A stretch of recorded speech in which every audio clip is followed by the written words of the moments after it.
A mixed bag for English sides in the Champions League last night. Chelsea beat Benfica, Spurs drew at Bodo Glimt, and Liverpool lost at Galatasaray tonight at 8. Arsenal and Man City are in action, but at 5:45 our attention is on Newcastle, who are searching for their first points of the Champions League campaign, and there's live commentary right here on TalkSport 2.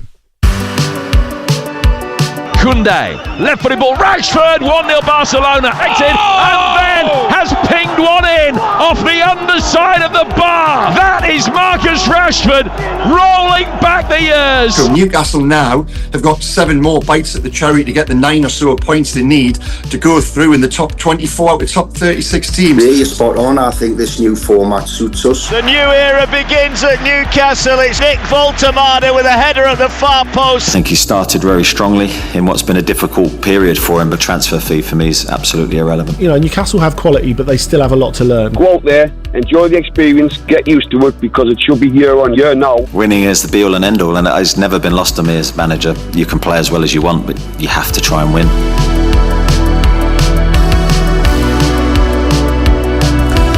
Arsenal host Olympiacos, Man City go to Monaco at 8, but before that Newcastle will be aiming to record their first victory of their Champions League campaign when they take on Union Saint-Gilloise at 5:45. The Magpies suffered a 2-1 home defeat to Barcelona in their opening match of the competition, while the Belgian outfit picked up an impressive 3-1 win away to PSV. Union SG, the reigning Belgian champions, and they come into this match off the back of 5 straight wins in all competitions. They are playing in the league group phase stage of the Champions League for the first time ever. As for Newcastle, the Magpies enter the match this evening off the back of that last gasp 2-1 defeat against Arsenal in the Premier League. There is live commentary then of the game right here on TalkSport 2. 5:45 kickoff with the former England striker Dean Ashton and your match commentator with the team news. A very good evening to Ian Danter. Evening to you, Sam. Well, Newcastle, after that last gas defeat that you mentioned against the Gunners on Sunday, have been forced into one change. They've made 2 in all, but Tino Livramento is going to be out for between 6 to 8 weeks with a knee injury. Kieran Trippier is a natural replacement at right back for him.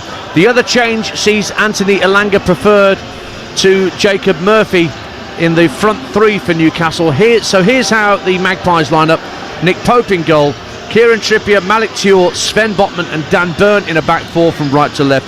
Then Bruno Guimaraes, Sandro Tonali and Joe Linton as the midfield 3. Anthony Elanga and Anthony Gordon flanking Nick Voltemade in attack. 2 goalkeepers on the bench, Ramsdale and Thompson, as well as Hall, Scher, Barnes, Kraft, Osula, Jacob Murphy, Alex Murphy, Willock and Miley. As for Union Saint-Gilloise, they won impressively at PSV 3-1 in their first ever Champions League encounter. They make 1 change from that game. Rasmussen drops to the bench. Van der Perre comes in to midfield. They play a 4-3-3 as well by the looks of things. Kjell Scherpen is the goalkeeper. Anand Kailalili is the right back. Kevin McAllister, who is the older brother of Alexis McAllister at Liverpool at centre half. Christian Burgess, familiar to TalkSport 2 listeners after his long spell at Portsmouth and also spells at Peterborough and Middlesbrough. Federleyson is the left back in the back 4. Anwar El Hajj, Adam Zorgan and Camille van der Perre are the midfield 3. Kevin Rodriguez, Promise David and Usainu Niang are the front 3 for Saint-Gilloise. And amongst the substitutes, another former EFL player, Ross Sykes, who came to Union Saint-Gilloise a few years ago from Accrington Stanley. He's a boyhood Newcastle fan. He will be desperate to get a piece of the action at some stage. He's amongst the substitutes, Sam, for Union Saint-Gilloise against Newcastle United. Cheers, Dan. I'm surprised you still got your voice after that 100th minute equaliser for Birmingham City last night, Dan. It's limbs, I was busy doing Galatasaray Liverpool. I had other things on my mind until I saw that the goal went in. There was a silent fist pump that Stuart Pearce will have noticed alongside me on commentary, but Dean Ashton's lucky he doesn't have to deal with any of that nonsense from me tonight. There'll be no fist pumps coming our way this evening, Dean. Dean, how are you? Great, thank you. Yeah, I mean, look, Pearcey will deal with them better than I ever would. Yeah, you don't want to fake fist pump Stuart Pearce, do you? You're a braver man than me, Dan. Absolutely. Look, I think it's an interesting game, this, and I'm pretty sure plenty of Newcastle fans looking at this fixture will feel a bit nervy, just because of, first of all, the performance from the opposition last time out against PSV was excellent. The fact that they're Belgian champions, this isn't going to be an easy fixture, even though obviously lots of fans won't know a lot about them. Dean, looking at the Newcastle team, do you think on paper, when everyone's fit, this is Newcastle's best front three? Elanga, Voltemade, Gordon. We know that Gordon's been suspended, so Harvey Barnes has come from the left, Jacob Murphy's come from the right.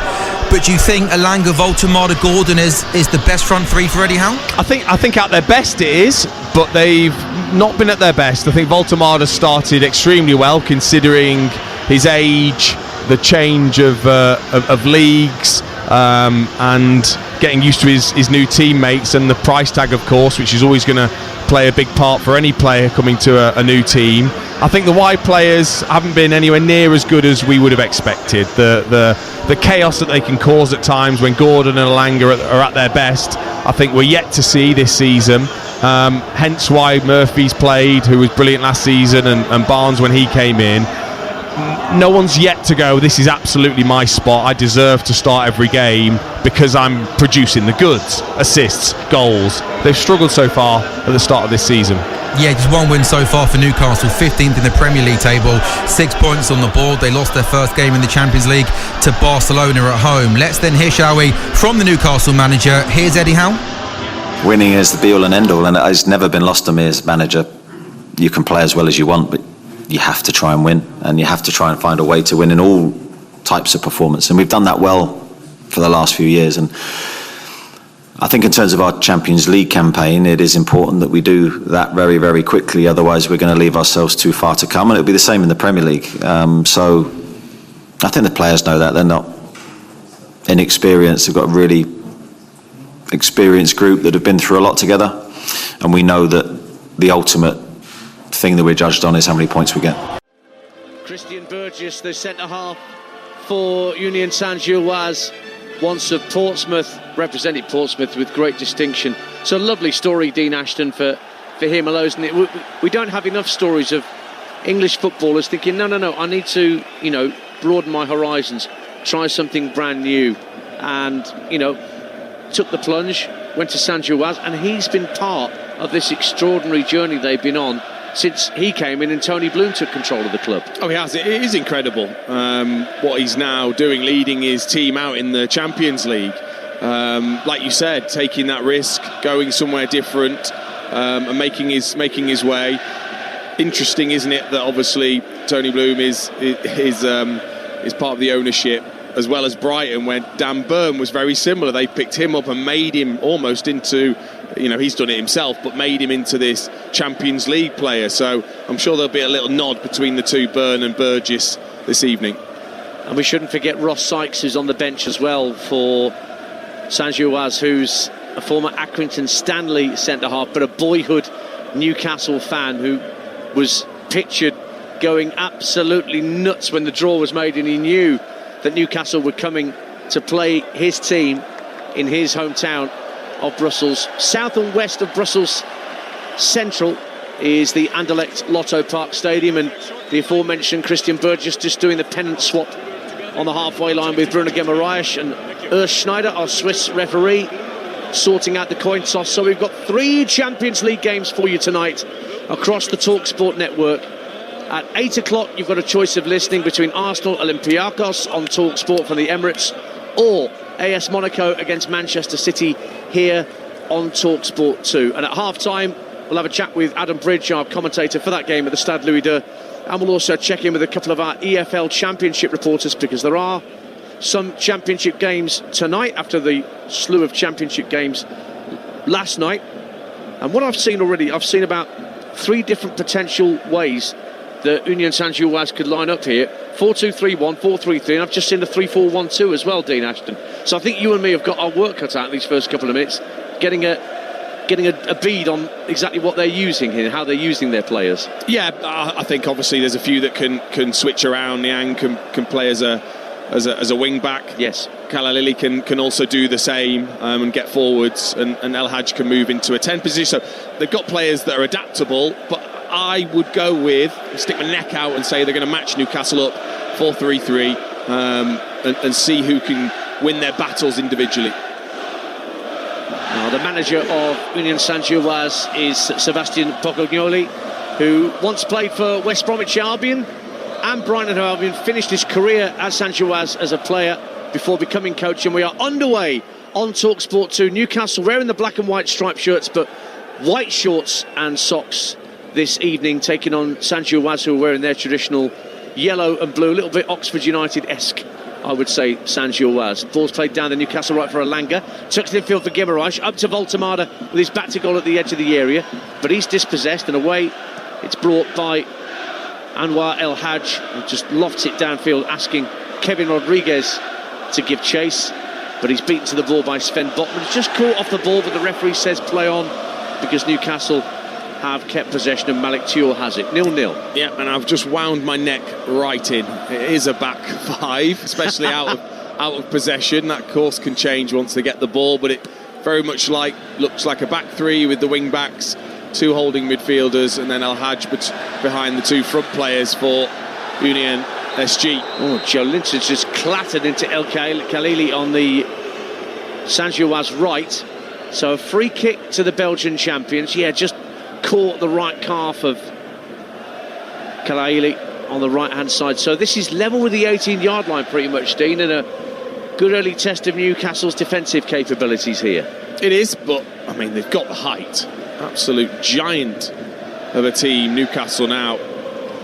Well, El Hadj is going to take the free kick, a right-footed delivery into the box from the right hand side, so swinging it away from Pope, who made some extraordinary saves on Sunday against Arsenal. It's actually played short, out to the edge of the area. Van de Perre gives it back to El Hadj. He thinks about tossing it back into the box. He does now. Left-footed to the far post. Up go the heads. It actually dropped on the head of the left-back, Layson, but Newcastle managed to get it half clear.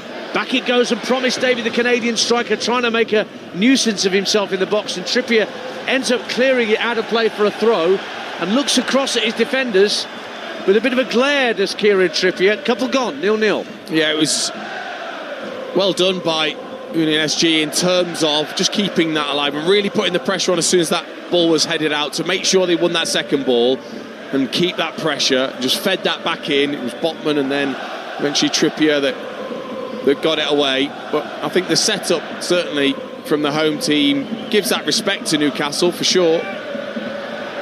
That's Burgess who sent the ball forward, and then they tried to get one of the two front men through, Kevin Rodriguez, but it was just too far ahead of him. But Rodriguez and Promise David, the Ecuadorian and the Canadian, will be lively for Thiaw and Botman to deal with. Ball's out of play for a throw to Newcastle on the left-hand side, inside their own half. 3 minutes gone on TalkSport 2.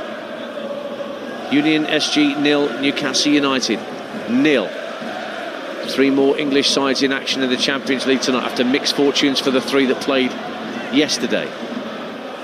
Ball's in the middle of midfield and worked back to the edge of the penalty area, driven forward by Layson, but straight into Newcastle's path, and it's worked out to Alanga on the right wing. Thinks about an early cross, but plays it in field to Guimaraes. Then it'll drop for Sandro Tonali, just outside the area. Laid back to Alanga at the edge of the box. He tried to drive, and it was blocked by Van de Perre.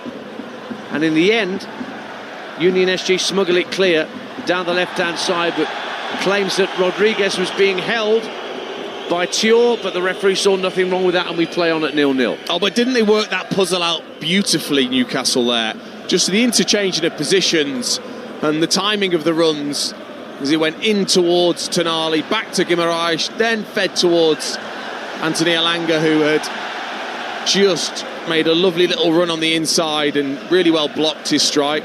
Voltemada loses it again. He's made a sloppy start. It's the first 3 things he's done, Voltemada, that have all been poor.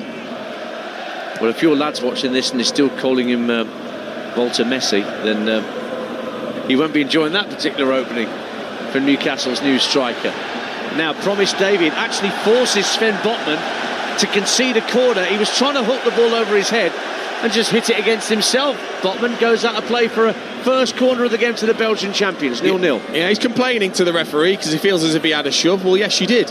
He's not going to make it easy for you. It was just a poor clearance then. He just cleared it into his own forehead and out for a corner. But that's, I think, what they want. They want to try and isolate Botman and Thiaw against Rodriguez and David and really test them in behind.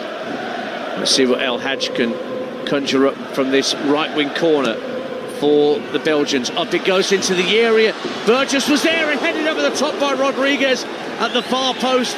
There were plenty in there in the yellow and blue shirts, and Rodriguez thumps the turf in frustration. He feels he should have done better with that header. Pope had it covered. Goal kick Newcastle, 0-0. Yeah, Lacey it was who just got his head on it first, and then Trippier, I think, just does enough to put Rodriguez off. He almost jumps into him on the 6-yard line just to make sure that he was worried about the contact, and then just took his eye off it slightly, couldn't head it downwards. Free header on halfway for Van der Perre, flicked on by Rodriguez. David trying to make a nuisance of himself against Botman, who just heads the ball up in the air.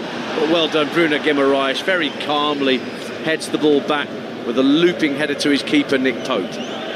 So 6 minutes gone in Brussels. It is Union SG 0, Newcastle 0.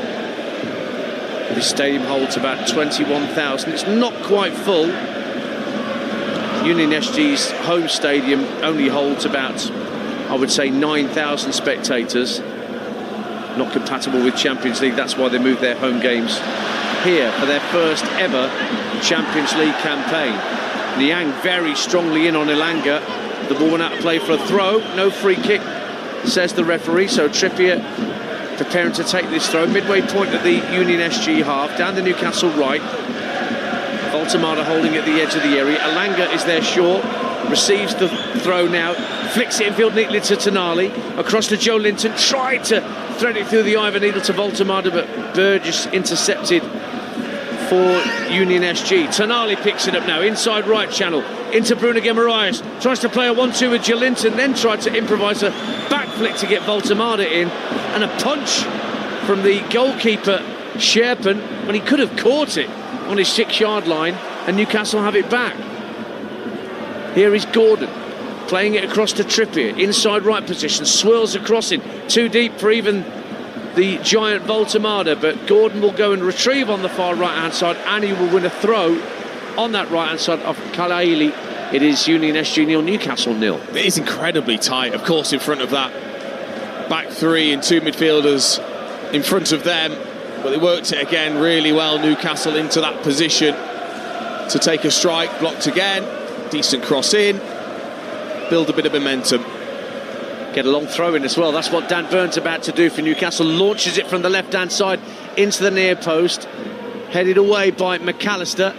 And then Rodriguez drifts out towards the right-hand side in his own defensive third and whacks the ball against Dan Burn and wins a throw for the Belgians. 8 minutes gone. On TalkSport 2, Union SG 0, Newcastle 0. They've won 5 of their last 7 European matches, have the Belgians. Remember, they kicked off in the Champions League with a very impressive 3-1 win at PSV Eindhoven, and they're unbeaten in 7 at home in the group stage of UEFA competitions, though in the last 2 seasons that's been in the Europa League, not the Champions League. But it all counts to that European experience. McAllister throws it in, flicked on by Rodriguez, but it won't reach David on halfway. Newcastle have it back. Byrne at left back tonight in a traditional 4-3-3 for Newcastle. They've just won a free kick there as Gordon was clipped by Van der Perre just inside the Union SG half. Gordon now wearing that black headband that he wears now. His hair's grown the curtains. Very much Ian Walker-esque, I would say, that hairstyle of Anthony Gordon. Proper throwback. One for the teenagers. Yeah, most definitely. Your lad wouldn't recognise that name. No, he wouldn't. Again, look, they're sat in a really good shape, Union SG, and as soon as that ball goes in towards the midfield area, they have been fantastic. The intensity to not allow any Newcastle player so far to get the ball and turn. They've had to play 1 and 2 touch, and if it's not perfect, they're able to win the ball back and then try and get it towards their 2 forward players. That's the thoughts of former England, West Ham and Norwich striker Dean Ashton, alongside me, Ian Danter, here on TalkSport 2, where we've now played nearly 10 minutes in Brussels. 0-0 the score. Newcastle with the ball inside their own half, and it's with Dan Burn, the left back. Guides the ball backwards of square to Botman. Botman plays the ball into the feet of Bruno Guimaraes, who turns and fires the ball up to Voltemade inside his own half. Plays a little 1-2 with Gordon, drifts out to the left-hand side. Voltemade still in his own half, and then he's forced to give it back to Burn. What I saw last night, Dean Ashton, from Galatasaray was actually quite similar. The intensity, the desire to hunt in packs, to not let Newcastle settle on the ball, was very impressive, and it seems like the Belgians are doing just that tonight with the Magpies. Again, they've just happened again, and they've won the ball back. It's that timing, isn't it? It's not 1s and 2s going, it's waiting for the ball to go in a certain area, and then as a pack you can go and try and win that ball back and make it difficult, and they've done a pretty good job so far against Newcastle. There is one other Champions League game that's underway at this time, Karabakh against FC Copenhagen, and Arsenal and Manchester City both play at 8. We've got both those games live for you tonight across the TalkSport network, and then you can react to all the action on the Sports Bar with Jamie and Jason on TalkSport from 10 o'clock tonight. Oh, heavy challenge from Burgess on Voltemade there, gives Newcastle a free kick, the midway point of the Belgian half of the field. Burgess did try to play the ball, not the man, but caught Voltemade first. Free kick. He just tried to wrap his foot around, didn't he, to get the touch. Voltemade, with his control with the outside of his right foot, was able just to swivel away and take the challenge. So Tonali will have the free kick for Newcastle. It's out to the left-hand side, not quite at the midway point of the Union half, but the Belgian defence are holding their line at the edge of the 18-yard box. A number of Newcastle players looking to make that run now. It's whipped by Tonali, and it's headed behind for a corner kick. It was I think Layson, the left-sided centre-half, that got the final touch. So Tonali coming across to take this corner for Newcastle at 0-0. Terrific delivery, though. Really, I know it was deep, but really whipped in into that area to make it difficult for any defender. Tonali now spotting the ball down in the corner where the Newcastle travelling contingent are making. They're the ones you can hear behind our commentary, the Newcastle fans, in fairness to them. Plenty of noise from the Toon Army that have travelled. Here comes the corner from Tonali into the near post, cleared out as far as Elanga. Still got Tonali with him out on the right hand side for Newcastle. Elanga receives it from Tonali, getting close to the corner flag, gives it back to Tonali, swirling cross, and the goalkeeper Sherburn again elects to punch clear. It came for Joelinton, who tried to improvise a shot on the half volley outside the area but got it all wrong, and it's a goal kick to Union SG, 0-0. Well, I thought this was positive goalkeeping from Sherburn to come, especially when Newcastle have got that height to come and punch. It's just Joelinton's first touch was so good on the edge of the area. He just thought, I'll swivel and volley this towards goal, but the half volley just poorly timed and over the top. Works infield for Newcastle, looking for Voltemade, but Layson just drives it downfield. You're listening to Union Saint-Gilloise versus Newcastle in the Champions League, live on TalkSport 2 with Enterprise Rent-A-Car. Whatever it is, they're here for it. Dan Burn, Newcastle's left back, out to the left-hand side for Anthony Gordon, looking to get past El Khaili. Did so, but across came McAllister with a no-nonsense clearance out of play for a Newcastle throw. Eddie Howe looking on with Newcastle only one win in their last 11 away European games, but only on the other side of the cone, only 4 defeats in 17 trips away. So their away form isn't shambolic, but it does need to improve. Another long throw coming in from Dan Burn from the left-hand side. All bounced on the 6-yard line, and Layson saw it late and can only turn it behind for another corner kick to Newcastle. 0-0 on 14 minutes. Well, it's the trend, it's back, and it's always been a threat. I don't know why it went away. If you've got somebody that can throw it in like that, with the trajectory that it was there from Dan Burn, and everybody missed it, and the defender didn't know where that was going to go. Went behind for a corner in the end. To be taken on the left-hand side for Newcastle, so it will be a right-footed in-swinger. Burn and Voltemade very close to the goalkeeper Sherb, and Tonali again to take it. Gordon standing on the 18-yard line, but it's whipped in by Tonali. Voltemade, he was at the near post and couldn't get the touch, but it came out off Burgess for a corner kick, and Voltemade will be kicking himself. He didn't get proper contact on that header. I just feel as if he must have got a shout from Thiaw, who was behind him and probably had a better angle towards the header, and I think they got in the way of each other, shoulder to shoulder, Thiaw and Voltemade, and neither of them got the contact. Tonali to try again with another corner, into the near post again, headed strongly clear, this time at the back by El Khalili, and out of play it goes for a throw given to Newcastle. The home fans thought that was theirs, but Newcastle have worked it back into their own half for the two centre-halves, Botman and Thiaw. He floats it across to Burn inside his own half. We played a quarter of an hour on TalkSport 2. USG 0, Newcastle 0. Voltemade caught by Burgess again, but the referee waves play on.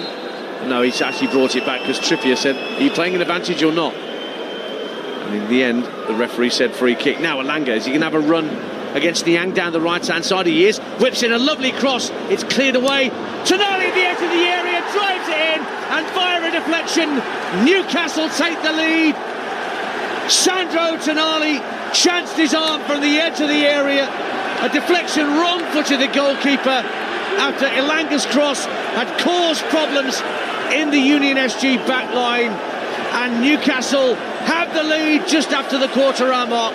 Union SG 0, Newcastle United 1. Oh, what a wonderful cross this is from Elanga. Really whipped in. So difficult for defenders. Voltemade, though, he's not claiming it enough. It's his goal. It's Tonali that comes in, volleys it towards goal, but it just inadvertently hits Voltemade. He just sticks out a foot and it just flicks off him. I think it might then hit off the defender as well, McAllister. But I'm sure he'll try and claim something. But Tonali's the one with the volley, and absolutely nothing Sherpan could do with that deflection. It's just whether it hits Voltemade or McAllister to wrong foot the goalkeeper. Well, if it has hit Voltemade, there's no way he's letting Tonali claim that. He wants the goal tally to increase for him as much as it possibly can, but it's all semantics. It's 1-0 to Newcastle United. Well, he needs to learn how to act, because he didn't act like it had hit him enough. Whether it did or not, we'll wait to see. Well, now he's released Anthony Gordon as Newcastle come forward again. Steps inside Van der Perre. Now Voltemade has it 30 yards out. Flicks it to his right for Tonali. He might have another go for goal here, the Italian, but no, he plays it to his immediate right for Bruno Guimaraes. Now Trippier tries to slip in Elanga down the right-hand side, but that's hit too long and too straight for even Elanga to catch, and it goes behind for a Union SG goal kick. So the Toonami are in front inside 20 minutes on TalkSport 2. Just the tonic for Eddie Howe after the massive disappointment of that high-profile fixture against Barcelona did not go Newcastle's way. So 1-0 the score. And the ball's on halfway, and Layson, the left-back, sticks out a long telescopic leg to keep it away from Elanga, but it goes out of play for a throw to Newcastle. That's exactly what they would have wanted as well, with a team that's going to sit there and defend and just have their two forwards looking for the counter-attack. To get that extra bit of momentum is perfect. Nearly 19 minutes gone as listeners from TalkSport join us. Newcastle are in front in Brussels against Union SG. Nick Voltemade got the final touch on a drive from outside the area by Sandro Tonali after a wicked cross from Anthony Elanga down the Newcastle right. Caused consternation in the Union SG defence. Tonali drove it goalwards, and Voltemade got a flick on it and diverted it past the keeper, who was wrong-footed. But Dean Ashton, he didn't make enough of the claim for the goal, did he? He didn't, so we'll see if he really does get it, or whether Tonali gets it and it was McAllister, the defender, that it ricocheted off. But it was the ball in from Elanga. It was just absolutely brilliant. Really whipped it in with pace, caused the problems. Tonali following as he should do with the volley. And Newcastle have deserved it. They've dominated possession after that first little bit of life from Union SG. Yeah, Union SG just quickly were sort of ratting around early on and preventing Newcastle getting a string of passes together, but they're just opening up now a little bit, Newcastle, as Voltemada turns and fires it down the right-hand side for Anthony Elanga, who's got the run on Layson for the moment. Whips another cross in at the near post, and it's turned over by Anthony Gordon at that near post. Brilliant break, Voltemada with the ball out towards Elanga, and this is what you need, just one touch and whipped in, and Anthony Gordon, making his run off the big centre forward, dives towards that near post, and he just doesn't quite get the connection that he wants. Commentary continues of this Champions League encounter on TalkSport 2, where the scoreline is on 20 minutes. Union SG 0, Newcastle United 1. And the ball's drilled forward, looking for Promise David to make a run through the centre for the Belgians. But again, Newcastle won it back. They're warming to their task here on the Premier League side. Trippier finds Tonali, but he's dispossessed on halfway, and then down goes Niang, somewhat theatrically. Has won a free kick, but no more than that for Union SG, just over halfway. Just went over Kieran Trippier and threw himself down, as players are wont to do nowadays, to accentuate the fall. Here he is again, Niang, picking it up left-hand side and driving infield. Tries to go in between Tonali and Guimaraes. Wanted a foul, and the referee saw nothing wrong with that. And forward comes Anthony Gordon, but just can't take the ball with him. And instead, it's back with the hosts, wearing their yellow and blue first choice colours, Union SG. Kaleli plays it 1-2 down the right-hand side. The right wing back finds McAllister, and now Burgess just flicks the ball into the centre circle for Zorgan. Ball down the middle, finds Niang left-hand side. The cross is diverted behind off Trippier for a corner. He's looking around him at his other defenders again. Kieran Trippier saying, where's the cover? There is a corner for the Belgian champions here, 1-0 Newcastle. But that is where they should be targeting, down the sides of the centre-back and full-backs of Newcastle United. Trippier and Byrne, neither are the quickest, and they should look to try and expose that area. It was El Hadj that made the run from the 10 position for Union SG to cause those issues, but it was a great ball too. Adam Zorgan to take the corner kick, right-footed for Union SG. Good delivery to the far post, and it's flicked away by Sandro Tonali for another corner on the far side. Tonali was claiming he didn't get a touch, but it skimmed off his forehead and went behind. So another corner on the right-hand side now for Union SG. And again, if you get the delivery right, it does cause problems. It means Pope can't come and punch. So El Hadj will have the right-footed out-swinging corner this time for Union SG. It's going to land around the penalty spot. McAllister can't climb. Volley goals by Layson. Newcastle get it half clear. Driven back in by Zorgan, but straight at Nick Pope. Half a yard either side of the Newcastle keeper. That would have been 1-1. Yeah, they didn't get the deflection, did they, that Newcastle got as they're now on the break. Here comes Guimaraes trying to release Elanga down the right-hand side. Voltemada calling for the cross. Elanga's cross goes out on the full. Just couldn't wrap his foot round it enough, and it's a goal kick to Union SG. 1-0 Newcastle. Yeah, it's a shame, isn't it? That needs to be tidied up from Elanga. That cross for the goal was stunning. That wasn't at all. Voltemada's had a bit of a go at him, as he should do. It was a great opportunity just to stand one up for the big German, but at the other end, they just didn't get the deflection they needed. Zorgan, you're right, with a great strike, and if it takes a bit more of deflection, Nick Pope's not saving it. Because he was unsighted, wasn't he, by the forest of Newcastle players in front of him. 1-0 to Newcastle. This game being brought to you in partnership with TNT Sports, the home of European football. And plenty more live football to come, not just tonight on TalkSport and TalkSport 2, but right the way through until the weekend. We've got Europa League football tomorrow night and Conference League. We've got Dinamo Kiev against Crystal Palace at 5:45 here on TalkSport 2, as here come Kevin Rodriguez for Union Saint-Gilloise, and he wins a corner off Botman, twisting and turning down the right-hand side of the area and forcing Botman to put it behind. 1-0 Newcastle. Yeah, and that's what they need to do, is get the centre-backs into those positions, use the pace and trickery of Rodriguez and David and El Hadj, and in the end just winning another corner. To be taken by El Hadj from the right-hand side, so an outswinger from him. And it comes to the near post, flicked away by Langer, comes out to Zorgan again at the edge of the area, left-footed drive this time, and Pope turning behind for another corner. Not quite the venom on the previous strike, but Pope had to make the save. No, it's a more difficult skill because it was higher, but he got over it, Zorgan. Hit it into the ground with his left foot, shin more like, but still, because it was late, being seen by Pope, he did well to get down.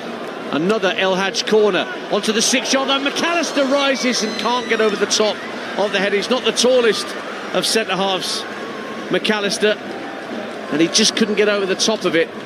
Seeing a replay of Zorgan's lazy strike, it might have been sneaking in at the far post. Pope couldn't be sure and had to make the save. And it stays 1-0 to Newcastle, but the Belgian champions just getting up ahead of steam here, Dean Ashton. They are, and you would expect that Newcastle will have to withstand a bit of pressure. And that's then when you need to call upon your goalkeeper. Joe Linton took a little flick at it, which is why Pope had to really wait till the very end to make the save. Here's Rodriguez, the Ecuadorian, for the Belgian champions. Zorgan works it out to Kalaili on the right-hand side. Now it's back with McAllister, who, unlike his brother, hasn't won any caps for Argentina. Kevin McAllister. He's on the shorter side of centre-halves, but I shouldn't really have a go. Whenever I think of short centre-halves, my mind is immediately drawn to somebody like Carlos Puyol, who was not the tallest, but what a mammoth centre-half he was for Barcelona in Spain. Yeah, something tells me that McAllister's got a bit of aggression about him. Yes, no question about that. Now here is Zorgan in the centre circle for Union SG, faced up by Guimaraes, just chips it forward. It won't quite get through to Kalaili, who was making a run down the right-hand side. Newcastle try and bring it clear, but the pattern's being re-established here, Dean Ashton, where Union SG is starting to win those first and second balls and started to hunt in packs again to win possession back. Yeah, the goal seemed to have affected them slightly, didn't it, for a couple of minutes, but been boosted by a couple of set plays and a couple of opportunities and got that energy back again. 27 minutes gone on TalkSport 2. Newcastle lead through Nick Voltemada's goal after a Tonali shot from the edge of the area was diverted in by Nick Voltemada. Didn't seem like he was claiming it, but it's his third goal already in 6 appearances for the 23-year-old who cost 69 million quid from Stuttgart. Apparently it was idiotic to sign him for that amount of money if you're one of the ex-Bayern Munich players who has a voice on the board, just because they couldn't get him, I guess. Elanga, right-hand side for Newcastle, tricks the ball in field for Tonali, space for Trippier on the right. Can he work the cross into the box? He can. Jolinton with a header, and it's just wide of the post. Really well found by Trippier's lob cross on the right-hand side, and Jolinton was brave 8 yards out, but just couldn't divert the header on target. It's a goal kick in the end, 1-0 Newcastle. Well, that's where you want Kieran Trippier, isn't it? In a position to play a cross like that, even on the volley, he really put it in with pace for someone to go and attack. And if you've got Voltemada in there, you need others going in, because naturally the defenders will look for Voltemada to make sure he hasn't got the space and can get a run. Jolinton just ghosts in, really powerful header. He is probably about half a foot wide, the way he just directed it back to where it came from, but took a hell of a whack right at the end, as you said, with the brave header. Yeah, he's just lying flat on his back inside the Union SG penalty area. Physios are out there just checking to make sure that there's nothing untoward. Just seeing a replay of Volt. It's definitely Voltemada's touch. That wrong foot's Sherpen in goal. That's the goal that's given Newcastle the lead. I was reminding you about what Europa League and Conference League football we've got for you tomorrow night on the TalkSport network. Dinamo Kiev against Crystal Palace here on TalkSport 2 at 5:45. with Kevin Hatchard and former Palace midfielder Darren Ambrose. And then a choice of listing from 8 o'clock on TalkSport. In Rotterdam, it's Feyenoord against Aston Villa in the Europa League. Alex Crook and Leanne Sanderson, your team, covering that one. And here on TalkSport 2, Nottingham Forest had the European nights back at the City Ground. They're taking on Midtjylland in the Europa League, and Joe Shannon and former Wolves goalkeeper Matt Murray will be your commentary team there. And then we've got a choice of listing on Friday night in Premier League and Championship. Bournemouth Fulham on TalkSport at 8. At the same time, the Hollywood Derby, Wrexham against Birmingham from the racecourse ground in the Championship. And that's before we've even got to game day. Kieran Trippier heads the ball clear as we're back underway. Joe Linton's back out there as well for Newcastle, thankfully. None the worse for wear after that brave header. Saw him clattered into by a couple of Union SG defenders. We played half an hour on TalkSport 2 at the Anderlecht Stadium, just south and west of Brussels. Here come Union SG with El Hadj, left-hand side, whips a right-footed ball to the far corner of the area. Kalaili brings it down. He's got Rodriguez and David wanting it pulled back to him. Sorgan wins a strong ball on the right-hand side. It's played back into the box by Kalaili, but he got it all wrong. I don't know who he was aiming for, but he couldn't find a Newcastle player. They've given it up here, Newcastle. El Hadj inside the D, gets a right-footed shot away, but it's deflected almost as soon as he hits it, making the save much easier for Nick Pope. 1-0 Newcastle. Very untidy though, so untidy for Union SG and for Newcastle, then trying to play out and giving the ball back to them, but never really under control by either team. Well, Newcastle are dominating the possession stats. They've had 2/3 of possession in this opening 31 minutes or so, and they have the lead. And they're in possession right now with Gordon, just inside the Belgian half of the field.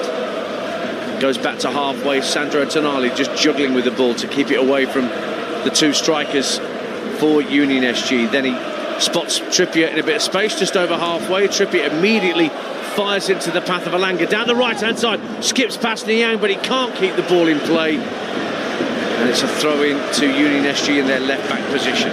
They are getting joy, aren't they, down the right-hand side. Niang, I don't think, naturally looks like a defender that senses danger, keeps drifting away from Layson, who doesn't want to come out and help him. And then Trippier and Alanga are getting 2v1 against Niang and getting a bit of joy. That was just, again, a slightly poor touch from Elanga. Throw in to Union SG on their left-hand side, right next to where their manager Pogognoli is stood at the edge of his technical area, looking very smart. Suit against tracksuit in terms of managers today. Eddie Howe much more casual, and his opposite number. Here's Rodriguez guiding it down to Kalaili. Now Christian Burgess fires it up to halfway. El Hadj just turns it round the corner first time, looking for the run of Rodriguez, but Newcastle have it back, and now Elanga can have another run down the Newcastle right, up against Layson. Tries to go beyond him, gets to the dead ball line, pulls it back, but can't find Voltemada. Burgess with a comfortable clearance for the Belgians, and it's out for a Newcastle throw. 1-0 to the Toonami on TalkSport 2. Yeah, I can hear the Newcastle bench as soon as that ball goes out to Elanga, for him to just go on, just get at the fullback, use that pace, use that dribbling ability, get beyond Layson, as he did, and got a dribbly cross in. It wasn't much to go for, took a whack at the same time, but they know. I think that was Tyndall that was down there shouting at Elanga to get out the fullback. It's really strange when you hear Jason Tyndall giving it both barrels, because I've done commentary games with him for TalkSport 2, and he's very reserved. When he's normal speaking voice, he's quiet as a mouse. Getting stood behind Eddie Howe, and he's the attack dog, isn't he? Got himself booked on Sunday as well, didn't he? Against Arsenal for a bit too much back chat to the fourth official. Now here's Elanga again, down the Newcastle right, up against Niang this time. Niang took the ball off him. Actually, that's good defending from Niang, although Elanga felt he was fouled. Nothing doing, said the Swiss referee, but Newcastle in possession back on the halfway line. Trippier plays the ball infield over the head of Elanga, who just couldn't judge the flight of the ball the way he would have wanted, and Zorgan tucks it infield for Union SG to find Van der Perre. Back it goes to Kevin McAllister, across to Burgess, who's got Voltemada closing him down, but Union SG just calmly get little triangular passing going to buy themselves some space. But again, on that right-hand side, Alanga's got to make the right decision. If he's going to go past the defender, do it. If not, then fake to do that, but then just lay it back. Trippier's free. He's then got the time to cross that ball in. Instead, he did neither and lost the ball. And it's those little moments and decision-making at this sort of level that will make the difference. Kalaili actually won a header against Dan Burn on halfway there. There's a collector's item for you. And then he was caught on halfway, and there's going to be a yellow card here for Joe Linton. He said, that's just one foul, referee. But that one foul is enough to give him a yellow card from the Swiss ref. And Kalaili is writhing around in agony. Was that a yellow card offence for you, Dean Ashton? I think he's a bit unlucky. I think the fact that he's high and it does catch Kalaili on the shin, but they're both feet are high between both players. But ultimately, I think if you get caught now with your stud slightly high, you're going to get a yellow card. But he should be turning around to Dan Burn and saying, hang on a minute, how's he had a go at you in the air? I've not seen that happen very often. Normally when you get players of 6'7", they jump about 5'8", but I think Dan Burn always manages to make that extra height work for him in aerial challenges. Union SG get played back underway with a free kick. Niang trying to work the ball in field. Newcastle got it half clear, goes out for a throw to the Belgians. Less than 10 minutes to half time.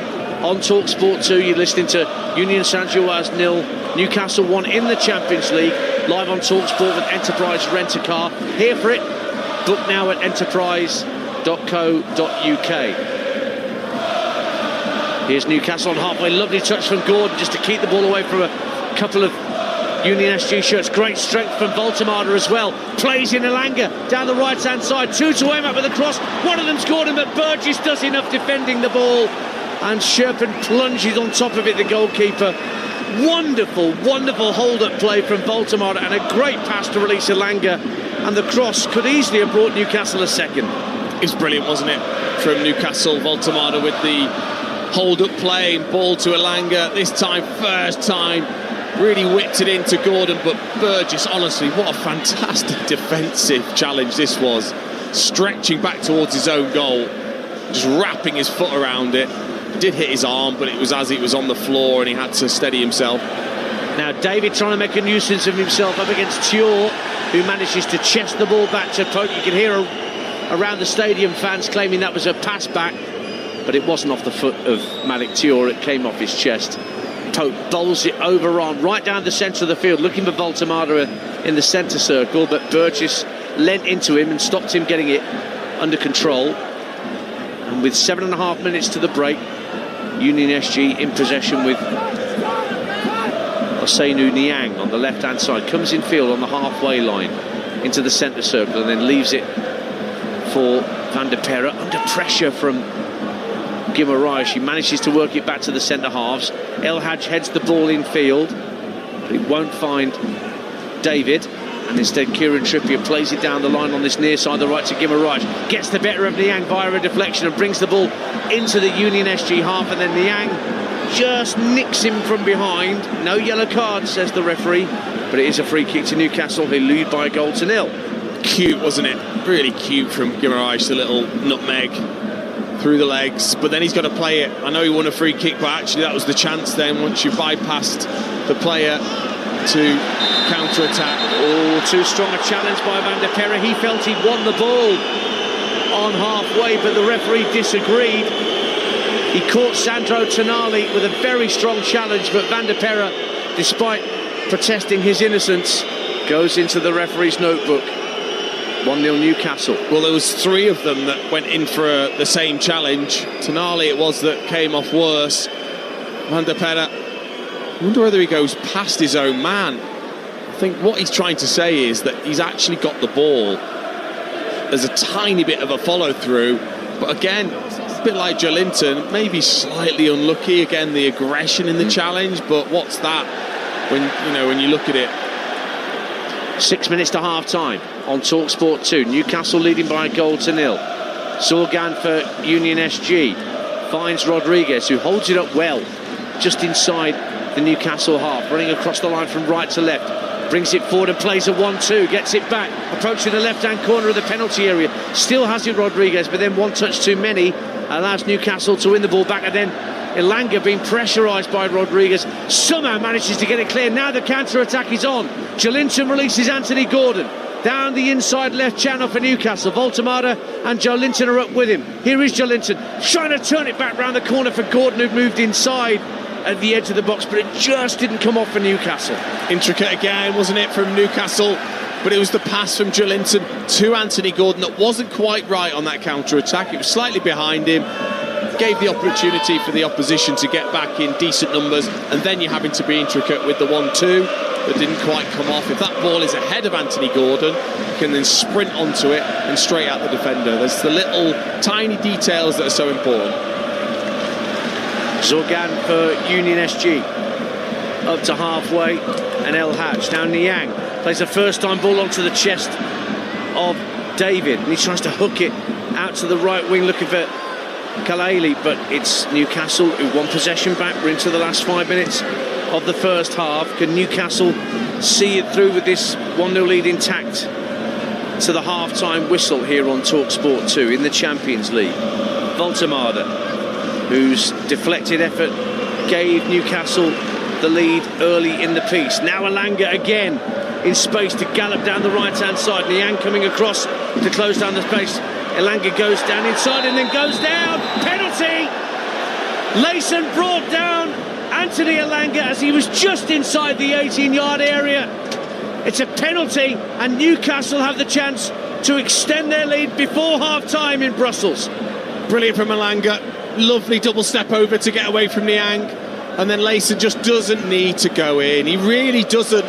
El Hadj is there to stop Anthony Elanga, and in the end it's just so obvious that the referee has to make the easiest decision. Layson said he tried to pull out, but I'm afraid you're there, and Elanga couldn't go any further, clattered into his thigh, and it's a penalty. Well, Elanga just picking himself up. He won't be taking the penalty.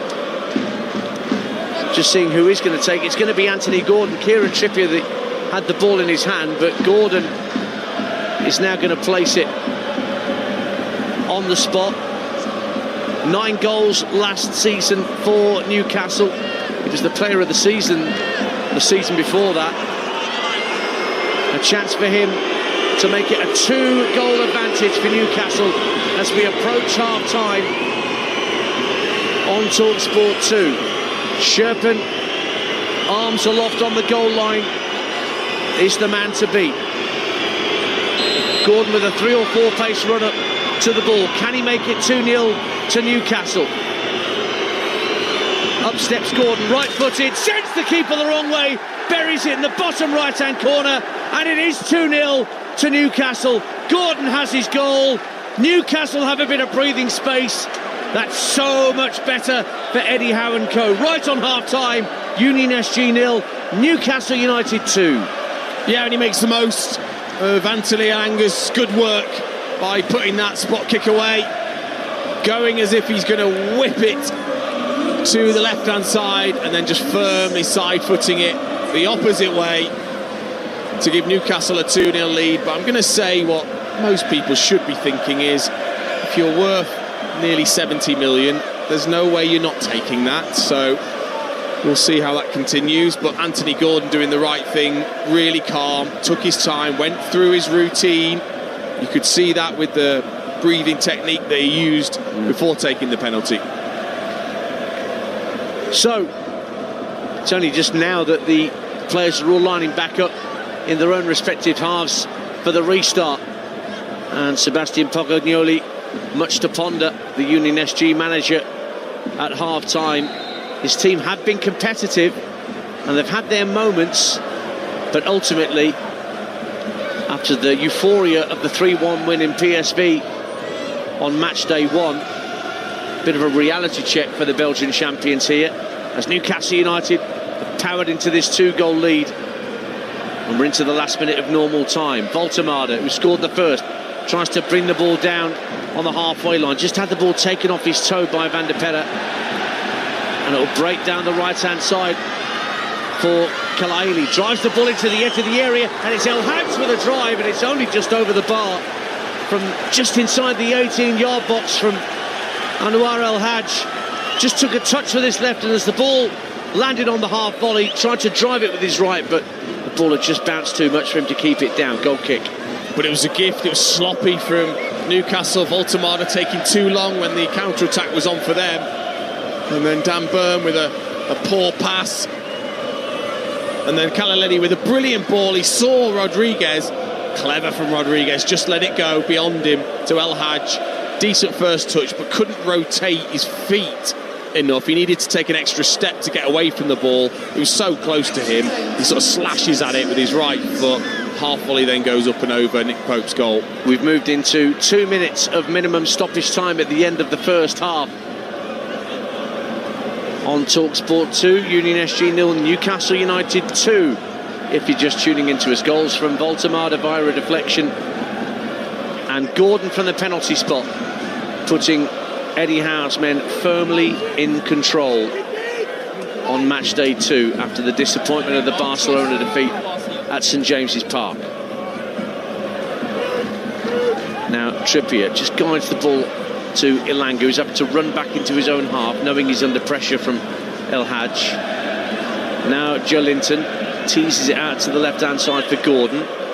Elanga's out there with him for the moment, just imbalancing Liverpool for Newcastle for a little bit on that left-hand side. Rodriguez wins it back for Union SG, tries to bring it clear, and then Elanga's caught by Van der Perez. He's going to have to be careful. He's on a yellow card, and that was not the best challenge from behind Anthony Elanga.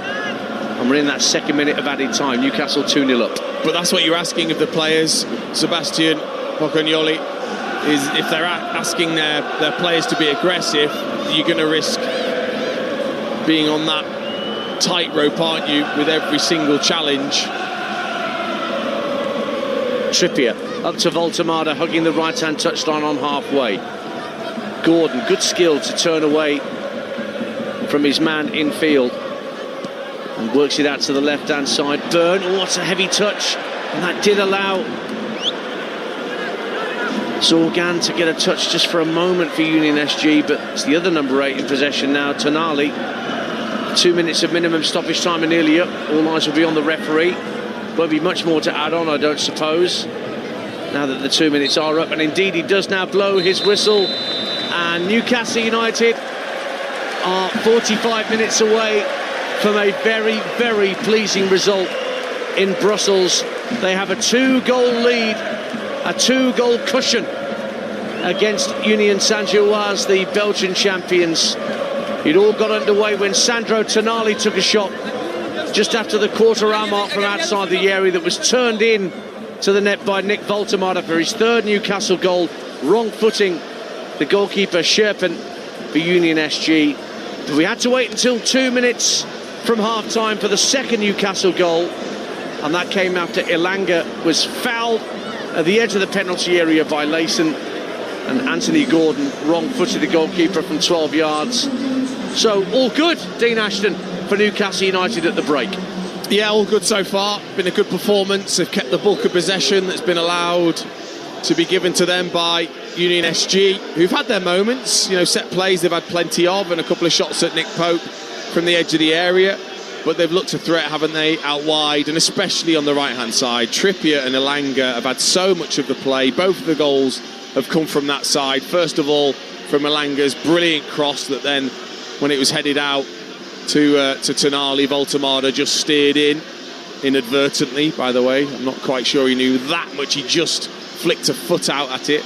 And then, of course, Anthony Elanga with some brilliant bit of skill to win the penalty for Gordon to convert. So all that play down the right-hand side, and Union SG not doing anything about it, not actually changing anything to help Niang on that side. I wonder whether the systems actually helped Newcastle, because we were expecting, you and me, expecting Union SG to match Newcastle up 4-3-3, but not so. They played 3 at the back, and that space down the flanks is what's given Elanga all that space to exploit. Yeah, that extra bit of cover in the middle, I would guess, for Union SG has meant Newcastle have had the extra player out wide, and they've got quality out wide, and they've punished them a couple of times, whereas actually Trippier might have been expecting Niang up against him all evening, really trying to test him in behind where he hasn't been. Dean, for the time being, thanks very much indeed. Dean Ashton alongside me, Ian Danter on commentary. So we've reached the break in the Champions League. One of 3 Champions League commentaries we're bringing you tonight across the network. And very shortly on TalkSport 2, we'll be hearing from Adam Bridge, who'll be your match commentator for the game that follows this in the Stade Louis II between Monaco and Manchester City.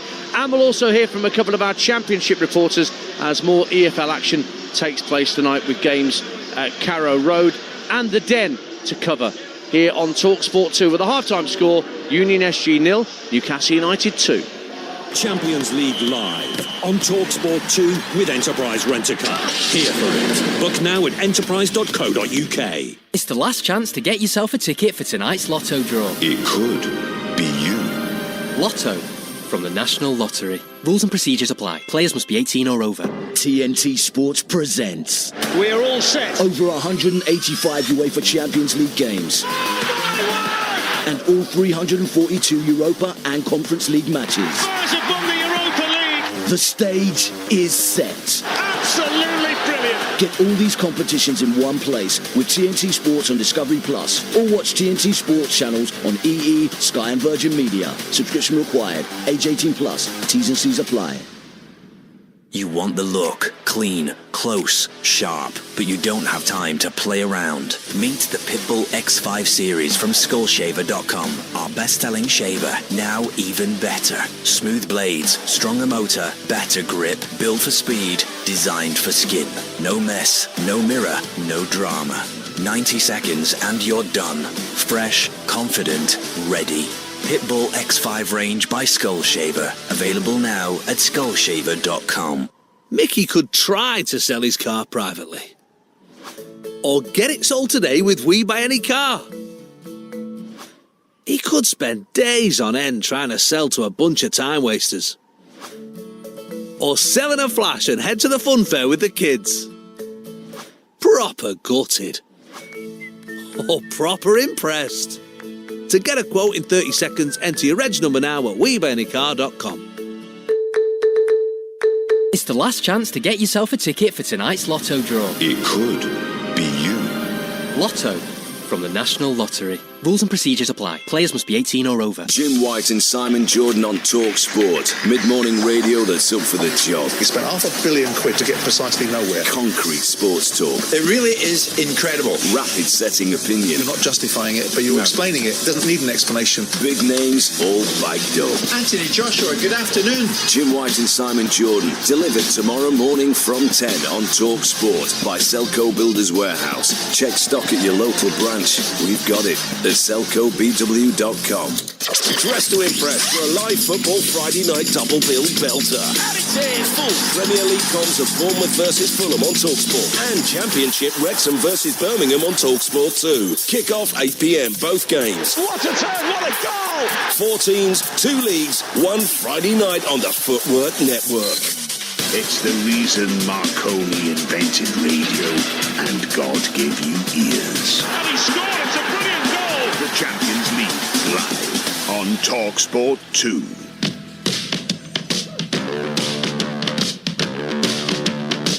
And the referee decides enough is enough, and Manchester City get off and running with 3 points. I could not care less what the people say about things. So we are favourites during 9 years every time. 3rd minute 0-0. Llorente goes up at the near post and Dyer will smash it home. For sure, we need a fantastic day. Oh, lovely turn from Doku at the edge of the area, weaving his way through. Doku, oh, what a goal! What a magnificent individual effort from Jeremy Doku. We will be favourites if we, step by step, every game we are better and better. And this is why we love the Champions League. It's full throttle, high energy, non-stop action. You're listening to the Champions League live on TalkSport 2 with Enterprise Rent-A-Car. Whatever it is, they're here for it. At half-time, it's Union Saint-Gilloise 0, Newcastle United 2. Myself, Ian Danter and Dean Ashton bringing you second-half commentary on that in just a tick. Once we're done, we'll bring you more Champions League action at the Stade Louis II. Manchester City travelling to face AS Monaco. Let's preview the game with your match commentary team for that game. Scott Mintos alongside Adam Bridge. Yeah, thank you very much, Ian. It's an intriguing encounter tonight for match day 2. Man City, of course, coming to Monaco for only the second time in the Champions League. Last time out was in the second leg of a knockout tie. It finished 6-6 on aggregate that night, but then Monaco did have the likes of a young 18-year-old Kylian Mbappe and Radamel Falcao amongst the starting 11. Obviously a good victory on the opening day against Napoli. Monaco, well, they were well beaten by Club Brugge. They've not been in bad form in Liga, currently lying in 4th place, 3 points behind PSG and Lyon, who lead the way. Scott, I mean, the one thing tonight probably for Man City is, bearing in mind the off-colour season they had, shall we call it, in the Champions League last year, they've lost their last 4 on the road in this competition. So I'm going to guess Pep wants to get back to winning ways. Off colour, I like that. I've never heard that one before, but I think that's a nice way of putting it for sure. Yeah, absolutely. You know, I think it was really important in the first game in match day 1 to win, and they did, and won pretty comfortably. But it is a worrying stat, isn't it? You know, looking at it, and if you are going to go deep into the competition, and I'm sort of saying this season, whenever anybody says to me, look, who do you think is going to win it? I don't judge anything after what happened last season. One, it was a new format. We didn't know how it would all turn out.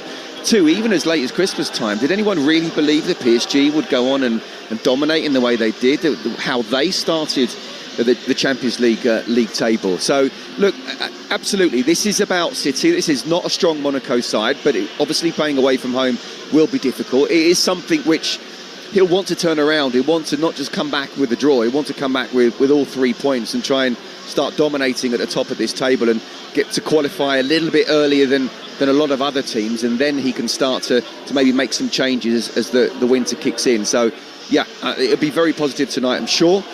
They're still not quite firing on all cylinders. I think the game, the scoreline at the weekend flattered them a little, but they know they've got players of moments, and that's what he'll be looking for tonight. A lot of talk pre-game about Bernardo Silva coming back to his former club, of course, captain of Manchester City as well. I mean, the qualities, he's made over 100 appearances in the Champions League. He just oozes class and quality, doesn't he? It's not bad, is he? I think he's got a career ahead of him. Look, he's a wonderful player. I've got nothing but admiration and total respect for players that don't necessarily rely on their athleticism, their pure pace. And that's something which, you know, Bernardo Silva hasn't done. He's sharp, he's quick off the mark, but the first few yards are in his head. And his touch and his passing, just sensational. And they are in a moment of transition after what happened last season. There's no doubt about it. It was interesting that he wasn't one of the players. Not only was he not one of the players that Pep wanted to get rid of, but actually he made him his captain as well. So he'll be expected to be a leader tonight for sure. And we shall see. We'll get the team news for you shortly. We'll bring that to you when we have it. But we're underway at 8 o'clock tonight in the Principality. Scott Minter will be alongside me for Monaco against Manchester City. Thanks very much, Adam. So, yeah, as soon as we're done with Union Saint-Gilloise against Newcastle, then Adam and Scott will take over for the commentary from the Stade Louis II. Also, there's 4 more championship games tonight in the EFL. QPR take on Oxford at 8. Portsmouth against Watford is a 7:45 kick-off. An unbeaten Coventry City travel to Millwall, looking to maintain their strong start to the season. Watching at the Den for TalkSport 2, Ian Abrahams. And Frank Lampard's Sky Blues, unbeaten and top scorers in the Championship, are unchanged from the side that thumped Birmingham, 10-man Birmingham, 3-0 at the weekend. So that means Rushworth's in goal, Van Ewijk, Thomas, Kitching and De Silva across the back, Thorpe and Grimes with Sacramento, Eccles, Thomas Asante and Wright. Millwall, by the way, they can go second tonight, 2 points behind Middlesbrough with a win. Millwall can go into the top 6 with victory tonight. They've only managed 6 goals in 7 games this season, so they're not free scoring, but they do welcome back their top scorer from last year, and he's just signed a new contract, Ivanovic. Cundle's fit as well to start. Mitchell, Negley and Harding also come in all 5 changes. Leno, Luongo, Ballo, Smallburn and Josh Coburn drop out, so it's Bender in goal, Harding, Camera, Kuba and Bryan across the back, Emanku, Mitchell, Mazu Serko and also Negley across midfield with Cundle and Ivanovic as the player playing up front. Should be a good game, hopefully, this one. Competitive. Team that doesn't score but doesn't concede too many against the top scorers in the entire division. It's Millwall Coventry and we start here at 7:45. Thank you, Ian. Let's get across to Carrow Road for a moment because Mike Sewell is there to watch Norwich City against West Bromwich Albion tonight. And I know you keep your eyes very firmly on what's happening in East Anglia, Mike. What's happening with Norwich City's home form? There they are, 2 points off the relegation zone, and it's their poor home form that's got an awful lot to do with that predicament. Yes, it is the $6 million question, Ian, because a lot of people here are surprised as to the form that they've seen so far this season at Norwich. 4 defeats, 3 of them in the league. If they were to lose again tonight, it would be the first time that they've ever lost their first 4 league games of the season at home. Their away form has been respectable. In fact, they started really well away from home, but here they just haven't been able to get going, and it's been a bit of a conundrum for Liam Manning, who, of course, as many people know, is a Norfolk boy. He used to come here and watch back in the 90s when he was young, but he's not been able to solve the problem as yet. Maybe tonight is the night, and in many people's eyes it has to be tonight, because there's the small matter of the East Anglian derby on Sunday at Ipswich, and they haven't lost to Ipswich for 16 years in a derby game, so things have got to change pretty quick. Thank you very much, Mike. And Mike and Ian will be part of the team updating you with goals tonight from the Championship in amongst our commentaries. Don't forget Arsenal Olympiacos on TalkSport at 8, Monaco Manchester City at 8 on TalkSport 2. But in Belgium tonight, it's Newcastle creating all the bedlam. See what El Hadj can conjure up from this right-wing corner for the Belgians. Up it goes into the area. Burgess was there and headed over the top by Rodriguez. It's cleared away. Tonali at the edge of the area, drives it in, and via a deflection, Newcastle take the lead. And absolutely nothing Sherpan could do with that deflection. And it comes to the near post, flicked away by Langer, comes out to Zorgan again at the edge of the area, left-footed drive this time, and Pope turning behind for another corner. Space for Trippier on the right. Can he work the cross into the box? He can. Jolinton with a header, and it's just wide of the post. Elanga goes down inside and then goes down. Penalty. Up steps Gordon, right-footed, sends the keeper the wrong way, buries it in the bottom right-hand corner, and it is 2-0. And the players are out at the Anderlecht Stadium ahead of the second half, but there will be a change for Union SG, and they are taking off Promise David, their Canadian striker, and bringing on a Swiss, Mark Geiger, who joined in January from the Schaffhausen club. He's only scored 1 goal so far. It's more of a left winger, really. I'll see how that affects the Union SG lineup as things get back underway, but it's David off and Geiger on to replace him. Newcastle going with the same 11 as they started the game with, and it will be Union SG playing from left to right as we look. They will get the game back underway wearing their yellow and blue home strip. Newcastle in the black and white striped shirts but with white shorts and socks this evening, and they have Pope in goal, Trippier, Tuor, Botman and Byrne at the back, Guimaraes, Tonali and Jolinton in midfield, Elanga, Voltemade and Gordon up front. Voltemade and Gordon, the 2 goal scorers for USG. Sherpen is the goalkeeper, Kalaili, McAllister, Burgess, Layson, Van der Peer, Zorgan, El Hadj, Rodriguez, Geiger and Niang. We'll have a look and see whether that introduction of Geiger is going to change anything with regard to the way that Union SG are lining up. They played with 3 at the back in the first half, and Newcastle were able to exploit that time and time again. And here's Voltemade, good quick feet. They're trying to release Elanga again down the right-hand side, half cleared. He'll get it again, heads of the area, drives it goalwards, saved by the goalkeeper straight out in front, but straight to Christian Burgess, who can thump it clear. With a minute gone in the second half, Newcastle already seeking a third, Dean Ashton. Yeah, same system, same problems. Anthony Elanga getting free once again.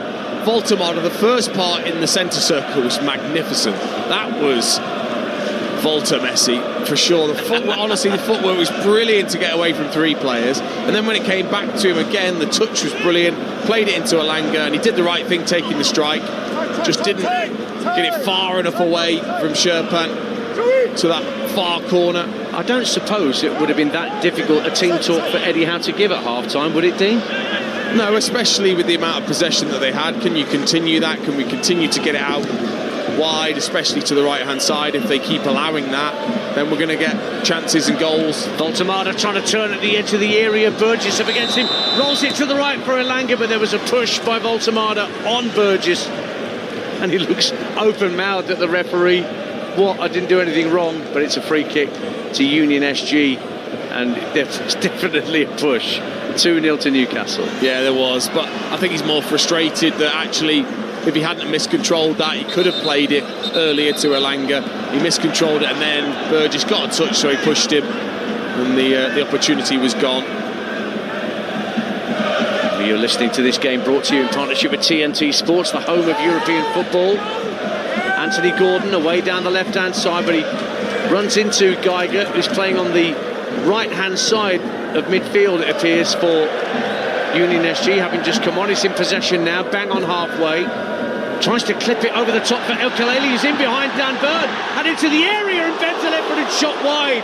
What a chance for Khalili to get Union SG back into the game. Got goal side of Dan Burn, tried to wrap his left foot round it, beat Pope, but also beat the far post. Yeah, so close, wasn't it? I'm surprised they haven't used that more. That ball just over the top of Dan Burn. Khalili with a really good first touch to get out of his feet with the chest, and then just try to steer it, curl it into that far corner, and just set it out too far outside the post for it to come back, when actually maybe could have squared it across actually as well for Niang, who was totally free. And he saw the goal opening up for him there, did Anand Khalili, who joined from Maccabi Haifa last year. That's the best chance that Union SG have had, you could say. It's certainly the clearest cut. Newcastle 2-0 up, and Trippier down the right-hand side tries to tease the ball into the box. It came off Niang and then back off Trippier to go behind for a goal kick, and no great complaints from Kieran Trippier. I think he knew. And the only issue, and I feel for Voltemada at times, is when you play that lone striker role, especially the way he's playing it, where he's coming short, linking, then he's getting out wide, you can't get in the box. So Kieran Trippier there, eventually with the opportunity to cross, he looks up and he can't see his big centre forward up there, because he's the one that started the whole move with the ball into his feet. There's not a lot. It's hard to change that, really. It's then obviously the job of Gordon from the other side, one of the midfield players, to get in there. Space again for Khalili down the right-hand side for Union SG, running at Burn this time. Gets to the right-hand corner of the area. On his left foot, floats it to Niang on the far side of the area. Niang goes past Trippier, drives it into the near post, straight off the chest of Pope, and comes back out. El Hadj leaves it. Layson with a drive. It's blocked by Guimaraes. Then Zorgan with a drive. Well held by Nick Pope right on his goal line, as Union SG look to get back into this game. 5 gone in the second half. Newcastle still 2 up. Yeah, they're not going to give it up, are they, in front of their home fans? It was a good ball over towards Niang, who just got away from Trippier and just smashes it straight into the stomach of Nick Pope, who you could almost hear from here the exhale of breath as he just tensed his stomach muscles to just repel that effort. And then again, Zorgan, must be his 3rd attempt.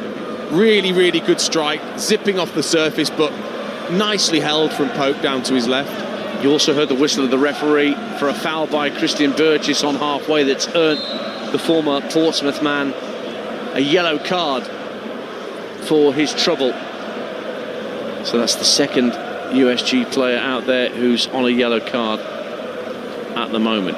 Also Joe Linton on a yellow for Newcastle. Here's Voltemada getting the ball out to the right hand side and gets it back from Elanga. Then a lovely ball inside to Guimaraes, approaching the edge of the area, but Union SG got players back behind the ball, and then Layson wins a throw off Elanga, and the crowd just trying to rouse their players and trying to get the hosts back into this one. It's a big night for Union SG, a home game in the Champions League for the first time ever, but Newcastle are the party poopers at the moment. Oh, yeah, you can't underestimate where they've come from to get to this position. They want to enjoy it, but they probably want their team to make a real game of it in this second half. Guimaraes goes down with a painful whack from that last attack, but Nick Voltemada starting to show his full repertoire of skills when that ball gets played into his feet. It was a lovely reverse pass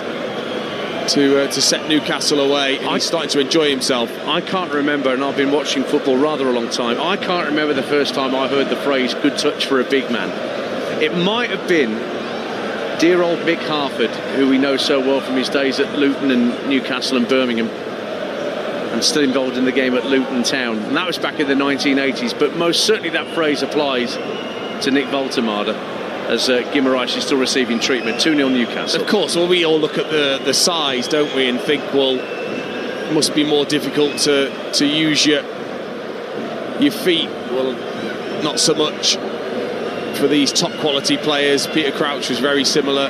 Yes. Many underestimated his technical ability, and he showed them up time and time again. He just rolled his ankle, Guimaraes. I know he might come on, and he's certainly a fighter with that captain's armband on, but that looked painful.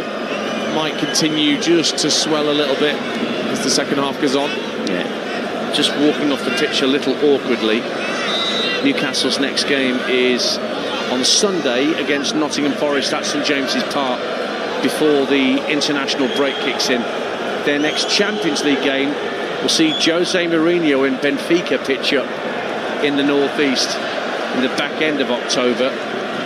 Then Athletic Bilbao are at St James's before a tricky trip, I would say, at the end of November to Marseille, who thumped Ajax last night and are looking very free-flowing. Leverkusen is another ground that Newcastle have to travel to before the end of 2025. Here come Union SG, 2-0 down. Rodriguez, the Ecuadorian striker, flicks the ball intelligently infield to Kalaili, into the centre of midfield for Van der Perre. Zorgan, who's had a number of long-range efforts from midfield for the Belgians and yet to find the back of the net. And then it's turned around the corner by Van der Perre, looking for the run of Kalaili, but Dan Burn thinks or pretends he's going to go in and clear it, and then just lets the ball run across his body and over the dead ball line for a goal kick to Newcastle United, who have won just one of their last 9 games in the Champions League. Newcastle, that was a 4-1 win against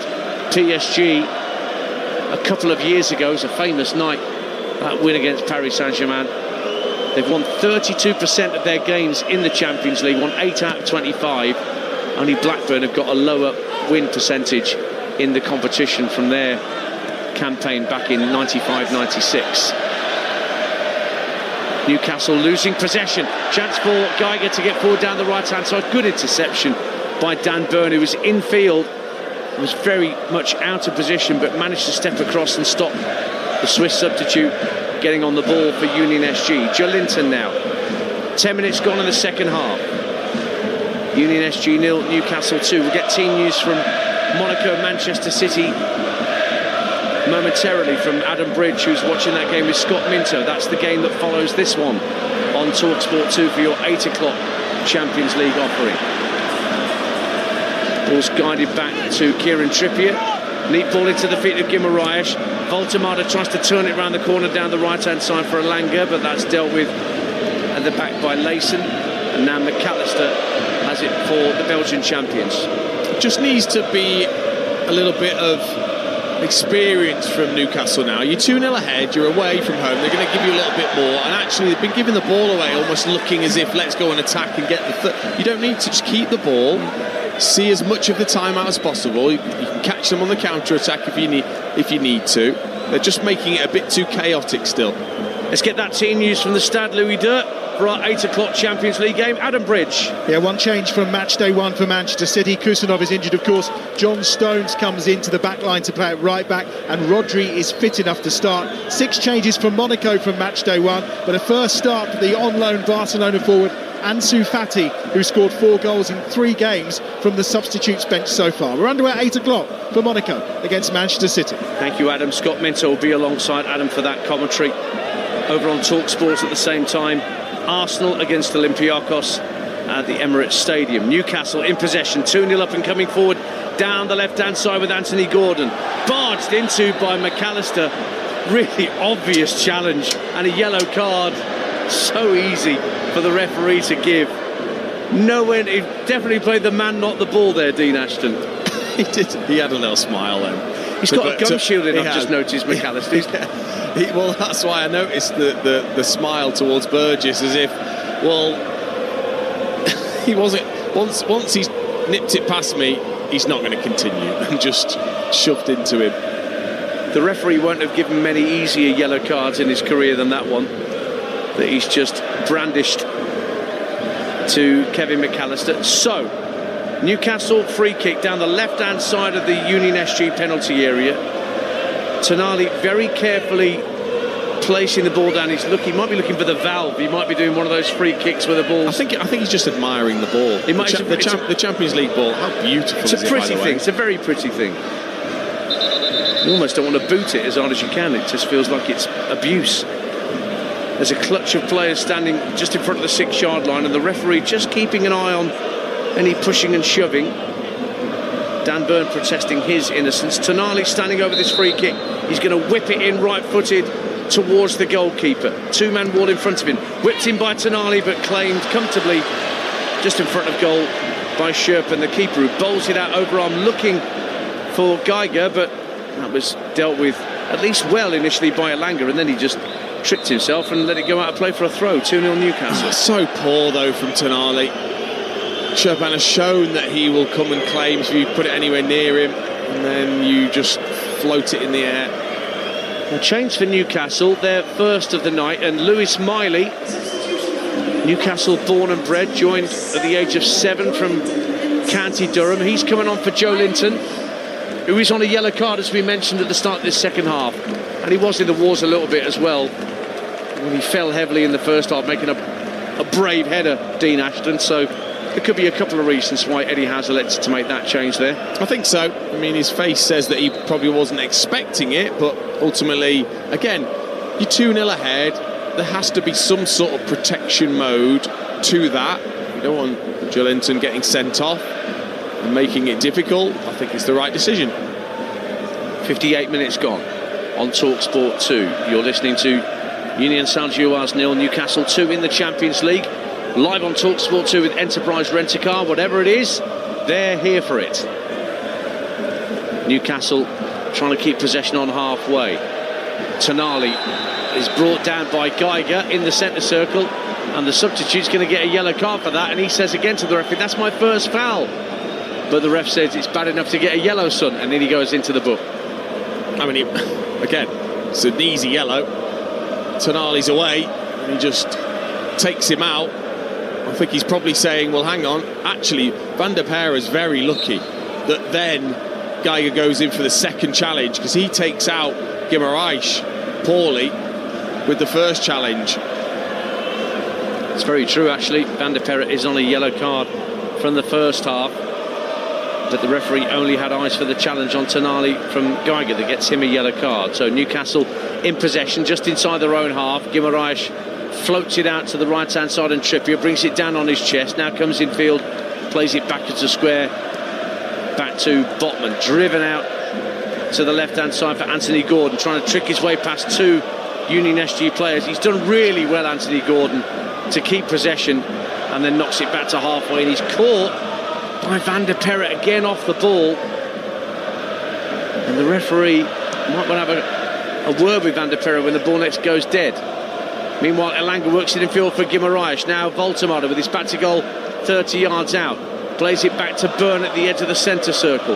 Now Miley gets involved for the first time since coming on. Finds Gordon left-hand side. Whipped in centre, dangerous. Might drop in front of goal. Brilliant clearance from Layson. There's some claims for handball by two Newcastle players in there, but the referee sees nothing wrong with it, and play continues. 2-0 Newcastle on the hour.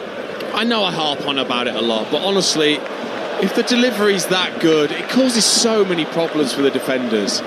If you can just get that ball in the right area with pace, right in behind the defenders, facing their own goal, it makes it so difficult. It just didn't quite fall for Voltemade, who was adamant, you're right, that it had hit the hand. Well, referee has stopped play for a moment,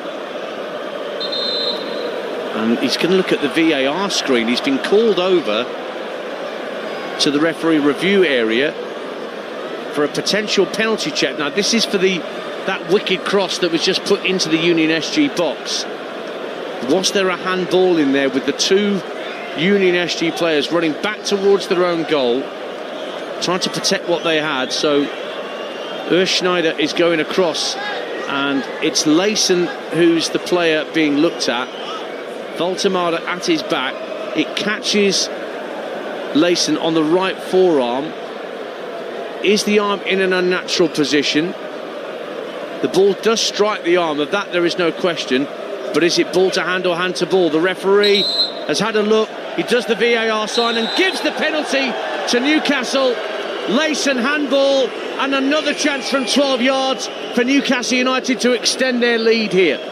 Yeah, I think we've seen this in the Champions League a little bit more than the Premier League, that when it just strikes the arm and it's going towards the attacking player, they're going to give the penalty. Layson's trying to say that to the referee. I was in a natural position, the ball's just skipped past me. I've got 6'6" Voltemada behind me on my back. What are you expecting? He's not like he's prodded his arm out. I feel sorry for the defenders in these situations. Voltemada's all over him, and yes, it does strike the arm. There's not a lot you can do.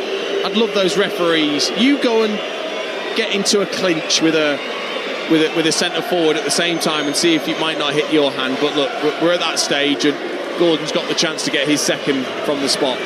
Well, he put his first penalty to the goalkeeper's left.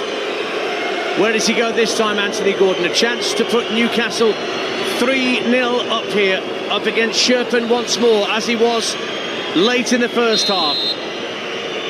Gordon with that 3 or 4 pace run up once more for a chance for 3-0, and he takes it. Again, he goes to the bottom right-hand corner.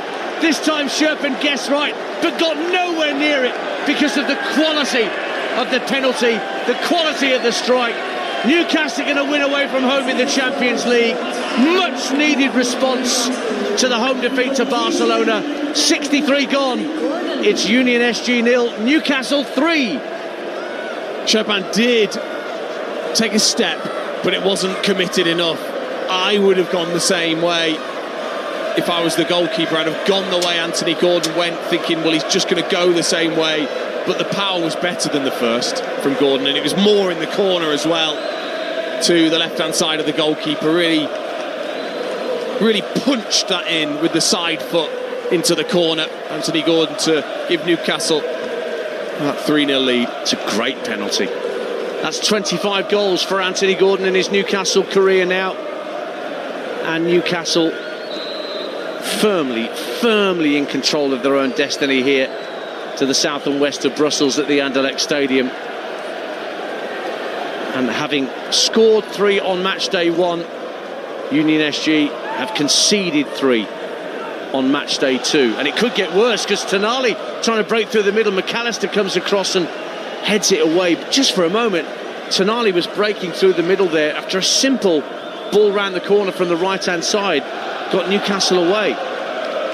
Got to recover their composure here, the Belgians. Otherwise, Newcastle could really go through the gears and administer some punishment. They're going to make changes. The host Rasmussen's going to come on in midfield for Union SG in a moment, with 25 minutes to go on TalkSport 2. Dean Ashton. Well, and also with the yellow cards that they've got with the players currently on, if Newcastle do start to dominate, you can expect one of those to maybe pick up a red. Well, Kalaili, who had that chance early in the second half when he got in behind Dan Burn, he's heading away down the right-hand side, but his ball in field is dealt with by Newcastle. Gordon, who's now on a hat-trick with those 2 penalties, wins a throw just inside his own half. That may well bring the changes for Union SG. And indeed, I think the board is going to go up. Rasmussen is definitely one of those coming on. And the other is Ross Sykes. Lovely moment for him. Boyhood Newcastle fan. He's going to come on for Union SG, having plied his trade at Accrington Stanley down the years. Took the plunge and went to Belgium a few years ago. Really enjoying his football. Lovely moment for him. So Rasmussen, the midfielder, and Sykes are on. McAllister is one of those going off.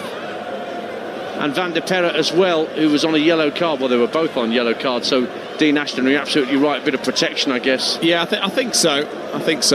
But what a moment, you're right, for Sykes. Be alongside Burgess as well. A little nod to the EFL, isn't it? We do produce. The EFL does produce a lot of good players. Well, you think of England's Player of the Year, Jude Bellingham, started his career in the EFL. In fact, you look at pretty much all that England side. They've all had EFL experience, whether as permanent signings or loan signings. Let's see how Messrs Burgess and Sykes deal with Newcastle if they attempt to extend their lead still further. Miley just slips in the centre circle, and that allows Zorgan to bring the ball away for the hosts. Kalaili down the right-hand side. Deep cross for Niang at the far post. Well dealt with by Trippier with a flick header just to keep it away from the left winger. And then Trippier hits it downfield. Voltemade, heavy touch. Gets the ball back into Union SG possession. Worked out to Niang left-hand side. Midway point of the half. Rasmussen gets his first involvement. The former Norwegian under-21. Decent cross into the box, but nobody had really gambled in yellow and blue for Union SG, and it goes behind for a goal kick to Newcastle. Quarter of the game to go on TalkSport 2, and Newcastle are 3-0 up. Yeah, and they're pretty comfortable. Newcastle, it's a good ball in from Rasmussen, nobody there. But you can see why they're Belgian champions. You can see why they gave PSV a difficult run. They've got some good players. I like Zorgan in midfield, and Kalali on the right-hand side gets forward really well. Voltemade, good touch just inside his own half. Keeps it away from the Union SG defence, but El Hadj comes scurrying back to win possession. They want to get something on the board here, just to give their fans something to cheer about. Sykes gets his first touch. Gives it to Burgess. Just shy of the halfway line. Back for Sykes once more. Gets his head up. Thinks about playing a ball through the middle for Rodriguez, but he just checked his run at the wrong moment for Sykes there, Rodriguez. Now on the right-hand side, Kalaili. Infield for Zorgan. Newcastle nice and compact in their defensive shape. Which I'm surprised didn't happen sooner in this second half with that 2-0 lead, but obviously now with 3 can absolutely just sit into a shape, especially with this early kick-off. I can imagine that there'll be a few Geordies that'll enjoy themselves out there. Oh, quite. They want to keep a clean sheet. Here comes El Hadj for Union, curls it right-footed, and it skims the roof of the net on its way over. Pope did fling up his right arm at it, but El Hadj just had a go there from 25 yards. I think Pope had it covered, and it did just skim the roof of the net on its way over the bar. Goal kick Newcastle, who lead 3-0 on TalkSport 2. But that came from a ball out towards Niang, who just got ahead of Trippier. I'm surprised they didn't play him up against him this evening. It fell to El Hadj. You're right, he had loads of time to size it up. He was just trying to whip and dip one up and over Pope, and again just put a little bit too much on it.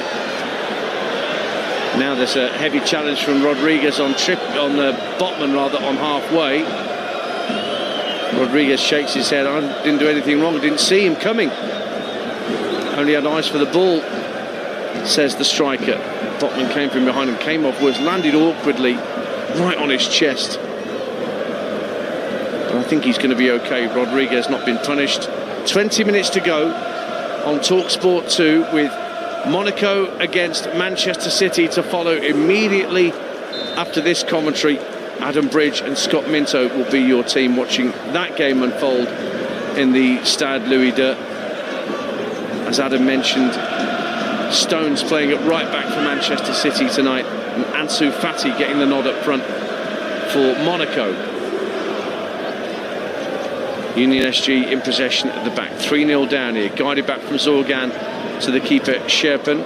He just chips it to Kalaili down the right back channel, tries to immediately send Geiger away. There's a triple change on the way for Newcastle United. I can see 3 black and white shirts down there ready to enter the fray, and they will get their chance once the ball next goes out of play. But it's a big performance, much needed. Bit of pressure before the game, obviously wanting to get points on the board in the Champions League for Newcastle.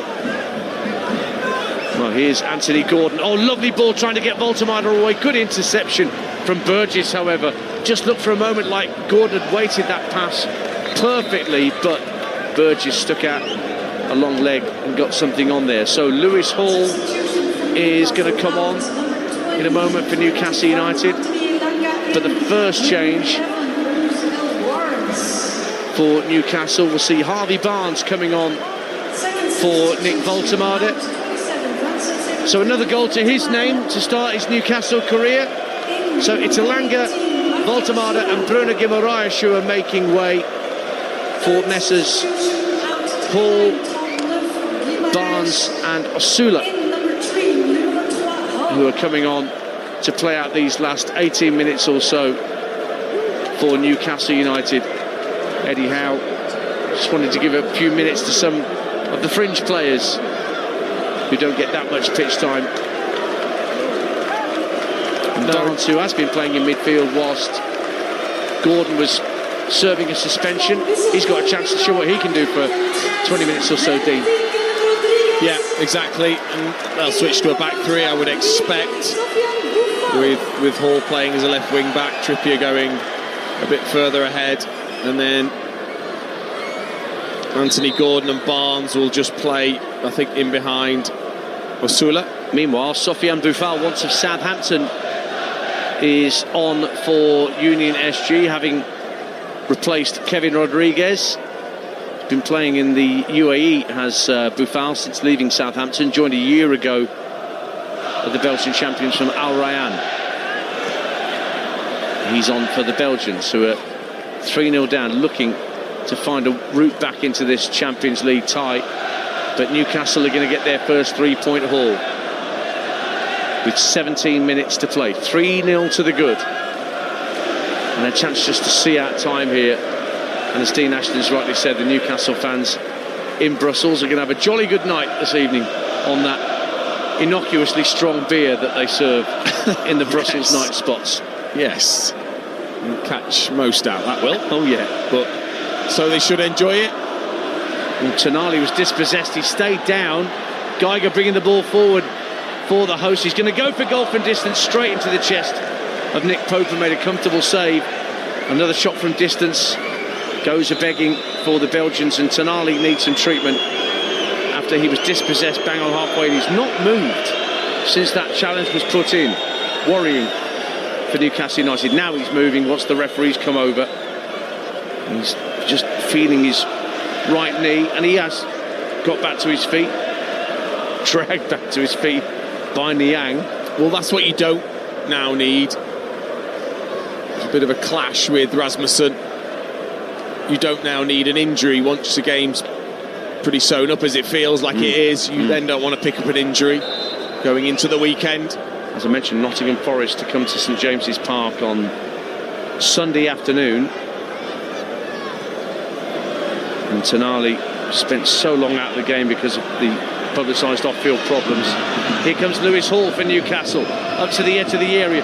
Just can't get past Kalani, who did really well, stayed on his feet and won the challenge.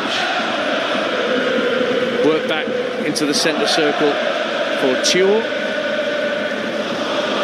Now Trippier, just shy of the halfway line. Plays the ball into the feet of Tonali, looks to have run off the injury. On the far right-hand side, it's Barnes. Plays a 1-2 at Tonali and gets away. Whips the ball up to the edge of the area, looking for Gordon, but defender stepped in front of Gordon and got it clear. So Gordon playing through the middle now, effectively, Dean, with Voltemade off. Well, just behind Osula, but certainly getting more centrally in his positioning because of Hall on the left. And lovely bit of work from Barnes, wasn't it? It was the right pass. Gordon just wasn't expecting it, but he'll want his hat-trick, won't he? His Champions League hat-trick. Oh, most definitely. Inside his own half here, Gordon just feeds the ball back to Thiaw, who's had a good, uncomplicated game at centre-half. The former Milan centre-half, Malik Thiaw. Plays the ball back up to square to Botman. Into the feet of Gordon, just shy of the halfway line. Lovely little drop of the shoulder to get away from Rasmussen there. Tonali strokes the ball out to Trippier, right-hand side. Barnes ahead of him, picks it up now for Newcastle. Trippier's gone on the overlap, but Barnes has come in field from the right-hand side. Now it goes back out to the right. Barnes takes over again. And has it again in a bit of space. Chance to run at Layson. Down the right-hand side, comes in field, Harvey Barnes, still got it, plays a 1-2 at the edge of the area, vital interception from Sykes to turn it behind for a Newcastle corner with 13 minutes to go, 3-0 to Newcastle United. That's just not really what you need, is it, as a defender? All of a sudden you've got the sharpness of Harvey Barnes wanting to impress. Lovely bit of work again, looking for that 1-2. You're right, Sykes, just reading it and stretching out that right leg. And Kalali just, I don't know, it's a bit of cramp he's suffering from the Union SG full back, but he was just flat on his back inside his own penalty area. But he's actually coming off to be replaced by Louis Patrice, who just joined the club from Saint-Gilloise in Belgium, former Anderlecht player. So he's back on his old stomping ground, Louis Patrice, because this game is being played in Anderlecht's home stadium. Kalali had a decent game at right back, and he had a good chance early in the second half for Union SG. But here's a corner for Newcastle, swinging from the right hand side. Byrne goes up for the header and it goes wide, and he rose really well, and Thiaw was in there as well, but it goes wide of the post and the Belgians have a goal kick. 12 to go, 3-0 to Newcastle. He hasn't lost that ability from set plays, has he, Trippier? Bang on the money, that one.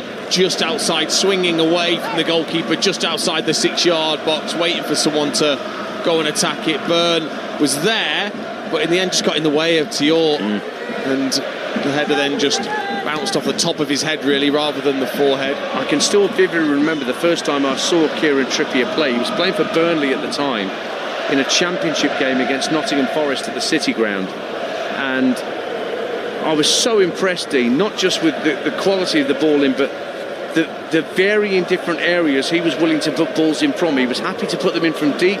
He would get past his man at times, but for a right back, it's rare that a right back catches the eye as much as he did that night.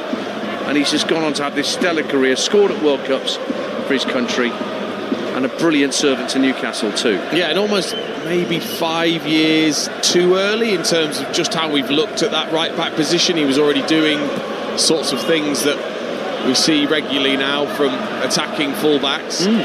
But like you said, that variedness of his delivery. Buffal going for goal, pushed wide by Nick Pope to his right-hand side. Decent strike from the former Southampton man. Pope equal to it.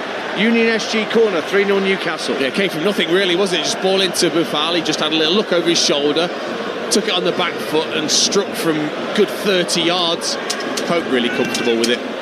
Short corner played to the left-hand corner of the box. Here's Buffal again, faced up by Gordon, who managed to take the ball off the toe of Buffal and then clips it in field to Harvey Barnes, turns it over on halfway, and now away come Newcastle United. A chance to feed it back to Harvey Barnes in the area. Number 4, Harvey Barnes, the substitute. Brilliant stuff from Newcastle on the counter-attack. Gordon brought it away. Osula carried the ball downfield after Barnes had fed him, and he timed the pass back to Barnes to perfection, did William Osula, and Barnes committed the keeper, lifted it over him, and Newcastle have a 4th. Well, that's been begging to happen for Newcastle on the counter-attack. They've had numerous opportunities where they've got into these positions and not made the most of them, but Osula, brilliant in the timing of the pass. He could have played it early, he didn't. He just waited enough for the defender to move before he slipped it down the side of El Hadj, and then Patrice couldn't quite get back, and it's a tiny bit fortunate as he goes to side foot it in. Harvey Barnes, it just takes a little deflection off Patrice's foot and lifts up and over a falling Sherpan into that near post for 4-0. Harvey Barnes, who scored 9 goals last season for Newcastle United, gets his first goal in the Champions League this season for the Toon Army, and it's 4-0 with less than 9 minutes of normal time to play. And this is a real Champions League lesson being handed down to the new boys against Newcastle, whose Champions League experience, let's not forget, is not that extensive, particularly in recent seasons, but this is as professional a performance as Eddie Howe could have wished for coming here tonight, Dean Ashton. Oh, very much so. They'll be delighted with it. But here's Patrice, down the right-hand side of the area, playing a ball across the face of goal, and Trippier decides to put it behind for a corner kick. Didn't really get a shout, or at least he didn't think he got a shout. Niang was behind him, so he decided the discretion, the better part of valour, and it's a corner kick to the Belgians. But Newcastle lead 4-0. Yeah, they are game, aren't they? That's can't be questioned of this Belgian side, but maybe naive again. The fifth could come if they keep. Corner kick goes all the way across the face of goal, and Pope was a bit worried for a moment that Zorgan's kick was going to drift all the way into the far corner of the net, direct from the corner, but it wasn't to be in the end. And there's going to be more changes before Pope can take the goal kick. And Fabian Schär is going to get a few minutes out there for Newcastle. Going to replace Kieran Trippier, who has put in, I think it's fair to say, Dean Ashton, another fantastic little shift for his club at right back. Especially first half, when you think that was where they made the most of the possession that they had on the right hand side. Him and Alanga combined well, and he knows when to play it to his winger, when to support, when to overlap. That bit of experience that he's got, and then terrific delivery when he does get wide. Hasn't played since the Barcelona game. Played just over an hour in that match, Fabian Schär, but he'll play out time here. So less than 7 minutes to go. Remember, we're off to the Stade Louis II. As soon as we're done here on TalkSport 2, our next Champions League encounter is just around the corner as Monaco take on Manchester City. It's an 8 o'clock kickoff. Also Arsenal Olympiacos on TalkSport at the same time. Here's Anthony Gordon for Newcastle. Lovely ball into the area from the left-hand side, but nobody had really gambled. Harvey Barnes with the furthest player forward. Union SG get it clear, but instantly won back by Lewis Miley for the Toon Army. He's looked a lot more like himself, Anthony Gordon, tonight. Been that real driving force. They're away again. Tonali driving forward, tried to flick the ball in field for Osula, but it went behind the former Sheffield United man, and the Belgians have it back. Just over 5 minutes to go. And you're listening to Union Saint-Gilloise 0, Newcastle 4 in the Champions League, live on TalkSport 2 with Enterprise Rent-A-Car. Here for it. Book now at enterprise.co.uk. Monaco, Manchester City on the way next. It's a strange stadium, that Stade Louis II. I was in Monaco once and walking around and suddenly came upon the stadium. It sort of cropped up out of nowhere. It's not the most imposing of places, the Stade Louis II. Certainly the boats in the harbour are slightly more impressive. Yes, I was going to say overshadowed. But a fantastic setting for Manchester City to try and strut their stuff to follow up their win against Napoli. That's next on TalkSport 2. Newcastle looking to keep a clean sheet here and make it a perfect night in Brussels. Oh, lovely turn from Botman to get away from Geiger. Dropped his shoulder when he looked like he was running out of play. But the ball still drops for the Belgians. Boufal with his back to goal 30 yards out. Boufal takes over again, finds Zorgan out to the left-hand side and Niang. 4 waiting for a cross in yellow and blue. Niang gets to the dead ball line, but the cross is too heavy. Tipped with too much pace, got an amble in his boot there. Does Niang, it goes out of play for a Newcastle throw in their left-back position. 4-0. It's a good clearance, wasn't it, from Niang in the end. Did so well to get to the byline, and then what a waste when you've got 4 players in there. Well, this game brought to you in partnership with TNT Sports, the home of European football. So yeah, a bit of a lesson for Union Saint-Gilloise tonight. They've got Inter Milan coming here in their next home game, then away to Atletico Madrid, away at Galatasaray, who I saw beat Liverpool last night. So it's not going to get any easier for the Belgian champions in their first ever Champions League campaign. Niang trying to dispossess Malik Thiaw, and it has gone out for a Belgian throw on the far left-hand side. Belgian fans trying to rouse their team one last time as they swirl their yellow and blue scarves around their heads. But ultimately, it's not going to mean anything Newcastle are going to have the 3 points to take back to Tyneside. Here is Buffal, knocking it down to Sykes. Sykes just lofts the ball into the area, headed away by Thiaw, and then Lewis Hall does really well, gets the ball in field to Tonali. Now he's driving forward again, 4-on-3 for a moment for Newcastle, plays the ball behind Harvey Barnes, does Tonali, so he has to check his run, the score of Newcastle's 4th goal, but he still has it. Harvey Barnes up to the right-hand corner of the area, Tonali with him, 4 waiting for a cross. Tonali not going to give them that cross, instead he's going to roll it back down the touchline to Thiaw and back into the centre circle for Botman. No need for Newcastle to really press too high up the field. They've got the win, they've got the 4 goals, they've got the 3 points, and they've got their Champions League campaign off and running. Square ball to Dan Burn, just inside his own half, plays it to Lewis Hall. Lewis Hall looking for the run of Gordon down the left-hand side, couldn't find him, and then Dan Burn using his giant frame just to muscle Sofiane Boufal out of the way and keep Newcastle in possession, 4-0. Well, what this result does is, look, it doesn't take the pressure completely off, but what it does is it means it gives you a real chance then for your home fixtures that they've got coming up in this competition to then go and really build on this.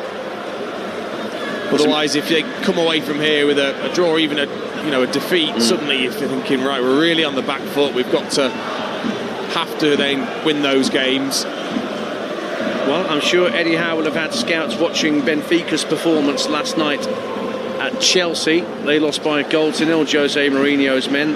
That's Newcastle's next opponents at St James's Park in this competition. Now, a little push on Layson, the left back, from a Newcastle player to give Union SG a free kick. It was Barnes who went in too strongly for the referee's liking on the Union SG centre half, so a chance for the Belgians to swing a free kick in as we head into the last minute of normal time. In fact, they've taken it short. Boufal, about 20 yards inside the Newcastle half of the field, plays it right to Sykes, the boyhood Newcastle United fan. A short pass returned to him, but he did really well actually, Sykes, to keep possession. Patrice floats the ball in field under pressure. Newcastle win it back. Gordon, who scored 2 penalties tonight and looked lively, but then he gives play up to Patrice, who's immediately dispossessed by Byrne, and it's worked in field by Lewis Hall into the centre circle, brought forward by Barnes. Osula going through the middle, Barnes has gone ahead of him again. Osula to the edge of the D, tries a drive, blocked, comes out to Barnes, little quick feet, finds Tonali. Tonali flicks it to his right. Thiaw with a deep cross to the far post. Lewis Hall brings it down, left-hand side of the area. Tries to play a 1-2, gets to the dead ball line, pulls it back. Tonali forces a great save from Sherpen to prevent a 5th for Newcastle. Just instinctively flew his arms up at Tonali's close-range effort. Corner kick Newcastle. Well, it just felt like they were faffing around, didn't it, Newcastle? And just needed that bit of incisive play. Nice and quick from Hall. 1-2, delivery in, on the floor to Tonali, who catches it brilliantly, and the goalkeeper, super reactions. A bit of fingertips, a bit of his forehead to flick that over Sherpan. So a corner kick is the result. We're into 4 minutes of minimum stoppage time. Tonali with the corner. Sykes heads it up in the air, drops at the far post, and Geiger with an acrobatic overhead kicked clearance sends Newcastle back to the halfway line to retrieve it. And then there's a foul by Niang, giving Newcastle a free kick. So yeah, nearly a minute of that minimum 4 that's been added on by the Swiss referee has already elapsed.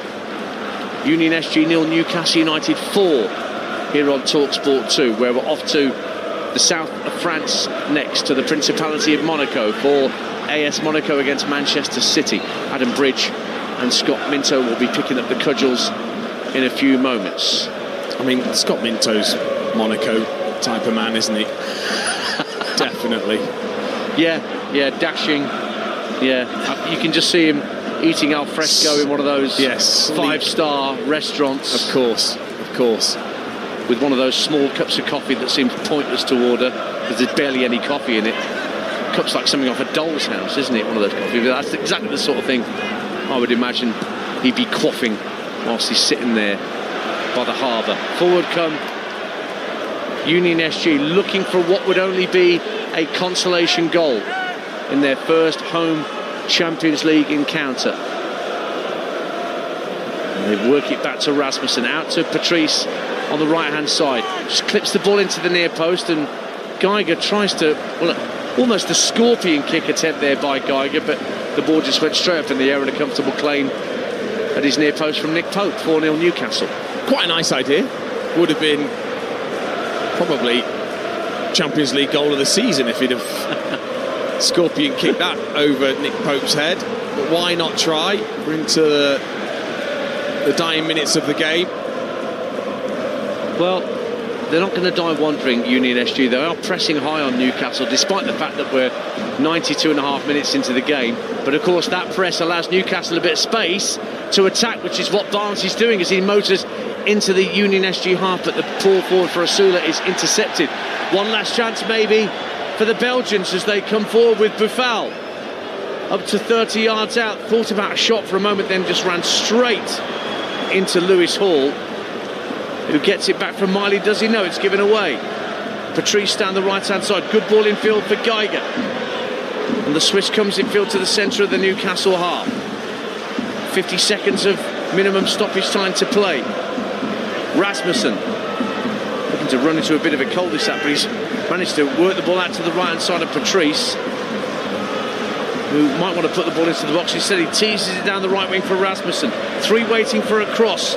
Goes deep to the far post, but Thior stoops and heads it clear. Gordon guides it down. It won't quite break for Asula. And Burgess finds Layson. Now out to the left-hand side. Chance for Niang maybe to put one last ball into the box for Union. Gets to the dead ball line. Did he take the ball out of play before the cross came in? No, it's been given as a corner by the Swiss referee for one last set piece for the Belgian champions, who trail by 4-0. He's given a goal kick. He's realised in the end that the whole of the ball... Did the whole of the ball go over the I think it did. I think it did. So they're even denied a corner kick right at the end there, the Belgians. And I think once Nick Pope has sent the goal kick downfield, that will be that. And then I'll shortly be asking Dean Ashton for his man of the match. So get your thinking cap on there, Dean, about who you want to give the award to. We'll be off to the Stade Louis II in the next few minutes with Adam Bridge and Scott Minto for AS Monaco against Manchester City. So the goal kick about to be whacked downfield by Nick Pope. All eyes on the referee. The whistle goes, and Newcastle United have got their first Champions League win of the season after the disappointing night at St James's against Barcelona. Anthony Gordon, who scored their consolation against Barca, gets two on the night for Newcastle, both from the penalty spot. Voltemada and Barnes also on the mark for the Tsunami, and Eddie Howe will be delighted with such a professional performance from Newcastle United. 3 points on the board, clean sheet, 4 goals scored. Thank you very much. Very good performance. You know, they withstood a little bit of pressure, but then they controlled the game. They quickly worked out where the weaknesses was of the Belgian side, Union SG, and then they made the most of those. Winning the penalties, of course, was key just before half-time. I think that second goal was probably then enough to be comfortable in the second half. A bit of naivety from Union SG, but Eddie Howe, you're right, I'd be so pleased. No injuries, good performance, 4 goals and a clean sheet, and 3 points. Well, the Magpies had only won one of their previous 11 away European fixtures. They've made a mockery of that statistic tonight. A very, very comfortable 4-0 win against the Champions League new boys of Union Saint-Gilloise. It is time that I asked Dean Ashton to pick his man of the match with our friends at Enterprise Rent-A-Car. The Here For It hero on TalkSport 2 with Enterprise Rent-A-Car. Whatever it is, we're here for it.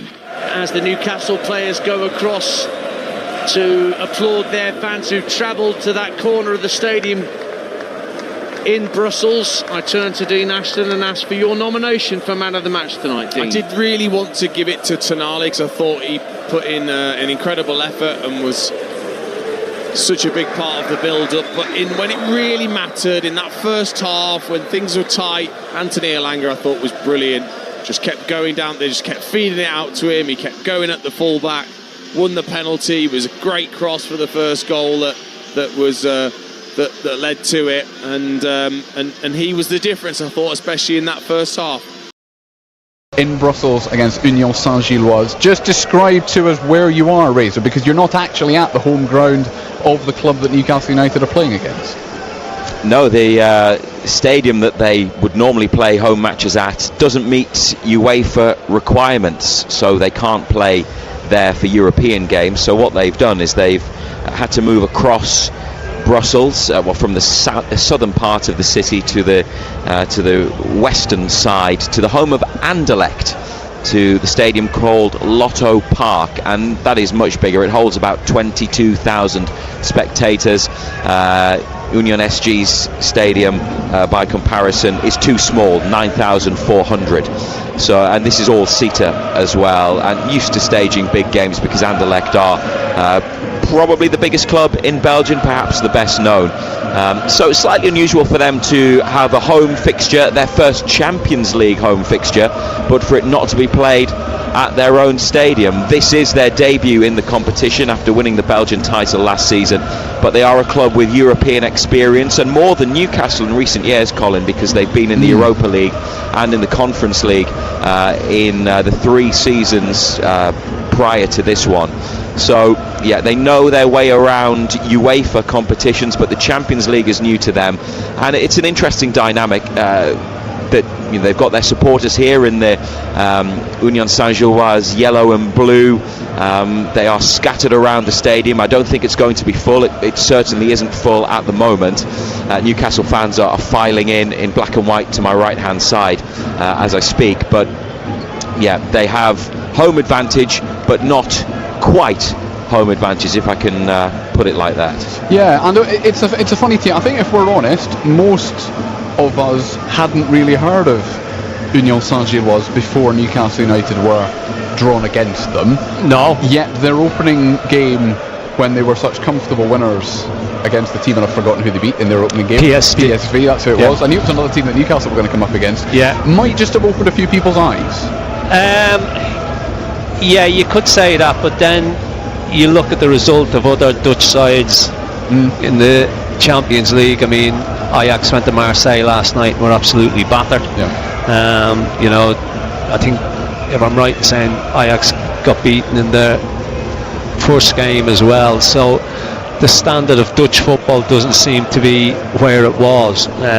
So I'm not too sure how much you can read into that, but I suppose going away from home in the Champions League and winning so comfortably, you know, they have to be respected. And you look at the league table in the Belgian league, they're unbeaten this season. They've got maximum points, so they're obviously a decent side. They've got something about them, but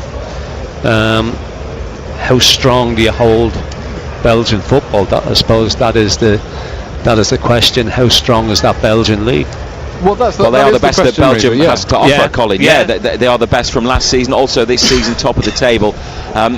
They are an interesting club because there's links to English football with Tony Bloom, who is the owner and chairman of Brighton. He bought them 7 years ago, got them promoted, and then a couple of years ago, when Union SG were in the Europa League, Brighton also qualified. He had to reduce his shareholding in order to comply with UEFA's multi-club ownership rules, but they're clearly well run. They're clearly a club that is on the up and wants to stay at the top of Belgian football and compete in Europe regularly. And in terms of a couple of players, there are one or two really interesting cases and one or two interesting stories. Firstly, Ross Sykes, a defender who's on the bench. He is from Lancashire. He's a Burnley boy, but he's a Newcastle United fan. Picked Newcastle as his team when he was young. He was brought to Belgium from Accrington Stanley, having been playing in League One and has been around and playing a part in their success for the last 3 years. When Newcastle were in Dortmund 2 years ago in the Champions League, he was in the stands as a spectator, as a supporter, and he's on the bench tonight. So whatever happens, a bit like Andy Cook with Bradford in the League Cup last week, you just hope that he gets on and gets the opportunity. They also have a player, their captain, Christian Burgess, who started his career at Middlesbrough, had a loan spell at Hartlepool in the lower leagues, and has made more than 200 appearances now for Union SG since joining from Portsmouth 5 years ago. And their goalkeeper, I want to tell you about, who's playing tonight, Kjell Scherpen, who is a big boy, 6'8", and he played for Brighton alongside Dan Burn on his only Brighton appearance. So a couple of interesting facts about some of the players in the Belgians' side tonight. Well, I want to see them stand next to each other, because according to a well-known internet encyclopedia, he's 6'9", 2 meters 6 centimeters. I mean, that's, you then expect your goalkeeper to dominate, Ando. That's because tell you what, it's a long way down though. Yeah. It's a long way down to the ground. Okay, in the air, but anything on the ground, he's got a long way to go. You know, so you would expect him to dominate in the air, but we'll find out soon enough whether he can or not. Yeah, there's a good Scottish name there. The thing about Belgian football is as well, you know, back in the when Alex Ferguson was at Manchester United, he sent a lot of the younger boys to play in Belgian football. John O'Shea. Yeah, Antwerp was where a lot of them went, Antwerp was a side that he used a lot. So, you know, that's whether you read on the internet or not, I don't know. But look, you know, they obviously had a great season last season. They're going very, very well this season. But I mean, don't know a great deal about them. I mean, I suppose it says an awful lot about them when they have to play at Anderlecht because their own ground isn't up to the standard of Champions League quality to be able to play Champions League games there. Just one point that I want to make, Colin, just generally, just expanding on what Ando said there. When Newcastle returned to the Champions League 2 years ago, they got 3 giants: AC Milan, Borussia Dortmund, Paris Saint-Germain. They played Barcelona 2 weeks ago. So 4 of the leading clubs in Europe, the biggest and best teams anywhere. This has a different feel to it. As Ando said, the Belgian league is not one of the strongest, but you have to respect a team that are champions and are currently top of the standings domestically. But it probably has more of a feel of a Europa League fixture, with all due respect, when you compare it to what's gone before, most recently in Newcastle's very recent Champions League history and return. Even just the feel about the place, smaller scale, smaller stadium, less interest from the international media and the local media here in Brussels as well. It just feels a little bit more low-key, but it's no less important because of the defeat by Barcelona and just generally with the way this season has gone. It's a massive game because they need to get some points on the board tonight. They've still got 6 more to play, but those games come quickly and then they'll start running out of opportunities. And last season, 11 points got Manchester City into the knockout phase playoff round, and that's the minimum Newcastle are looking to achieve. So you need 3 wins really, and hopefully they can get the first of those tonight. Indeed. Just one more for you, Ando, on the team as we come back to the Newcastle United team before before I retreat and let you and Razor carry this right the way through to kick off, which is 16, 17 minutes away now. Dan Burn at left back, we talked about a little bit earlier on, and we'll come back to it once we see how he performs in the opening 15-20 minutes of this game. But that front 3 as well. Nick Voltemada now basically has to play every game. Razor kind of alluded to it earlier. He has to start now for as long as he's fit. Until Yohan Wissa is fit again, there is a lot of demand on him physically and a lot of pressure on him psychologically as well. He is the focal point. Yeah, I mean, obviously you've got Asula there as well, but you would think Voltemada is the main man. Got through the game well at the weekend. You know, obviously didn't play the full 90 minutes, but got his goal. I thought played well. His touch was good. Brought people into the game well. And the games are coming thick and fast. It's going to be really interesting how they use him. Is he going to be there game in, game out? Is there going to be a stage where you're going to have to put some faith in Asula? We'll have to wait and see on that one. We will indeed. Thank you very much for the moment, and John Anderson. This is time, like I say, for me to pull back from this and let Matthew Racebeck in Brussels and John Anderson in the dry warmth of this BBC Radio Newcastle studio take you through the rest of the build-up. 15 minutes away from kick-off, then Newcastle United away to Union Saint-Gilloise in the Champions League. It's all Razor and Ando after this. Anna Foster, weekday mornings from 10. Dropped the dog lead. There was desperation. I phoned home to get help, to get them to come and pick me up. They couldn't. They were having tea. There was only one thing for it. Use the brassiere as a dog lead. That was perfect. Stretchy for puppies of a different kind. Not embarrassed or shy to say that you can double use things like that. Pants as scrunchies. There isn't a woman out there that hasn't used a pair of pants as a scrunchie for a shower. I haven't. You've never used a pair of pants as a scrunchie? No. Oh God, what's wrong with me? Anna Foster, weekday mornings from 10. Just ask your smart speaker to play BBC Radio Newcastle. Total Sport North East. The Champions League. Matthew Racebeck and John Anderson. BBC Radio Newcastle. And good evening to you again from Lotto Park in Brussels, the Belgian capital.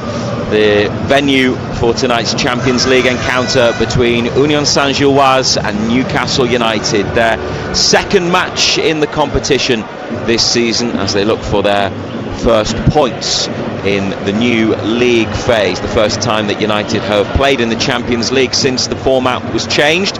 It's always been the group stages in the past. Now it is a 36-club league, and you would think the chances of getting through increase. The number of matches they play has certainly increased from 6 to 8, but after losing to Barcelona they've got to start picking up points. Ando, you would say, wouldn't you, that when you look at who else they have to travel to, that's Marseille, Bayer Leverkusen and Paris Saint-Germain in the final round of matches in January, that this is the most favourable looking away fixture that Newcastle have, isn't it?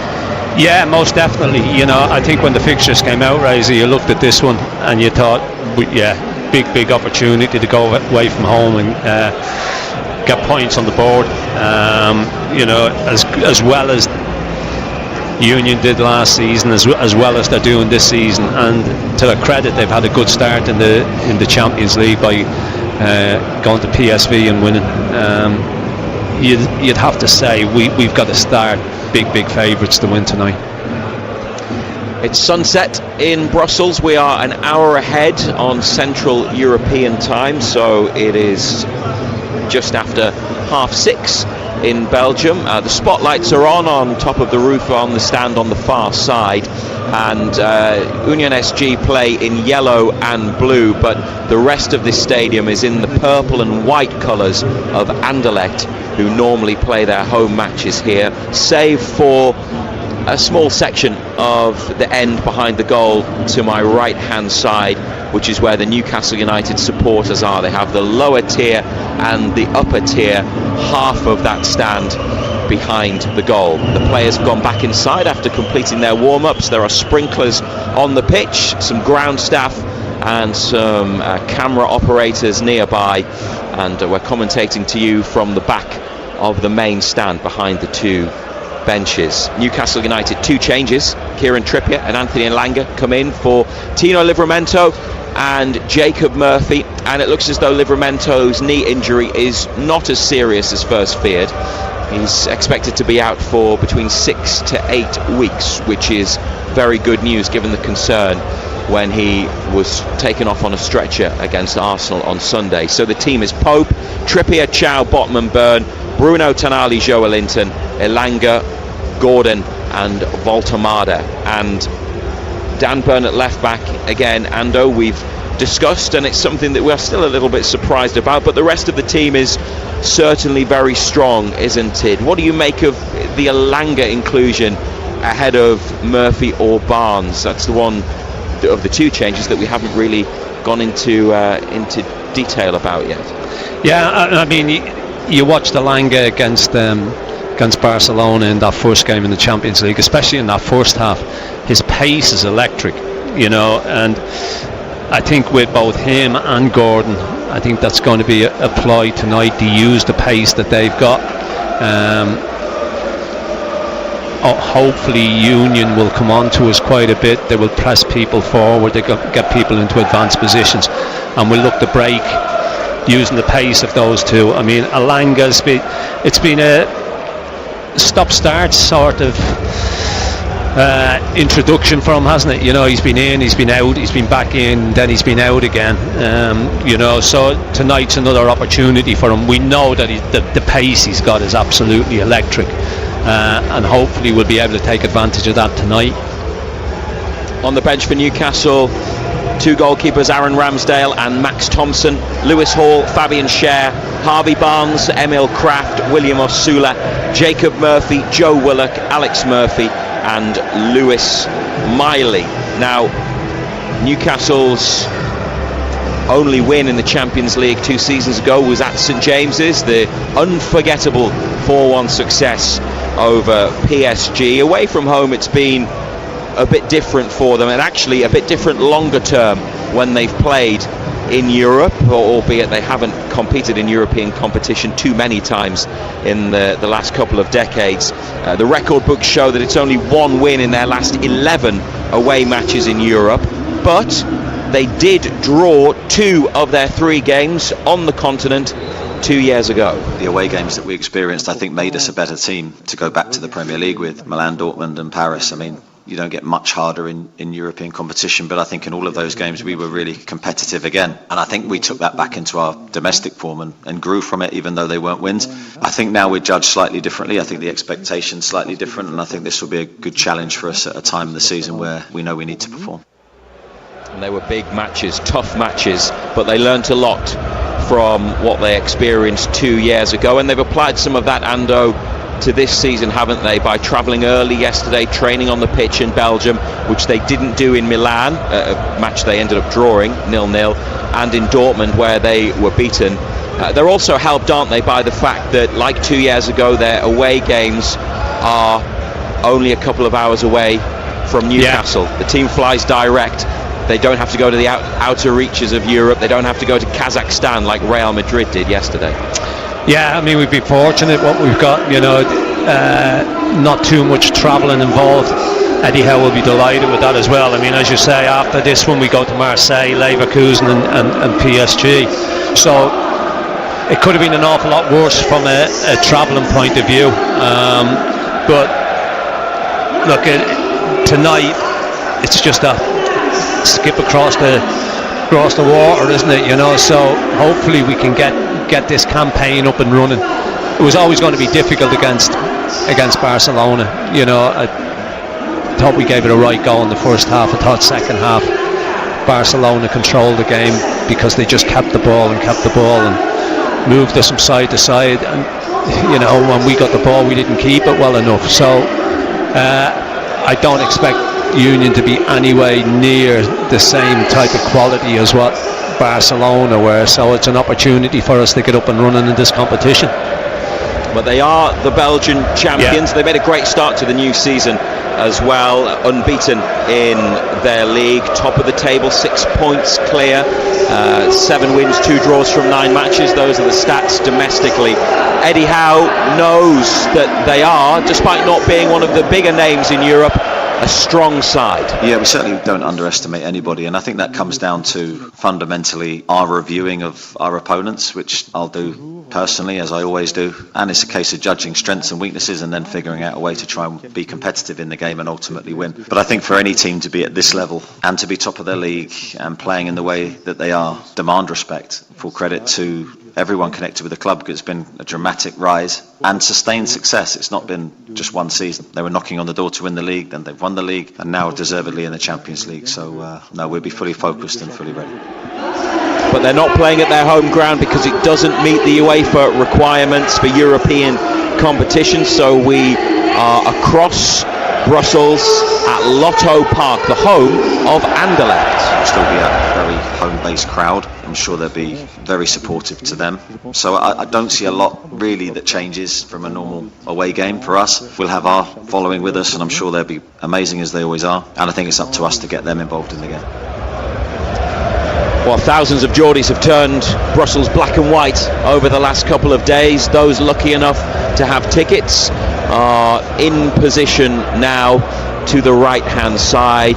Many travelled over without a ticket for the game. That tends to happen on the European trips. It's important for supporters sometimes just to make the journey, to be with other Geordies, other Newcastle fans, and sample these big European occasions. Watching, I'm sure, from the city centre, from the Irish bar that was designated as an away fan pub in one of the squares in Brussels. And with it being an early kick-off, they'll all be able to meet up again tonight after the match has finished. We are awaiting the arrival of the two teams. Let's have a look at how Union Saint-Gilloise line up. In goal, Kjell Scherpen. Then at the back, Kevin McAllister, the brother of Alexis McAllister from Liverpool. Christian Burgess, the former Middlesbrough and Hartlepool player, he's the captain. And Fede Lezen is the left-sided defender. It's a 3-4-3 for the Belgians tonight. On the right-hand side, Anan Kalaili, in the middle Adem Zorgan and Camille van der Peer, and on the left Ousseynou Niang with Anwar 8 El Hajj in the number 10 role, just playing behind Kevin Rodriguez and the Canadian international Promise David, who's got 5 goals in 9 matches this season and got their first goal in their win over PSV in their opening match, their Champions League debut. Here are the two teams in Brussels, Union Saint-Gilloise, and for the first time away from home this season in the Champions League, Newcastle United.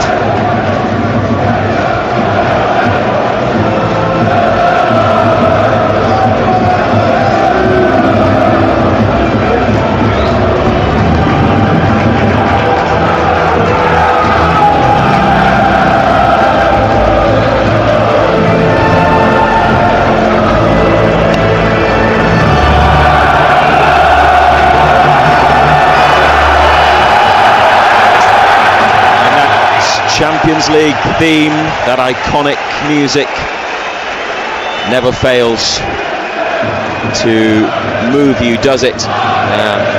Real sense of pride among the away supporters, belting out the last line, the champions, as the music came to an end and the players from both teams shake hands and high five on the halfway line. The Champions League black and white starred football flag is removed from the centre circle.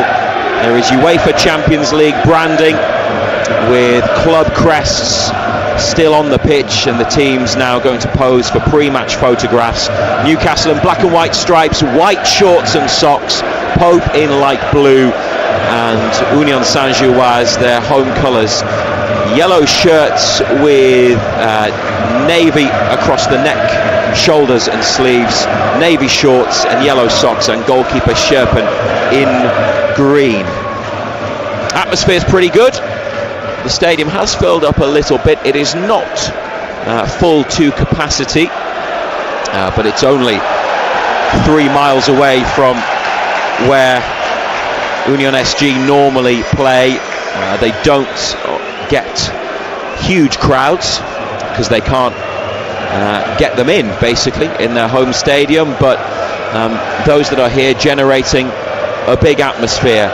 And it is, John Anderson, a huge night for Newcastle United because they want to get their Champions League campaign up and running. We've talked so often about how important it is to be here from a club profile point of view, financially, what the Champions League is worth. They made around 30 million 2 seasons ago. They've already made 16 million this season just for qualifying. But they're not here to make up the numbers. They want to get through and want to succeed on the football pitch as well as have the financial boost. Yeah, look, it's not just about kick-starting your Champions League, Razor. It's about kick-starting your season. You know, we said at the weekend it was an opportunity for us to go and kick-start the season against Arsenal. And that didn't work out We thought that Bradford would have been a confidence boost, scoring those 4 goals. Went ahead against Arsenal and then gave 2 poor goals away from a defensive point of view because they're set piece goals, especially with the height that we have in the side. So it's not just about kickstarting the Champions League campaign, it's about kickstarting our season. We're almost ready to go with you on BBC Radio Newcastle in the Champions League. Newcastle United, Bruno Guimaraes and Sandro Tonali ready to get the match underway. Newcastle's second in the Champions League this season, beaten by Barcelona, now in Belgium. Their 18th European campaign. This is their 142nd European match. They are shooting towards the goal to the right and have gone on the attack up this near side, the right wing. Bruno wanted a free kick. It's cleared by Union Saint-Gilloise, and Kieran Trippier in possession. Up the line to Anthony Elanga, laid off to Bruno, swept up to Voltemade, edge of the area, gets dispossessed. And now the opportunity for the home side to clear, helped on by the striker Promise David, but Sven Botman gets to the ball, comes away with it. Might have been foul, but the referee allows play to continue. And the referee tonight is Urs Schneider, who's from Switzerland, a regular in UEFA competitions. All the officials are Swiss, and I don't think this happens very often. The assistant referees are identical twins, and one of them on the far side has to put his flag up and award a free kick, alert the referee to blow the whistle, because Joe Linton clumsily has committed a foul in the corner on the far side. Newcastle's left and about in line with the penalty spot, the edge of the penalty area. After a minute and a half, they have a free kick to defend. Yeah, I mean, you talk about identical twins. I wonder if they'll make identical mistakes, Razor.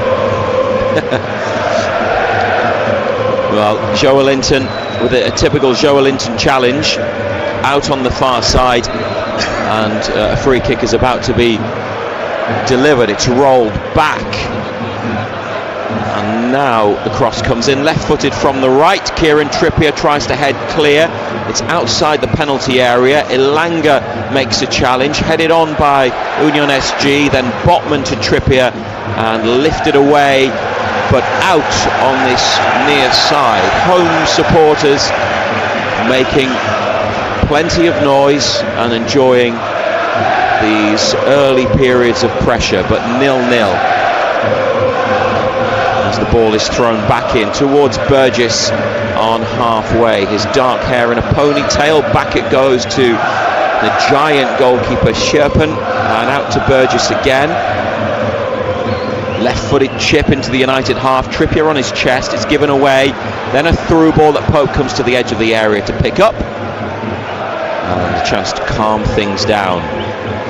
Overarm throw out to the left to Dan Burn, who is at full-back in a 4. Joe Linton wide to Gordon, just kept in, and although he slipped, Anthony Gordon has been able to win a throw for Newcastle. A reminder, it's Pope, Trippier, Chow, Botman, Burn, Bruno Tonali, Joe Linton, Elanga, Gordon, Voltemade through the middle. Yeah, it's been a messy start, hasn't it, from both sides, Razor?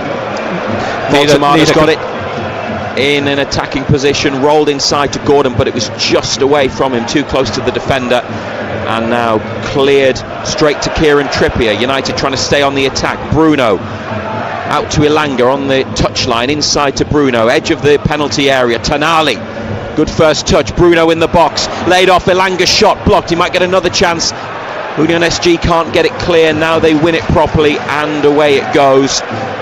Chow helps it back to Tonali, appeals for a foul, nothing given. And despite the protests from the home side, and Newcastle in possession with Dan Burn in his own half, onto Joe Linton holding off his man. Tonali tries to carry it forwards, it's blocked. Burn to Gordon, and out for a Newcastle United throw. Gordon takes a quick one into Voltemade, up onto his chest, but then dispossessed. And Anwar 8 El Hadj with a forward pass. Botman is there, plenty of space. Union Saint-Gilloise 0, Newcastle United 0 in the 5th minute, Ando. Yeah, it's all very sloppy, isn't it? Neither side really able to get hold of it and keep it. A little bit hectic at the moment. The game hasn't really settled down yet. It's going to be a corner kick to the hosts. Botman and Byrne complain to the assistant referee. However, it is a decision that goes against Newcastle United, so they are back to defend once again. Everybody in black and white in the box. They've got Van der Peer on the corner of the penalty area if they want to go short. One other outside the box, everybody else in the corners towards the penalty spot, headed towards goal, then headed over near to the post. Got up well. It's the striker Kevin Rodriguez, the Ecuadorian international, one of the two big lads up front, along with Promise David, the Canadian, and he climbed well enough, but the header wasn't coming down in time. Yeah, it's half a chance, isn't it? He's always leaning backwards though. Difficult to direct it on goal. Just couldn't keep the ball down and it's flown over the top. Newcastle go long with their goal kick from Pope through the middle towards Joelinton, but Newcastle are without it again, and then it's into the penalty area, a header back to Pope by Bruno. Just need to try and calm things down a little bit. It's a vibrant home stadium and home crowd, everything you'd expect from an away match on the continent. And they look long from Pope for Voltemada and Gordon on the left. It's lifted clear, Joelinton in midfield, header backwards, Bruno stabs it on, Voltemada brilliantly laid off to Trippier, and it's found its way towards Elanga, and it's a Newcastle throw despite Elanga wanting a free kick when the challenge came in from Ousseynou Niang. Went shoulder to shoulder with him, but last touch was off a yellow and blue shirt. Trippier 30 yards out, angled throw to Elanga, takes a touch, he's dispossessed, Tonali's won it back, Joelinton controls, Voltemada tried to take it on the half turn, but it's cleared as far as Trippier. Now Tonali and Elanga, and Elanga's gone down, but Tonali finds Bruno, 1-2 with Joelinton, back into the middle from Bruno, and attempted clearance that's gone backwards and has to be punched by the Union SG goalkeeper. It's a bit messy, not the most convincing defending, and Newcastle staying on the attack with Anthony Gordon in the centre, 30 yards out. Trippier looking for Voltemada with the cross, it's too long. Gordon goes to retrieve it and gets there in the corner on the left and wins a throw. Yeah, it's not the greatest goalkeeping in the world, is it? 6'9", whatever he is, you'd expect somebody of that height to just come and grab that. He decides to punch it and he keeps the side under pressure. I mean, it was an easy take for him, but like a lot of European keepers, he decided to punch and got away with it. Away fans finding their voice behind the goal. Now watching on as Big Dan Byrne lobs a long throw to the near post. It's a Union SG header, and now Rodriguez, the striker. Joelinton's down in the box, and the referee Schneider has stopped the match. Possibility of a head injury. He went up in the challenge there when the long throw came in, and although Newcastle didn't win the ball, Joelinton was close and got caught in the act of challenging for it. He's okay without treatment, and the match will be able to resume in a moment. It's 0-0 in Brussels.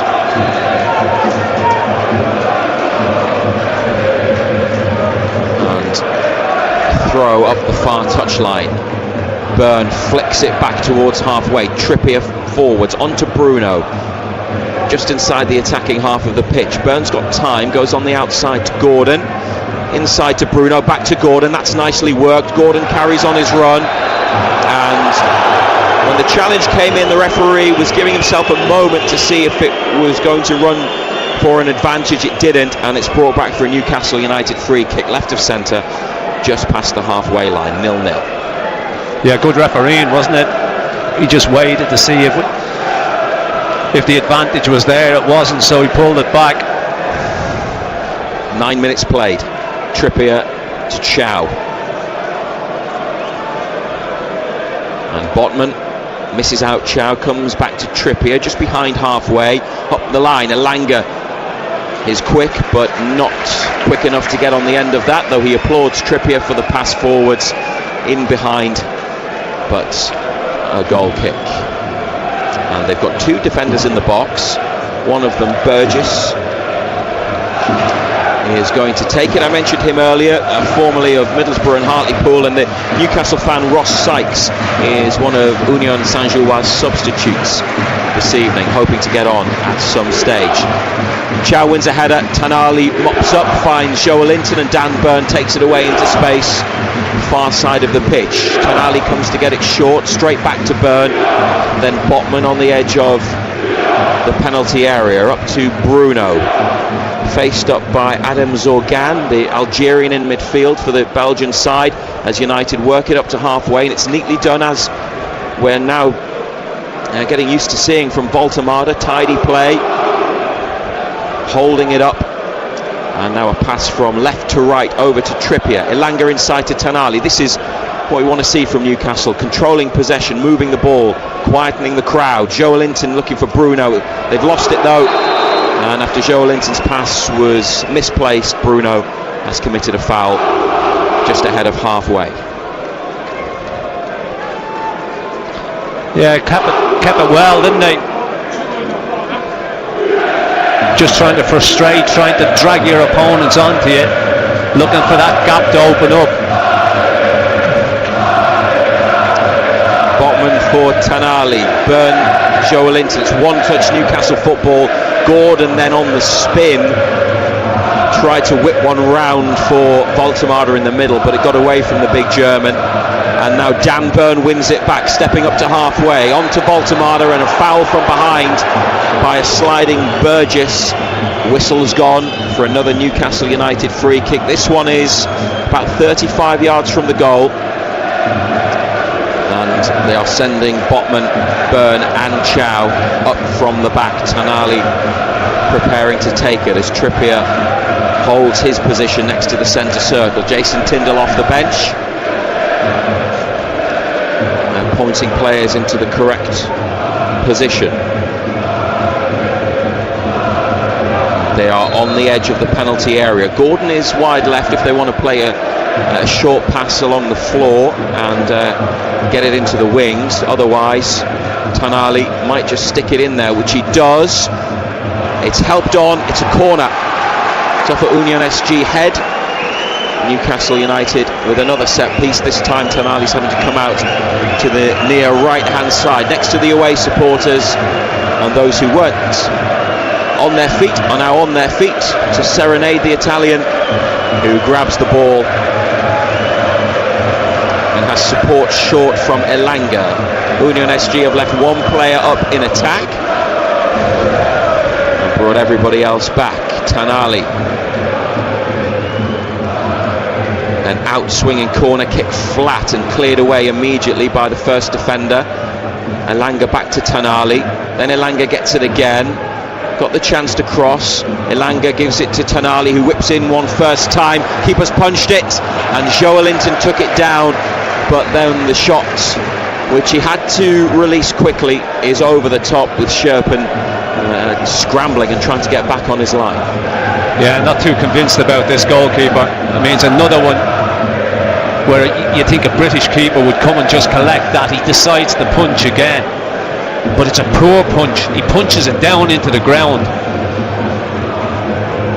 Newcastle playing it well. They've won it back from the goal kick. Tanali, Bruno, Gordon all involved. Then a pass up to the edge of the area for Voltemada. Can't get him into the game, but it's with Trippier now, and a switch from right to left to big Dan Burn, brought under control, and forwards they go with Gordon, who beats one but not the second defender, and it's slammed out of play into the lower section of the stand on the far side. Dan Burns got a spare ball, and I think they're going to go for another long throw. Seeing so much of this, not just at Newcastle but in the Premier League this season from many teams, long throws. And here is Byrne again towards the near post area, misses everybody out, hits a defender and goes behind. So although it didn't have the intended effect of creating a chance, it has led to a corner kick, and the defender, it just hit him. Fede Lezen, the left-sided centre-back, and just didn't react to it, Razor, did he? Far side. Yeah, he just didn't react to it, just came to him quick.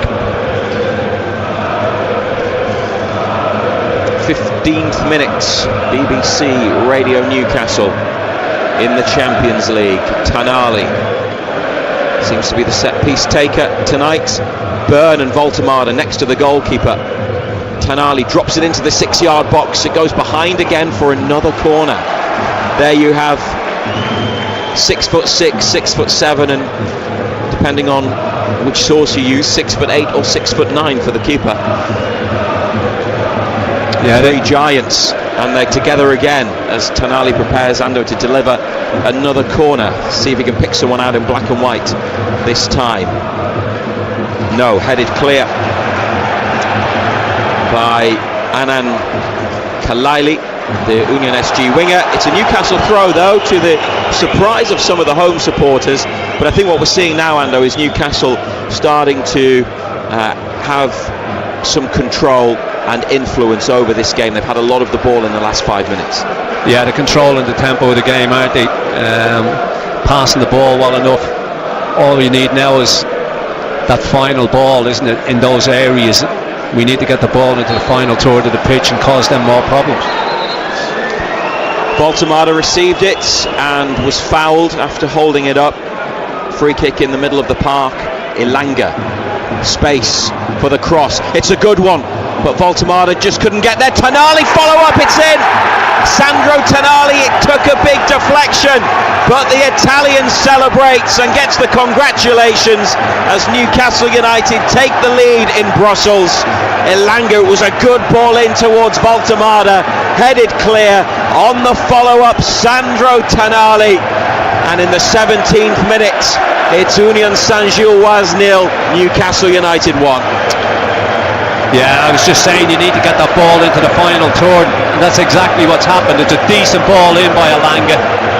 He just whips it in there.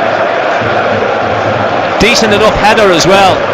It's Voltemade who gets the goal. It's a great flick, actually, Razor, when you see it again. Just totally wrong foots the goalkeeper. Tonali coming onto it, or does it come off the defender? I'm not too sure. It's one. At first it looked like Voltemade had flicked it, but second looks may well have come off the defender. But either way, ball's ended up in the back of the net, 1-0. They've been the better side in this opening 17 minutes as well. They've had more of the ball. Hopefully they can go on and get another couple now. Felt like the goal was coming, and it has arrived, and Elanga's got it back now, and they're looking for a quick second. Voltemade to Gordon. There are bodies back, but black and white shirts getting forward. Gordon beats one, inside to Voltemade. Bruno can have it, laid off to Tonali. Does he fancy another? Wide right to Bruno. Trippier in support as well, close to the touchline, gets it onto Elanga, but just ahead of Elanga, and that's a goal kick. It's a shame that what looked like a promising break amounts to nothing in the end. Newcastle United 1-0 up in Belgium. Now, I'm in the stadium in Brussels. John Anderson's back in the BBC Radio Newcastle studio, which is not our usual setup. We're normally both together when we bring you commentary on every Newcastle match. But interestingly, Ando, you have a television screen with replays and I don't. So for anything like that, I'm relying on you seeing the close-ups and the replays. I've only seen it once, Razor. I need to see it again. It's like you've got VAR and I haven't. Well, VAR usually get it wrong, don't they? So it looked like Voltemade flicked it, but there's a defender directly behind him, so it's one I need to see again. Well, the match delegates from UEFA have given it to Tonali, but we will review it. The main thing is it's Newcastle's goal, 1-0 ahead, and they could really strengthen their grip on this match in the first half. A good opening 20 minutes. Bruno with a free kick to take. Eddie Howe in black training gear tonight. Jason Tindall next to him in white, standing at the edge of the technical area. Howe with his arms folded, watching the ball go back to Botman. Gordon around the defender one side, goes the other and gets taken down, and the whistle's gone for a Newcastle free kick, and they do seem very much in command. Union SG struggling to get the ball. This is where the second goal could come from. This is what they'll hope to do, press home that advantage that they already have. The Belgians made a big start on their Champions League debut, winning 3-1 in the Netherlands against PSV, but it's been different tonight. And Newcastle with Elanga, and 3 in the middle for the cross. Anthony Gordon wide at the near post, just tried to sneak it inside the post past the goalkeeper at the near side, but too much height on the finish from Gordon, and it remains 1-0. Yeah, good break again. Decent ball again from Elanga. He's getting plenty of space on this right side. Difficult one for Gordon. Just couldn't control it, couldn't keep it down. Played over to the far side by Kevin Rodriguez, but intercepted by Dan Burn. Then a ball forwards is cut out by Sven Botman. Joelinton to Bruno.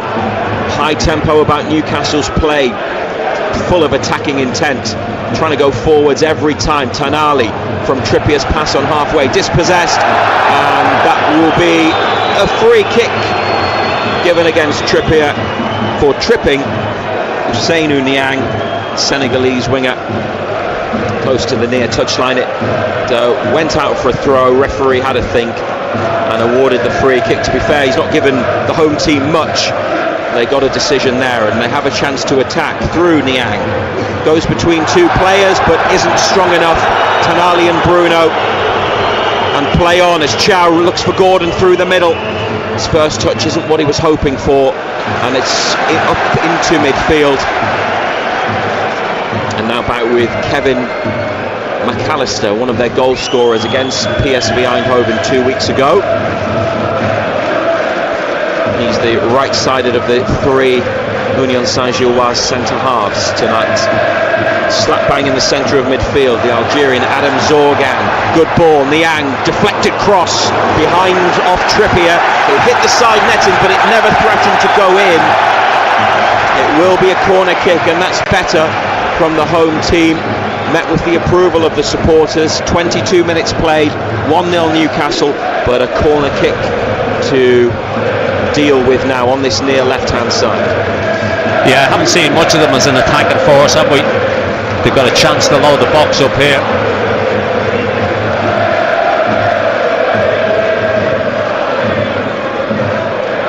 And it's about to come in from Zorgan, headed away by Tonali. He was at the back of the 6-yard box, and it's flicked behind for another corner. Newcastle have enjoyed about 2/3 of the possession so far. Tonali's goal has them in a 1-0 lead. And this is the second corner kick from the other side this time. An outswinger. It's a Newcastle header, then volleyed back in, blocked by Elanga, half cleared, and a shot, powerfully struck shot from Adam Zorgan, saved by Nick Pope in the centre of the goal, low down. First time Pope's been needed. Here they go, Bruno, got a chance Newcastle to play in Elanga. Voltemada and Gordon in the middle. Elanga's digged cross is behind, but it went behind before the defender touched it. And a goal kick, great position, but a disappointing delivery moments after Pope had made an important but comfortable save, Ando. Yeah, it was a comfortable save. I mean, it's a decent hit, but straight at the keeper, he just palms it down. Yeah, very comfortable. And then at the other end we break. Ball from Elanga's got to be better, hasn't it? You know, he's got time, he's getting plenty of space on this right hand side, Razor. You know, they're giving them plenty of room, and that could cause them a lot of problems. They need to get tighter to him.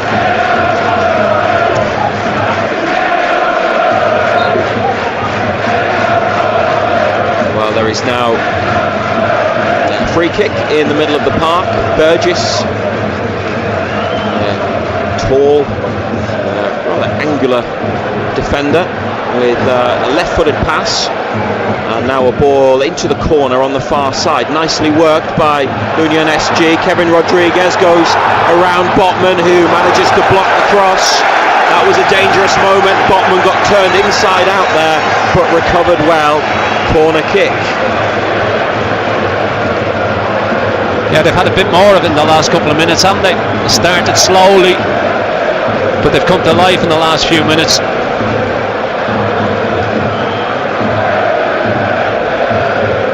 Back defending. Been a few of these corners and set pieces for Union SG. Elanga heads away, and then another shot sent back in. Adam Zorgan again. Pope down low to deal with it and palm it behind. Might have been going wide anyway, but the goalkeeper needed to make sure. Yeah, he did. He couldn't take any chances. He needed to get down and push that one round the post. But as I say, the last couple of minutes since the goal, all of a sudden they've sprung into life a little bit. The set piece delivery's been decent. This time they meet the corner with a header over the top. Newcastle United goal kick. They have a 1-0 lead. Sandro Tonali, the scorer.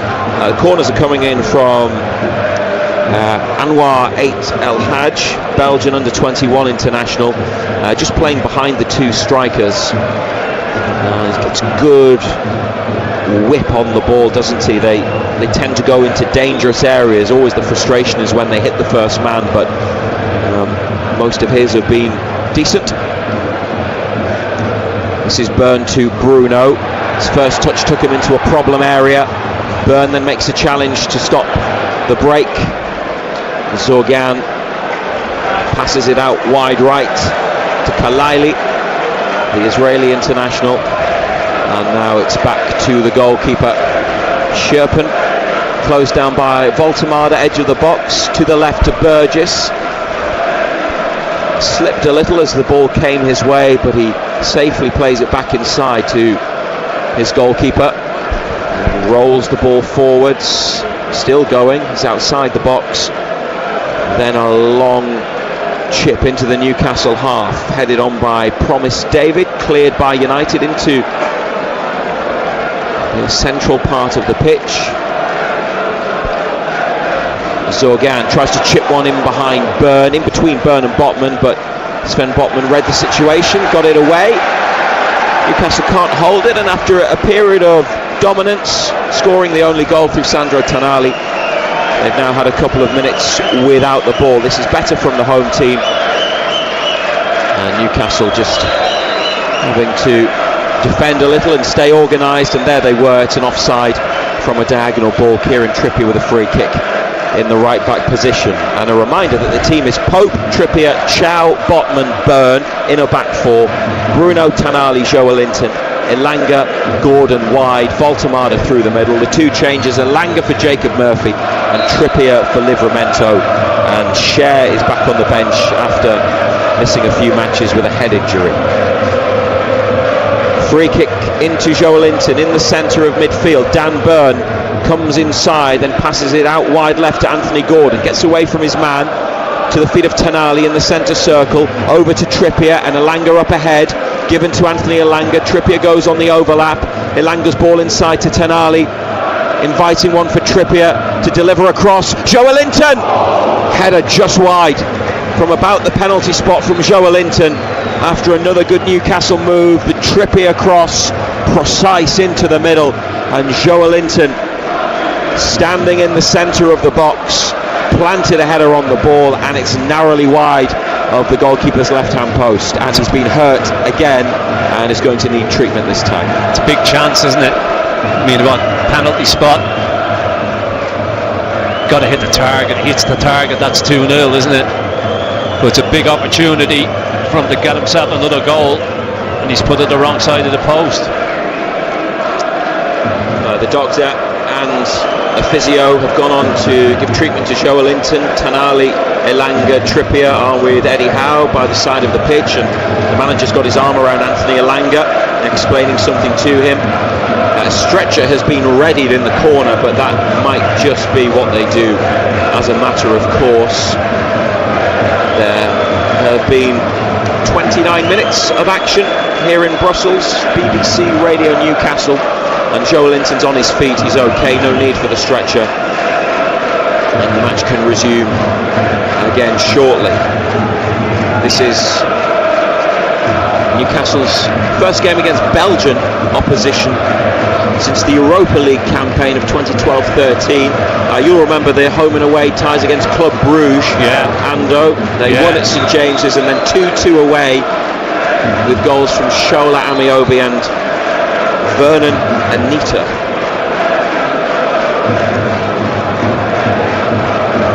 They've also played the likes of Royal Antwerp. They've played Anderlecht.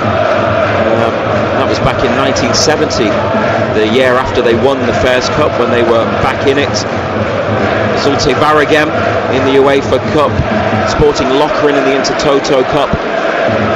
So they've been in Belgium plenty of times before over the years. And they're now 142 match European history. 1-0 up through Sandro Tonali's goal, although the big screen graphics have changed it and have given it to Nick Voltemade now. So you might have been right the first time. He is across from the left from Union Saint-Gilloise. Far side of the penalty area. Gordon's done well to win it back, but then has been dispossessed. And Zorgan finds a teammate, but the pass inside is straight to a black and white shirt. Tonali tries to come away with it and has lost it. And there could be trouble on the edge of the area. Deflected shot from Eight El Hadj. Nick Pope picks it up, rolls it out to Anthony Elanga. The goal initially credited to Tonali, but it deflected in off Voltemade. With that type of precision, Ando, and sharp analysis, you could be a video assistant referee, couldn't you? Thanks, Razor. Well, you saw the tiniest touch or whatever flick it was off Voltemade and called it right away. Main thing is it's 1-0 Newcastle. Tonali's got the ball, gets it from Botman, steps over halfway on the left-hand side. Trippier square across the centre circle, takes a touch up the line to Elanga, 30 yards out. Bruno's available inside. Elanga lifted it over the boot of the defender, but it ran out of room as he went up the touchline, and it's gone for a throw. Yeah, you need to get him more of the ball. He's getting plenty of space on this right side. Just standing off. That's a dangerous ploy. Just get more of the ball to him. Trippier's won it back from the throw. Voltemade has shown some good feet initially under pressure. Then Trippier makes a block after it's won back by Camille van der Peer, the UNSG midfielder. And now from the throw on the near side, Burgess to Sherpin, the goalkeeper, and it was a ball fired up to the feet of Kelaili, who had to stretch to divert it into the path of a teammate. Managed to complete the pass, but it was one that could have had Newcastle in. Then it's given away by the Belgians straight to Chow and on to Bruno, and United on the attack again, and Elanga on another one of those runs, goes on the outside into the box. Elanga's cut back, just couldn't reach Voltemade. They get a throw. Yet again, though, right, they're giving him far too much room. Elanga, he's just getting. If you give him that much room and allow him to run at you, he's going to do you all the time. You need to get close. They need to get closer to him and try and stop him. Trippier. Elanga comes inside, facing his own goal. Goes back to Trippier. Then Chow takes a touch, turns away, back to Nick Pope, who leaves the penalty area. 1-0 Newcastle lead. Bruno drops in deep to get it up to Voltemade.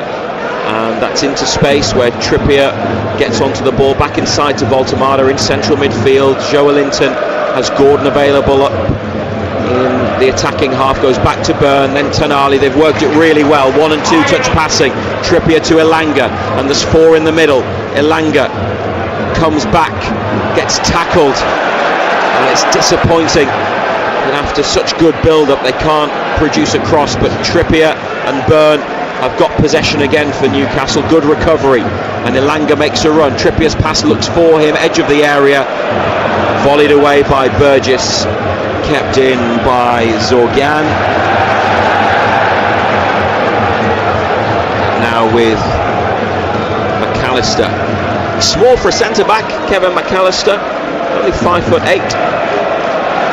His goalkeeper is a foot taller than him. He's brought it up to halfway. Then a diagonal ball. Trippier's got eyes on this and gets his head on it. So Union SG header back into their own half of the field. 10 minutes to half time. Interesting back pass from near to halfway. Sherpen, the goalkeeper, goes long. Dan Burn rises, heads it against an opponent. Joe Linton, that's a foul on halfway as he tried to stab it clear. And Joe Linton is shown a yellow card.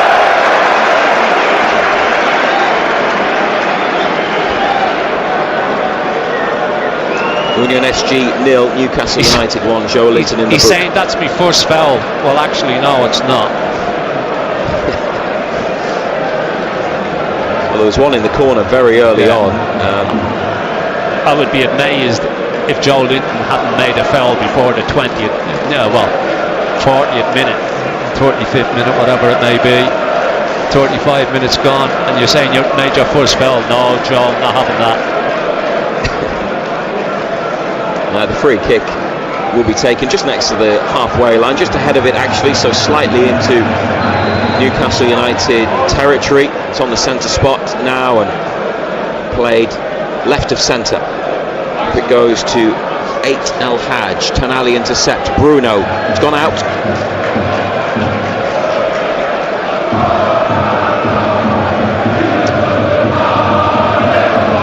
Back to halfway.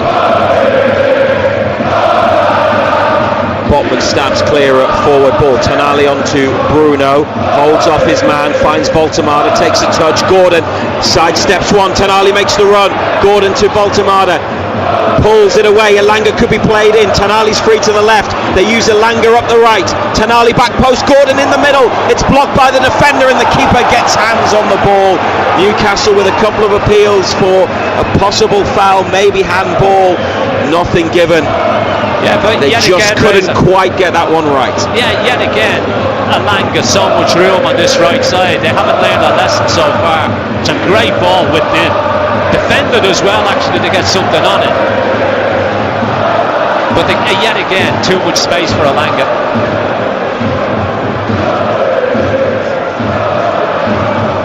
Union SG with passes across midfield over to the right wing, looking for Promise David, and Chow got something on that. It ended up in the hands of Pope. It was a good physical battle. It's Newcastle's ball in the 38th minute with a 1-0 advantage. The goal from Baltamada. Tonali shots touching the German on the way in.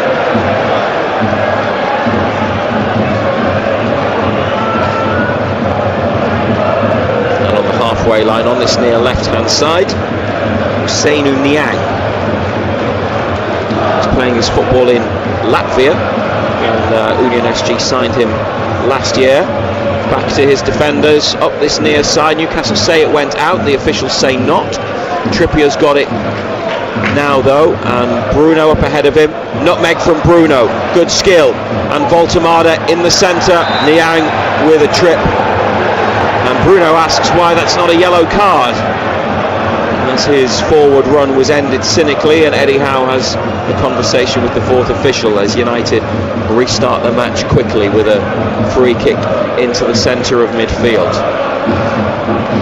Tonali and Joe Linton trying to combine, but they've lost it. However, a decision has gone the way of Newcastle United for the challenge on Tonali, and a yellow card is shown to Camille van de Peer, the young Belgian midfielder. Tonali was down in a heap. He's getting back up now, but the home supporters thought they might have been in Ando. Then the referee's whistle. Yeah, I'm not too sure that would have been a free. Stop to that counter-attack. There's no way in the world that's a foul in the Premier League, Razor. Yes, he goes to the ground, but he wins the ball so cleanly. No stud shown either. but that's the difference between the Premier League and playing in Europe.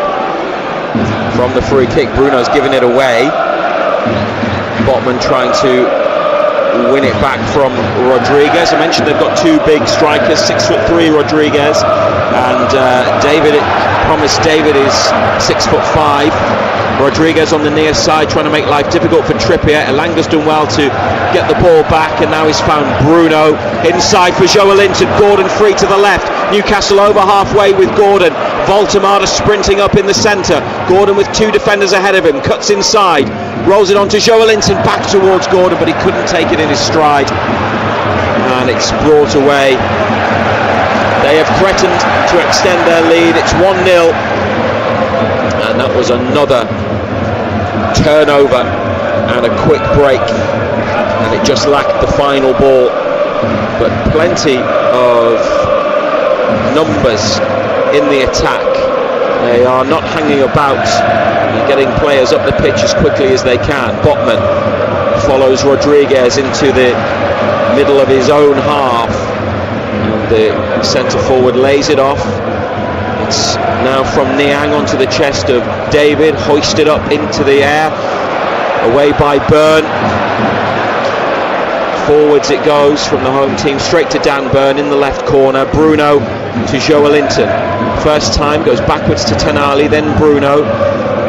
Gordon comes short. They go up to big Voltemada, who brings it back and chips it to Trippier in space. His awareness and vision is so good, and Trippier up the line for Elanga, again with plenty of room. Trippier goes on the outside, Elanga a step over, comes inside and gets chopped down. It was a heavy touch from Elanga, but the challenge took him down after he got away, after the piece of skill. Penalty, Razor. And a penalty has been awarded to Newcastle United. The referee pointed, just trying to see whether it was in the box or not. You in the studio, Ando, have the benefit of a replay, and Newcastle United have a penalty kick in the 42nd minute, already with a 1-0 lead here in Brussels, and looking to go 2 up just before half-time in the Champions League. Yeah, nailed on penalty. It's just late. The centre-back, yet again, I've been saying it all game, they're just giving Elanga so much space to pick it up and run, and it's causing them all sorts of problems. Well, Nick Voltemada looks like he wants to take it. Joelinton's got his arm around him. Kieran Trippier did that thing that he has done before, where he picks up the ball, goes to the penalty spot, but it's going to be Anthony Gordon, the penalty kick taker. Callum Wilson, Alexander Isak are no longer at the club. Gordon's taken penalties before, mostly successfully, and their goal scorer against Barcelona can make it 2-2 in the Champions League, but most importantly tonight can double the advantage just before half-time. Gordon against Sherpen from 12 yards. Newcastle United's penalty. Anthony Gordon from the right boot, bottom corner, sending the keeper the wrong way. Confidently dispatched by Gordon, and it's Union Saint-Gilloise 0, Newcastle United 2. That's a great penalty. Yeah, good penalty. Just waiting for the keeper to go, didn't he? Keeper gets drawn, he's just tucked it in the other corner. But yet again, it's Elanga that's causing all the problems, because they're not getting close to him in the first place, letting him run, and with the pace that he's got, just causing them all sorts of problems. Well, Elanga gets the credit for drawing the foul just inside the box, and Gordon stepped up and put it away against a big goalkeeper. Although you said earlier it's a long way down from 6'8", 6'9". He went the wrong way anyway. And Gordon, after Voltemada credited with the first goal, diverting Tonali's shot into the net, has extended Newcastle's lead, and it's been in many ways the perfect first half in Europe away from home. It's not over yet. Job's not even half done, because we're not quite at the interval, John Anderson, but it's exactly what you would have wanted on a night where you felt they really had to get a result, and it's heading in that direction. Yeah, you couldn't have asked for better. You know, they got the goal, all of a sudden Union came back into it a little bit, and I'm saying come back into it, had a bit more of the ball without really creating a great deal. but away from home in Europe, it's been a decent performance all round. They were almost in again, but Voltemada got tackled just next to the centre circle with Joelinton and Gordon on their way up the left-hand side. Hero Union SG inside the penalty area, just over. Right-footed shot on the half volley from Anwar 8 El Hajj after a low cross in from the touchline. That will be a chance. It's probably about as close as they've come. They've had a couple of shots pretty easily saved by Nick Pope. It missed the target, but good position. Yeah, should have done better. It's a poor effort. It bounces up nicely for him, just doesn't get over it. He scoops it really, doesn't he? Doesn't get a great deal of power in it. It just lifts over the bar. Nick Pope always had it covered. I know what you think of a scooped shot, because that's what Bruno Guimaraes does, and it's not your preferred technique in front of goal, is it? Well, you're not going to trouble goalkeepers, and you're not going to get a great deal of power on the shot if it's scooped, and it's only going to go one way as well, isn't it? And that's up.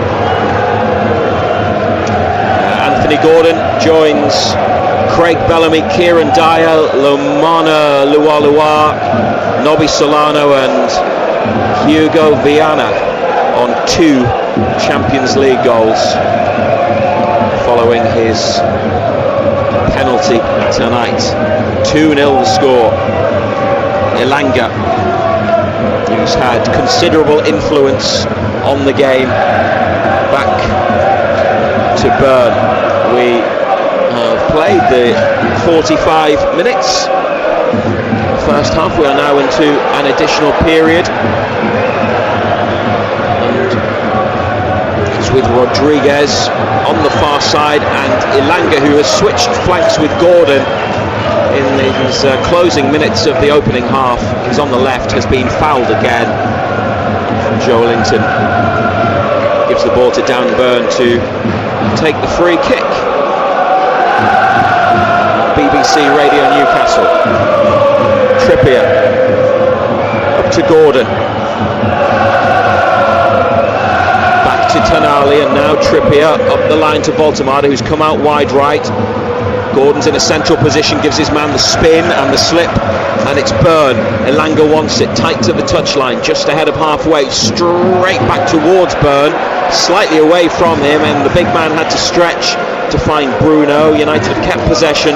Tonali here linking up with Byrne, and now Bruno back to Botman. Nick Pope's available. They go to Joelinton, on to Chow just inside his own penalty area. Trippier on the touchline, and there goes the half-time whistle from the Swiss referee Urs Schneider, bringing to a close a very positive opening 45 on the continent for Newcastle United, whose last Champions League away victory was in February 2003 against Bayer Leverkusen. Well, they looked well positioned to get 3 points tonight in Belgium. The goal on 17, Tonali shot. He was credited with it initially, but it's gone down as a Nick Voltemada goal. He got a crucial touch on the shot on its way in towards goal, and then Anthony Gordon in the 43rd minute, after Anthony Elanga was fouled from the penalty spot. Gordon sent the keeper the wrong way. John Anderson, a healthy and comfortable 2-0 lead after a good first half. It's been very comfortable. Newcastle leading by 2-0. Razor will be back for second half commentary in about 10 minutes time. Just a quick one, Ando, on that goal actually, because you and I saw a couple of replays and at first couldn't necessarily decide whether it had just hit Voltemada, whether it hit Burgess, the defender, but I think he's actually it's a good deserves flick. more credit than it just being counted as a deflection. He reacts to the shot, and it's a good little flick. And I wasn't too sure whether the last touch came off the defender or not, but it's a decent flick. You know, he's, as we said before, he's got quick feet for such a big man, and he reacts really, really well to it. It's a good goal.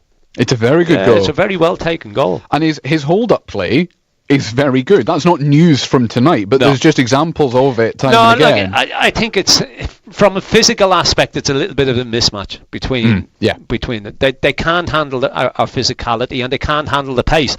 You know, it's obviously a way that they defend. I mean, goalkeeper doesn't help either because he's 7'8", and he's afraid of his life to catch a ball. He wants to punch everything, which is putting this defence under all sorts of pressure. They obviously stand off people an awful lot in this Belgian league and are prepared to give them space. Now, if you stand off Elanga and give him the room and the space that they're giving him, he's going to cause you all sorts of problems. And that's exactly what he's doing. Yeah. You know, the penalty comes about. There's no need for the boy to make the challenge. You know, he just lunges at him, and it's a nail-on penalty kick. But it's been comfortable. You know, they've had a couple of little moments, but nothing really where you've gone, ooh, we could be in for a battle here. Yeah. You know, and it's been, they haven't been great. You know, just seeing the goal again, and it is a great reaction. You know, the keeper's already on his way down, but he just reacts to it. You know, if he doesn't get anything on it, it's a comfortable save for the keeper. That's brilliant. And it comes from a smart free kick taken quickly by Bruno in the middle of the USG half as well. Are we one more goal away from Newcastle being very comfortable, making some changes and just seeing the game through? I think they're comfortable now. I really do. Yeah.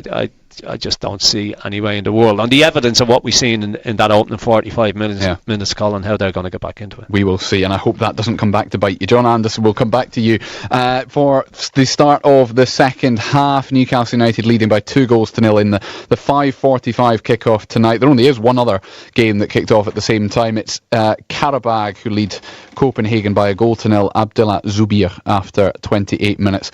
Some crackers though to come at 8 o'clock. Arsenal are at home to Olympiacos. Manchester City are away to Monaco, but also games like Barcelona PSG, Borussia Dortmund, Athletic Bilbao, Napoli, Sporting Lisbon, Villarreal, Juventus as well. It's a night where a lot of the big guns are playing against each other, but all of those games, like I say, apart from Newcastle and apart from that other Karabag Copenhagen game kicking off at 8 o'clock tonight. A few games in the Championship as well, and we'll come back to the National League because Gateshead played last night, but Carlisle and Hartlepool face each other at 7:45 tonight. But we're going to turn our attentions to rugby union now because Newcastle Red Bulls this afternoon surprised a lot of people. They announced a raft of off-field changes. Steve Diamond has gone as director of rugby, having seen them through a very turbulent period in their history as Newcastle Falcons, without being directly replaced as well.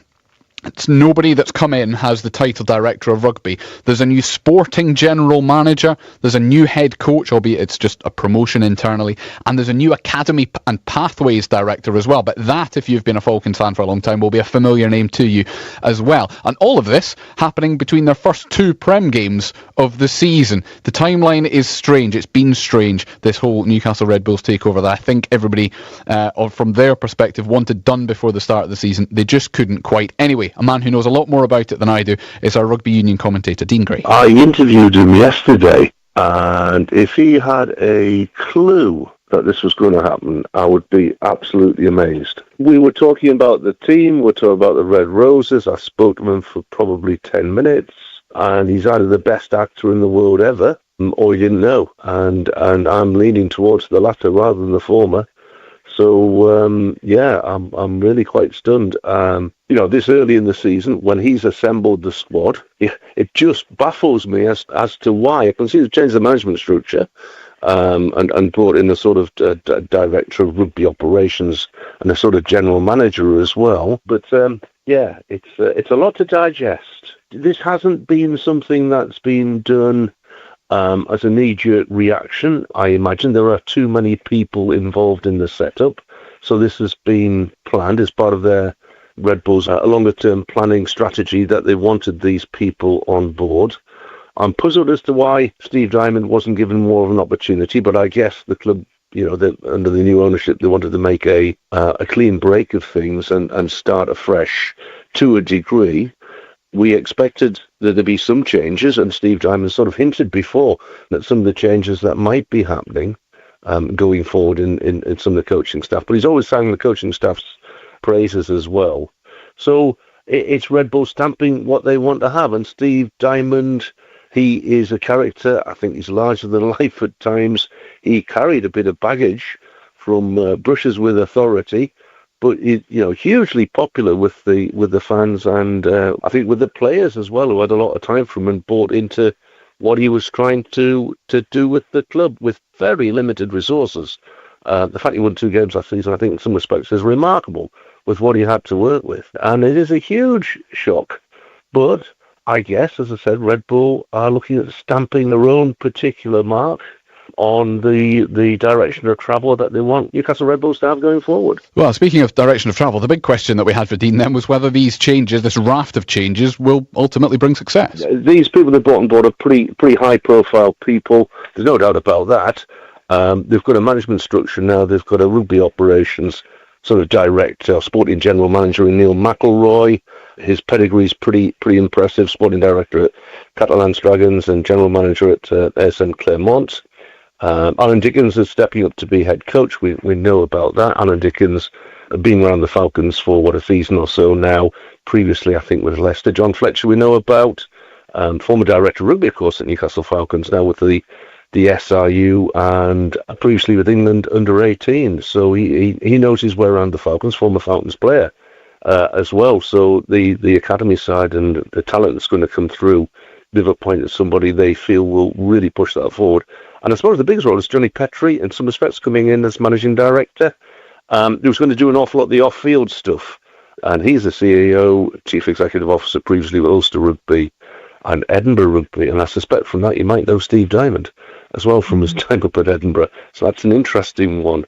So it's a sort of bigger management team with an overarching structure both on and off the field that they've brought in. I'm not surprised they did in some respects. I'm surprised Steve Diamond's gone, and I'm just really surprised at the timing, bearing in mind that Steve Diamond's not been at the club very long in the first place. He inherited it with a set of players that were, many of whom were looking at moving on, the best players, and that's what's happened. And he's brought in the new recruits since the Red Bulls deal was struck. They've been largely his recommendations that have come on board, and they've largely come because many of them have worked with Steve Diamond in the past. So that's why I'm surprised that this has happened in terms of the timing. We're 2 games into the season. There's 1 game won in the at home, first game of the season against Harlequins in the Prem Rugby Cup, as it's now called, and a little bit of a battering against a very strong Saracen side on Friday gone. But really, really early in the season to be making such a big change. So, yeah, I am very surprised, a little disappointed as well, but we'll have to see how this pans out. Indeed, that is the big question. Dean Gray there, our rugby union commentator. Since we spoke to Dean as well, also confirmation that the Scotland head coach Gregor Townsend is set to advise Newcastle on strategy and philosophy after taking on a part-time role with Red Bull. The official wording is that he will spend 30 days a year working on Red Bull's global rugby strategy. The pertinent point being that they've only got 1 rugby club in their stable at the moment. So he is effectively going to be advising Newcastle as well, but he will stay on, of course, as the Scotland head coach. Signed a new contract last month to take him through to the World Cup in 2027. Back to football then briefly before we go back to Brussels. Gateshead last night won their 2nd game in a row. And that was after they'd previously gone 7 without a win. They scored 4 times in the first 12 minutes last night to eventually beat the National League's bottom side Morecambe 5-2. There were doubles for Harry Chapman and Connor Pani, but here is their happy captain, Kenton Richards. Yeah, really pleasing. I think the attitude and application is probably the major thing to come out of it, the relentless nature. Obviously, when you go 2-0 up away from home, the tendency is to kind of sit off, to be fair, like we did at Braintree. But the lads were relentless with the pressing and the intent to get forward and go and score goals, and going 4-0 up, it was testament to that, and it just shows that. Obviously disappointed with the 2 goals we've conceded, but overall to come away from home, it's really pleasing. They're a side that's at the start of their journey, I feel. They've got good individual players, they play some good football, but they've had a lot of high scoring games and we know that, so it's just a case of knowing we can get chances and putting them away and being relentless. Some of the football was really good, and you see the quality we've got in the forward areas. Obviously the recent weeks I feel like we've tightened up defensively. We've got a good defensive structure, good base to press from, and we've been working hard on that in training. I think that's kind of coming to fruition at the minute, but yeah, you can see the top end of the pitch. We've got some frightening quality, and on the break we look really dangerous. It's momentum. Anyone can beat anyone in this league. You see how tight it is, and you're only a couple of wins off the the playoffs, so we have to keep pushing for that. We have to keep putting runs together, and hopefully this is the start of another good run. The Gateshead captain there, Kenton Richardson, after their 5-2 victory over Morecambe last night. Newcastle United already leading by 2-0 away at Union Saint-Gilloise in the Champions League this evening. Let's get full second half commentary then. From Brussels and from this studio, John Anderson is next to me. Matthew Raisbeck is in the Lotto Arena. Total Sport North East. The Champions League. Matthew Raisbeck and John Anderson. BBC Radio Newcastle. Thank you, Colin. Perfect timing. United 2-0 up, second half about to begin here in Belgium, having lost their opening match to Barcelona at St James's Park. As it stands in the live league table ahead of tonight's matches, which will kick off at 8 o'clock, Newcastle are up to 13th out of 36 teams, currently ahead of Liverpool and Chelsea, who both have a win and a defeat so far. That's how it stands for Newcastle. Obviously the goal difference by having 2 so far helps with that, but they want to look up the table and progress to the next stage, and this is a crucial match towards that. 2-0 at half-time. A change has been made by the hosts. Newcastle are unchanged for the second half, and it's Pope, Trippier, Chow, Botman, Byrne, midfielder Bruno, Tonali, Joelinton, Elanga on the right, Gordon on the left, Voltemada up front. And it's black and white stripes, white shorts and white socks. The Union Saint-Gilloise change is in attack. Their team is Kjell Scherpen, the goalkeeper. The central defenders, Kevin McAllister, Christian Burgess, Bede Lezen. Across the middle, Anan Kalaili, Adam Zorgan, Camille van der Peer and Usainu Niang. Newcastle have won it in a good position. Bruno tries to get Elanga in. The through ball is blocked. Voltemada for Joelinton. Elanga with a chance for the third goal, spilled by the keeper, and no one in black and white there to get the rebound, and it's cleared out for a throw near to halfway. Big chance, John Anderson, in the opening minutes of the second half. Yeah, and again, not great goalkeeping, was it? You know, you expect your goalkeeper to hit that, to hold on to that. It's a tight angle, Elanga, but they moved it well yet again, and it looks like it's going to be more of the same in this second half, Razor.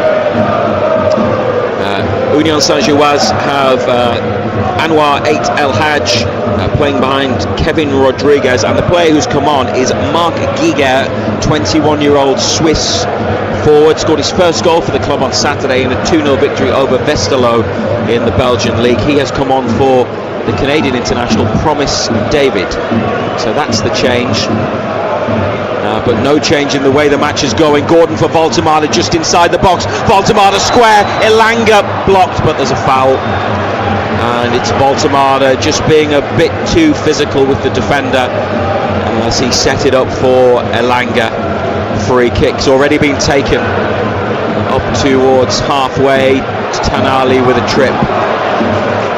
And another Union SG free kick awarded by the referee. Newcastle get bodies back.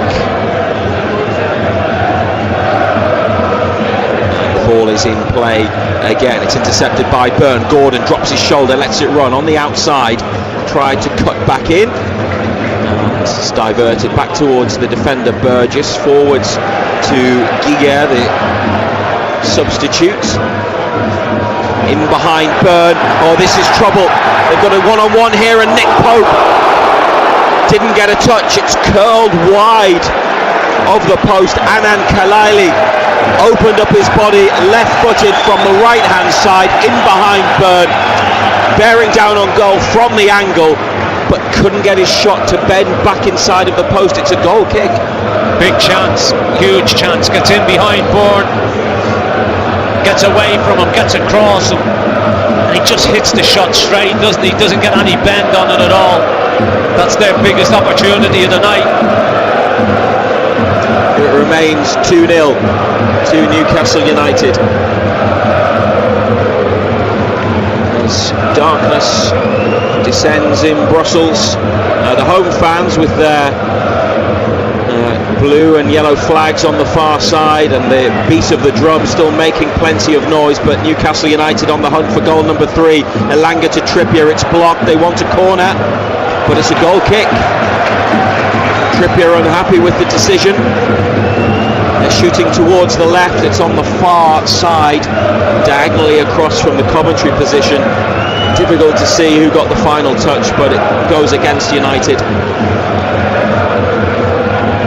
Chow challenges Rodriguez, who shows good feet to hold him off and turn away into space and play it back to McAllister. You're about to say, Andrew? Yeah, just seeing the Elanga chance again. Keeper just pushes it away, just sort of scoops it away instead of grabbing it into his body. So you'd say that was a chance, but good move up this right hand side. Kelaili again, the player who just had the shot wide, runs to the edge of the box, chips it across to the far side. Niang on the outside. Niang straight at Pope. Hit the goalkeeper on the chest. It isn't fully clear. Then Bruno makes a block, and Pope gets down to save pretty comfortably in the end from Adam Zorgan. It was well struck, but it was in a central position, and Pope got plenty behind it to keep it out. yeah, you see, that's good goalkeeping. He doesn't try and push it away, just gets his body behind it, wraps his arms around it. Comfortable save in the end. Baltamada holding it up, helping it on to Elanga, who was fouled. And the yellow card shown by the referee, I think it was Zorgan, for the trip on Elanga, who started to get into his stride. His extreme pace is so effective. It was for Burgess, the defender, who'd come up to halfway and then stopped the run of Elanga. Newcastle played up to Baltamada, holds off Burgess, takes it under control tightly, gets it back from Elanga, then rolls one up to Bruno, tackled at the edge of the area, and Elanga into a challenge with Lazen. Union SG throw. And from the throw they put it straight out of play. It's United's ball. Again, they've had a couple of moments, the home team, haven't they, Ando, at the start of the second half, but so have Newcastle. Yeah, it's been end-to-end at the start of the second half. Both sides have had chances. Unfortunately, neither. Unfortunately, from our point of view, they haven't been able to take theirs, but had a couple at the other end that we should have really took advantage of. Bruno is down at the moment, and the physio comes sprinting on. Joelinton comes over to Eddie Howe on the near touchline. Don't know what the nature of the problem is, but their throw, which is in the middle of the attacking half, will have to wait while Bruno gets treatment, and Joe Willock and Lewis Smiley are sent to warm up. Union Saint-Gilloise 0, Newcastle United 2. Baltamada flicking in Tonali's shot in the 17th minute, and Gordon with a penalty on 43 after Elanga was fouled. And we're into the 53rd minute. Bruno receiving treatment, now being helped up to his feet. It was a good start to their campaign for the Belgians with the win over PSV. They've got some tough matches to come. They've got Inter Milan at home next, then they go to Atletico Madrid, and then away to Galatasaray. They host Marseille, go to Bayern Munich, and then have got Atalanta here. That is a really tough set of fixtures, isn't it? We talked about this being a big night for Newcastle. It's huge for them given what they have ahead, but it's a long way back this evening to get into this game with Newcastle in that 2-0 lead.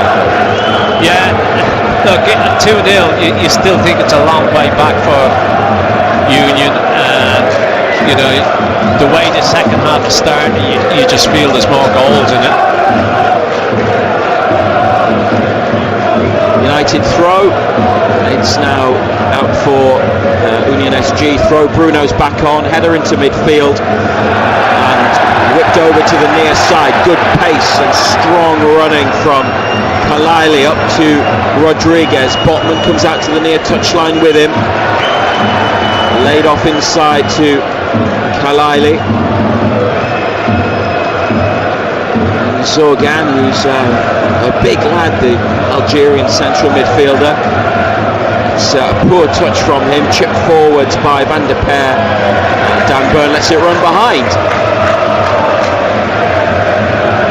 Nick Pope called into action with a couple of stops in the second half. Did make a couple of saves in the first half as well. Yeah, he hasn't had a great I think the one off his chest, Ando, from Niang near side was probably the most important, because that's one that could go anywhere. He just stayed big and made the block. Yeah, we've seen him do that so many times, where he just stands up, makes himself so big, and the ball just bounces off his chest. But it was straight at him. He just stood big and tall. That's at the end of the day, that's what he's there to do as well, isn't it? And they've given it away again. Some tidy passing from Newcastle in a tight area on the left in their own half. Byrne, Tonali, Joelinton involved. Joelinton now to Trippier. There's space on the far side, Newcastle's right, and it's at the feet of Anthony Elanga. Back to Trippier just ahead of halfway. Goes for the nutmeg. Doesn't reach Joelinton, and the yellow and blue shirts have it back, but then Malik Chow slides in to regain possession. Trippier to Bruno. Baltimore wants it, helps it on first time. Elanga can't get there. Back by Union SG to the goalkeeper. 10 minutes played in the second half. On the near right touchline, Kalaili. And then Giger lets it run. Got away from Byrne, but not Botman. Out for a throw. Eddie Howe's got Lewis Miley with him. They're having a long conversation. Miley's still warming up with his gold bib over his black and red tracksuit jacket. He might well be coming on shortly. 2-0 up through Baltimore and Gordon. Without the ball at the moment, it's with Burgess at the back. Yeah, you would think if Miley's coming on, Razor, it would be for Joe Linton, who's come off in the last couple of games. You just wonder whether he's still carrying or not. Byrne and Botman combine to win it back on the near side. Joelinton into Tonali. Gordon making a run, and they find the feet of Anthony Gordon, taking on two defenders. Goes on the outside and gets poleaxed. He's down from McAllister's challenge, and he's booked for that. Made no attempt to play the ball. No, none whatsoever. Took Gordon down. Yeah. Free kick on the left in line with the penalty box. Yeah, he can have no complaints about that at all. He knew Gordon had got away from him, so he just rugby tackles him basically.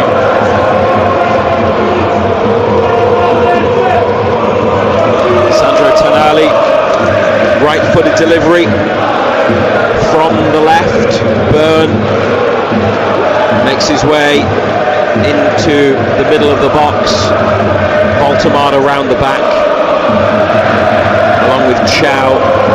There are 6 black and white shirts in there. 2 have stayed back because Union SG have left Niang forwards near to the centre circle. Tonali with a 2-man wall in the 58th minute. Told to wait by the referee, who's not ready. Wants to speak to Dan Byrne. And we'll be keeping a close eye on Byrne as this ball comes in from Sandro Tonali. Here it is. Chip to the back post, caught by the keeper. He's finally caught one. Decided not to punch. And then he gives it away. It's a throw for Union Saint-Gilloise, but they wanted to take it. The referee said wait, because Newcastle are making that change that we talked about a second ago. Lewis Miley coming on for Joelinton. I'm sitting at the back of the main stand, which is a home section, and there are about 50 Newcastle fans on their feet. They've risen to applaud Joelinton off. I don't think they really celebrated the goals in the first half, but they've decided now, probably with a comfortable 2-0 lead, that they can reveal themselves, show their faces. And we can see black and white stripes, and some of them in the blue and orange away kit. And it always happens, doesn't it? Visiting fans finding their way into home areas. They've made the change for Miley on for Joelinton, playing on the left of the midfield three, just before the hour mark.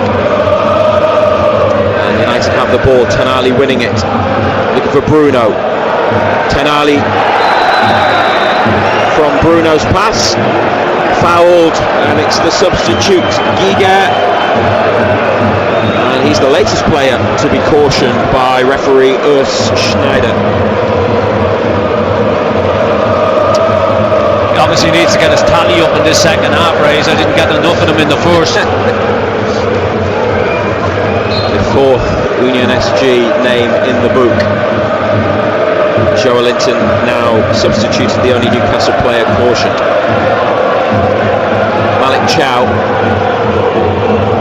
inside to Sven Botman. Gordon has loads of room, wants it played out to the left wing. McAllister's on a yellow card, remember, for that foul a few minutes ago. Newcastle have gone to the right wing to Trippier, back to Botman. Gordon backpedaling into space. Now it's floated over by Botman to Anthony Gordon, down on his chest, up and away from one, and then gets away from McAllister again. He's got to be careful. Gordon in the centre, maybe caught late by Van der Peer, nothing given, play on. Botman,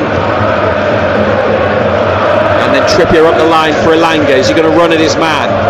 Comes inside to Bruno, carries on his run. Voltemada, 35 yards out, brings it back towards halfway to Byrne, onto Miley, could go to Gordon, does, 20 yards out on the left wing. Gordon, oh, it's a good cross towards the back post. Voltemada's there, and so is Bruno. They appeal for handball, nothing's given, play continues, and Union SG still haven't cleared it. Now it's sent from left to right. Kalaili in behind, straight through to Pope. I don't know if there was an infringement there, Ando. Nick Voltemada still appealing, still tapping his left hand off his right arm, saying that there should have been handball. There is VAR, and the referee's blown his whistle, and I don't know if he's going to be sent to the monitor, or maybe VAR are just telling him to wait. He's made the VAR signal. Newcastle might be about to get another penalty. Urs Schneider saying VAR, potential penalty check. The VAR is another Swiss official. Fadai San is on VAR duty. And after a penalty for a foul on Anthony Elanga in the first half, there is a check for another for handball. Voltemada and Bruno were adamant. I haven't seen it again, John Anderson. No, we haven't seen it again either, Razor. It just happened in... I think there's going to be a substitution from the home team in a moment. I tell you what, it does hit his arm, but is his arm in? That'll be given. In Europe, that'll be given. Referee makes the VAR signal and then points to the penalty spot for the second time tonight in favour of Newcastle United. VAR penalty review. There were a couple of those against Arsenal in the Premier League on Sunday. One went their way, the other didn't. It just shows the difference in the rules, though, doesn't it, in Europe and in the Premier League? You'd think they'd be all on the same hymn sheet, wouldn't you? The interpretation of the handball law. They had this in Paris 2 years ago with Tino Livramento. When it hits one part of his body, went onto his arm, and it gave PSG the opportunity, which they took, to equalise in additional time. Very, very late. Here, they're already 2-0 up. Anthony Gordon scored one spot kick. He could double his tally personally on the night. Well, the point he gave the first penalty away with his tackle on Elanga, and he's given the second one away with the handball. Away to our left-hand side, Anthony Gordon prepares to strike the ball from 12 yards out against Kjell Scherpen again. The referee's whistle has been blown, and Anthony Gordon scores for the second time tonight, goes into the same corner, the bottom right. This time Sherpen went the correct way, but he couldn't get near it. It's Royal Union Saint-Gilloise 0, Newcastle United 3. Yeah, I mean, it's, as I said, it's a long, long way down for that 6'9" goalkeeper. He went the right way, but he's never getting anywhere near it. And it's, if the game wasn't over at 2-0, it's most definitely over at 3-0. A message on the digital screens inside Lotto Park Stadium says that Fede Lezen, the number 48 for Union SG, touched the ball with his right arm, which was not in a natural position. That is the explanation from the UEFA VAR official tonight. 3-0 up away from home in the Champions League. It's an unusual position, but a great one to be in, and the Geordies abroad at the other end are celebrating what could be a famous night in the Champions League for their team, and they just look really hungry and looking for more goals. Tonali trying to get on this one, edge of the area from a chipped pass. It got away from him, started to move inside, and it favoured the defender Burgess, who headed clear. But 3-0, you would fancy them, John Anderson, to go and score more goals, wouldn't you, on the evidence of the opening, the 65 minutes we've played so far? Well, I said at the start of the second half, Rays, I expected more goals in this. You know, I think they've been so naive the way that they've defended. They've given 2 silly penalties away. You know, as I say, if it wasn't over at 2-0, it's most definitely over at 3-0. But you're right, what you say, you feel there's more goals in this for them, and goals could be very, very important as well. Well, Manchester City got through to the playoff round on goal difference last season. Newcastle, who lost by 1 to Barcelona, lead by 3 tonight on BBC Radio Newcastle in Brussels. Substitutions made by Union SG. Their manager is a name that you may well know, Sebastian Pocagnoli, who is a Belgian former player. He was a defender that played for West Brom and Brighton, and played for Brighton against Newcastle in the Championship in 2017. In that match, you remember that one at the Amex Stadium, where they scored 2 late goals, including that really scruffy one that went in off Mojiame, didn't it? Yeah, it was that cracker, wasn't it? He scored a cracker, didn't he?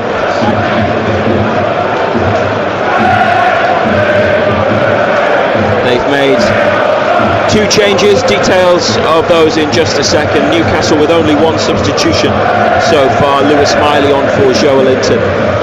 But a 3-0 lead, and it may well be that Eddie Howe goes to the bench and introduces a few more players in the final part of the match, with his team in a very, very comfortable and commanding lead. Miley slips as he receives it in the centre circle, and a crossing opportunity from the right from Kalaili, flicked away by Trippier. It was an important defensive header. There's a player behind him, up to Baltamada now, who has lost control of the ball, and Burgess up to the left wing. They brought on Mathias Rasmussen, a Norwegian midfielder who started their league match at the weekend. He's come on for Camille van der Peer. It's a straight swap that's been made in central midfield, and the other substitution is a nice touch, isn't it? And Ross Sykes, the Newcastle United fan, despite being from Burnley, his Champions League debut personally, he didn't play in their first match. He's come on as one of their 3 central defenders, and a great moment for him. Yeah, night for him to remember, playing against the team he supports.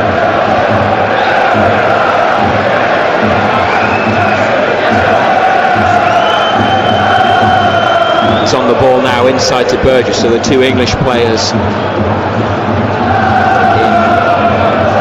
possession of the ball, exchanging passes.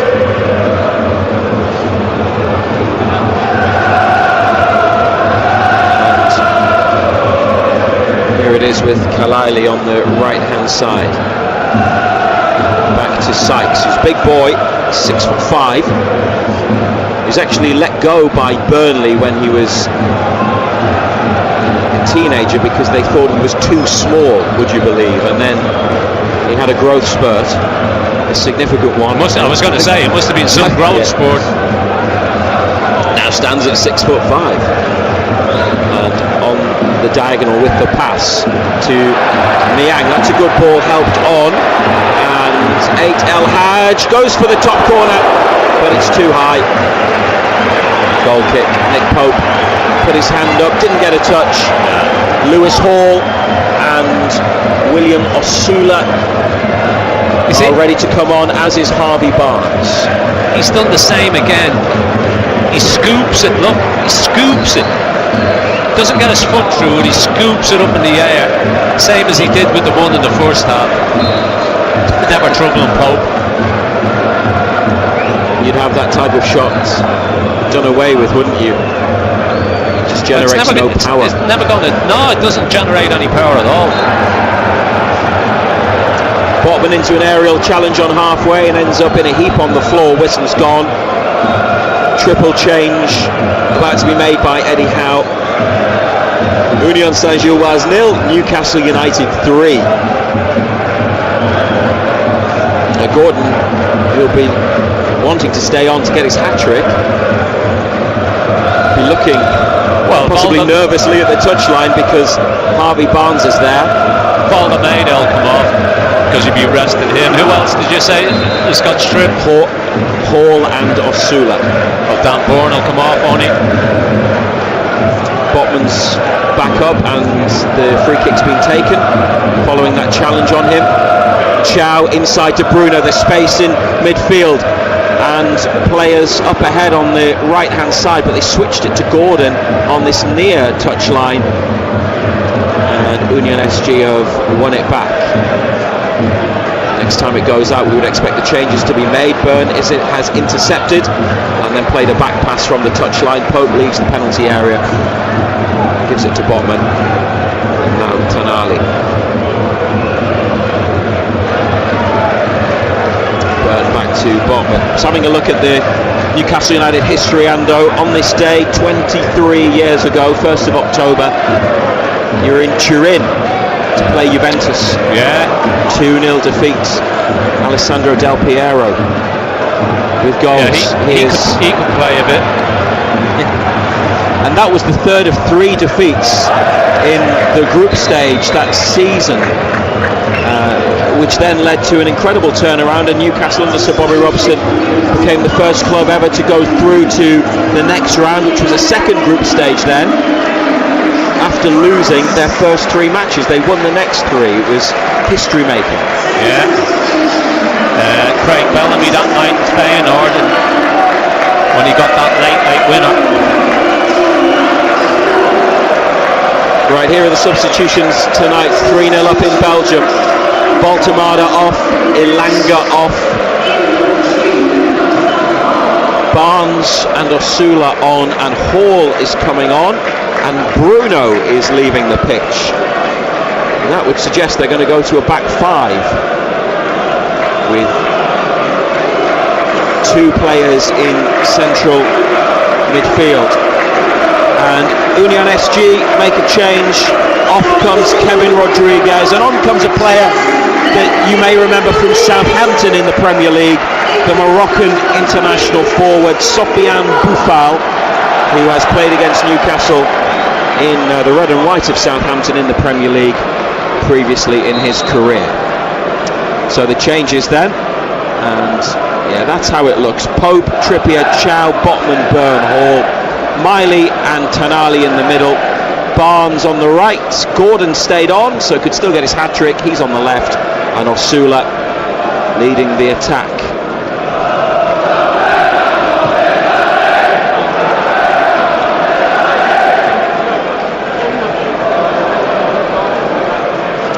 Barnes in possession.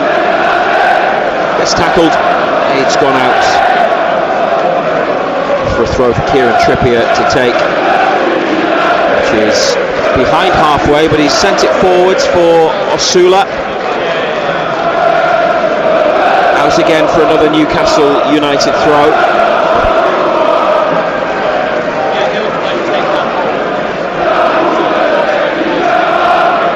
Challenge on Tonali's a fair one. He stayed down though. Union SG able to play on with 4 in this attack, and Nick Pope, comfortable save, centre of the goal. Said that a few times tonight. Mark Giger with the shot. Tonali still not back onto his feet. Referee's gone to assess the situation and see whether he requires treatment. Yeah, nearly. Ball just bounced up. Yeah, seems to be all right. Back on his feet.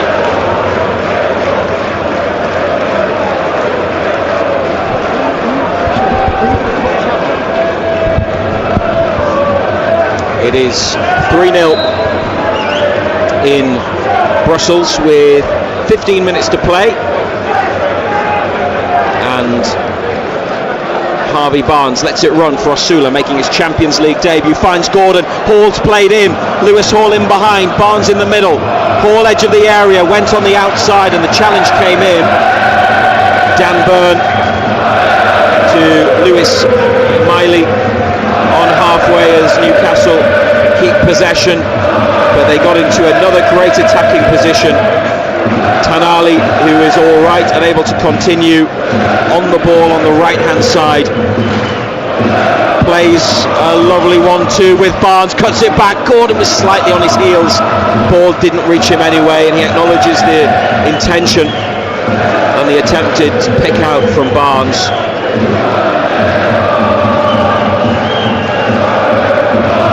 As they try to create goal number 4. Dan Burn up the line to Lewis Hall. 3 centre-backs and wing-backs now. Hall into Gordon. Back to Chow and then Trippier over on the far side of the pitch. Still the yellow and blue Union SG flags are being flown. Must be where their noisy fans sit, the middle of the upper tier on the far side. They've been at it all night. The team hasn't quite been at it, but Newcastle have been very good, and they're attacking again with Barnes, who drifts in off the right wing, back to Chow, leading by 3-0. 1 for Baltimore, 2 penalties scored by Anthony Gordon. This is Barnes, found by Trippier. Barnes edge of the area, looking for the shot maybe, gets it back from Gordon, went for the 1-2, last ditch defending, but good defending from Ross Sykes to stick it behind. Yeah, it was good defending, good little give and goal. That's what he's good at. Big defender, did well.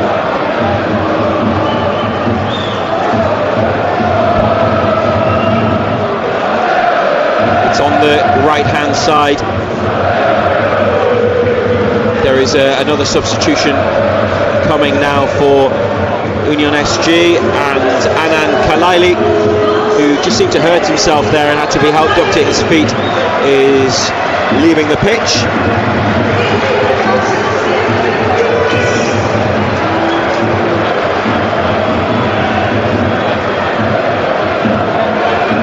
Coming on is Luis Patrice, a Belgian right-sided defender. Newcastle corner, out-swinger, players in the middle, connect with the ball. Byrne was there, had Botman up as well. Header is off target and it's a goal kick. Yeah, it wasn't the greatest contact in the world. Ball's played into a decent position, penalty spot. Not your big boys going and attacking it, but not a great header. It's been so comfortable, Razor, it really has, you know.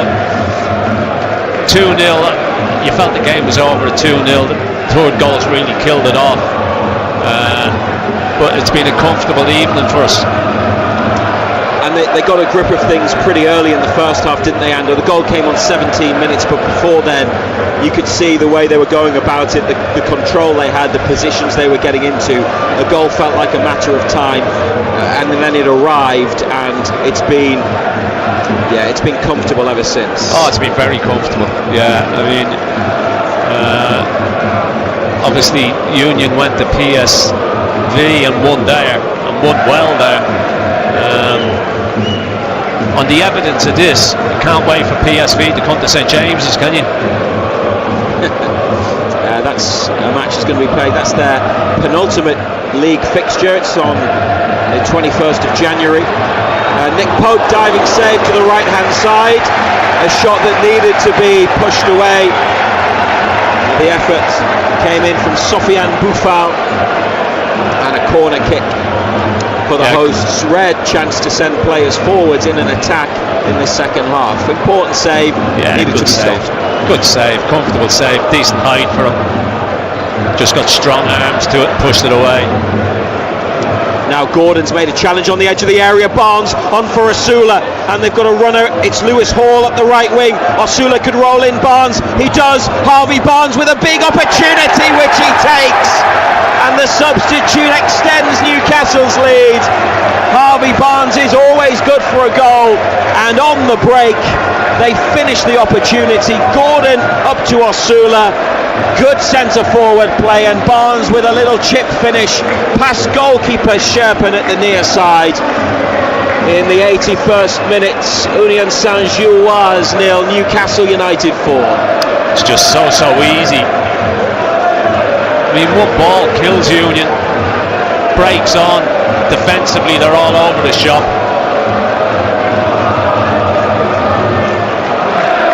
Keeper doesn't cover it. Not too sure what the keeper's doing, but just dinks it near corner. Nice to get goals on the board, as I said earlier on, Ray. Goals could be important from the end of this group, end of the group stages. So you need to get as many as you can. 4-0 in the Champions League away from home. Morale boosting night. Goals had been an issue earlier this season, something that we had discussed regularly on Total Sport on BBC Radio Newcastle, and now they've hit 4 tonight after getting 4 in the Cup against Bradford City. Not in either case the strongest opponents, but creating chances and scoring them. Here's Gordon. I think there's going to be another Newcastle change in a moment. I saw a black and white shirt. Players just then sat down. Union with a cross from the right hand side, and it was Luis Patrice into the middle, put behind by Kieran Trippier. Nothing silly at this late stage. Protect the clean sheet and the 4-goal cushion.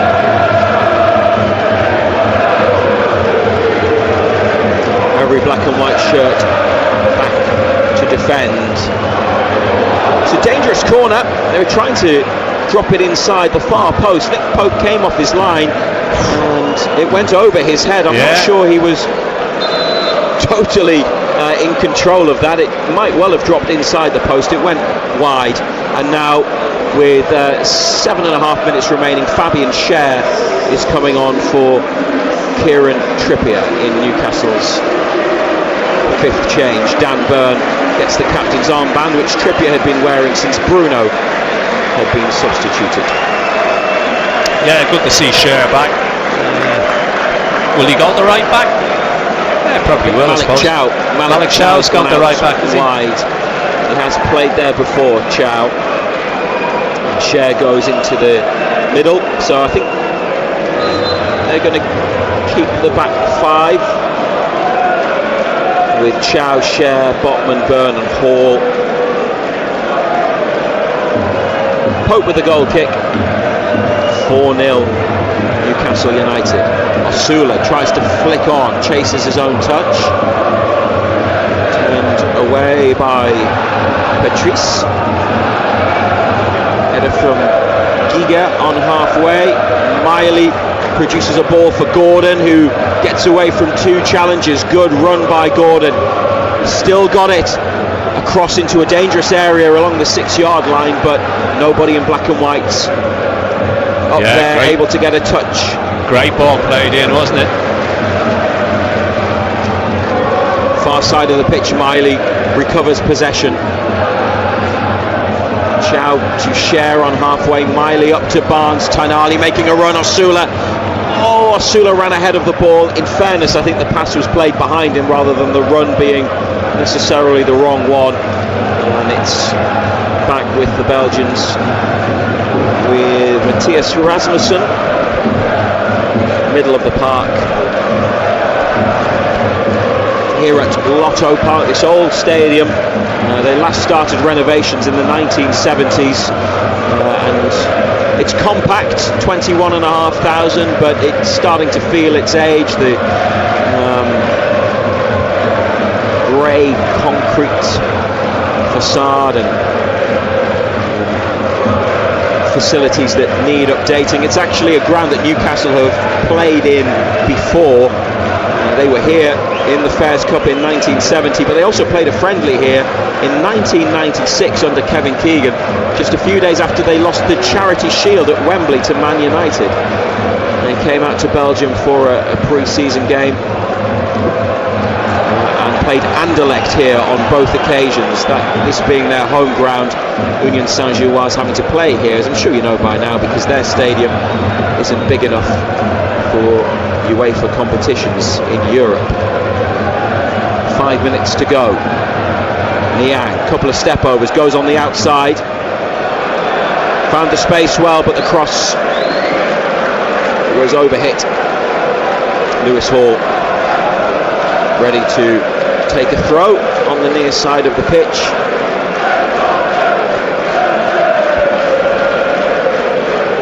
Still the yellow and blue Union SG flags are flown. Supporters leaning over the railings on the far side.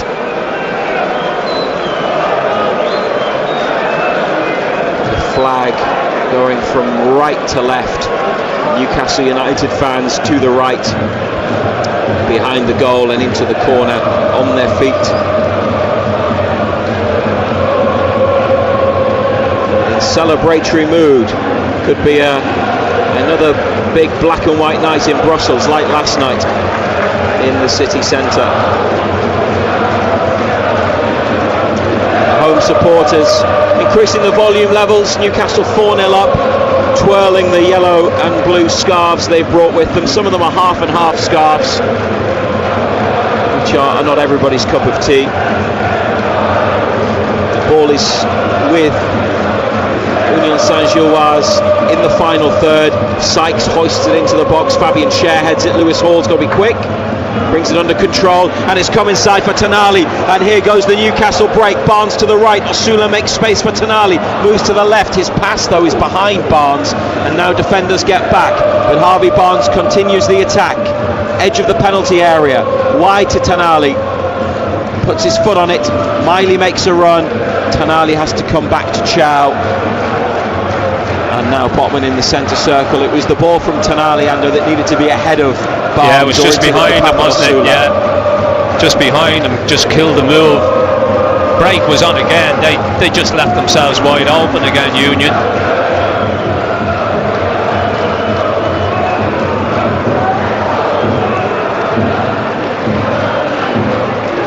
Dan Burn robs Boufal of possession. Botman to share, they're on the edge of their own box now, Newcastle. 2 minutes of the 90 to play. Still Eddie Howe watching things with Jason Tyndall, locked in conversation. Tonali looking for Barnes, tried to tempt the defender into pinching it, which he did, and it was read by Lazen. It's back with Pope, and now Botman has to use his goalkeeper again.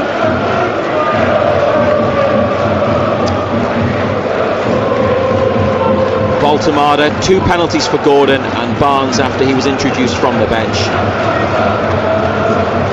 Newcastle United's 4 goals. Barnes wins it back and is then pulled down, although it's gone against Barnes. Must have been for the initial contact in the challenge. He can't quite believe the referee's given that against him. Seems a strange one. See that 50-50, they both win, both have foot on the ball. That would never be a free kick that way in the Premier League. Rules are different in Europe, aren't they? Strange one.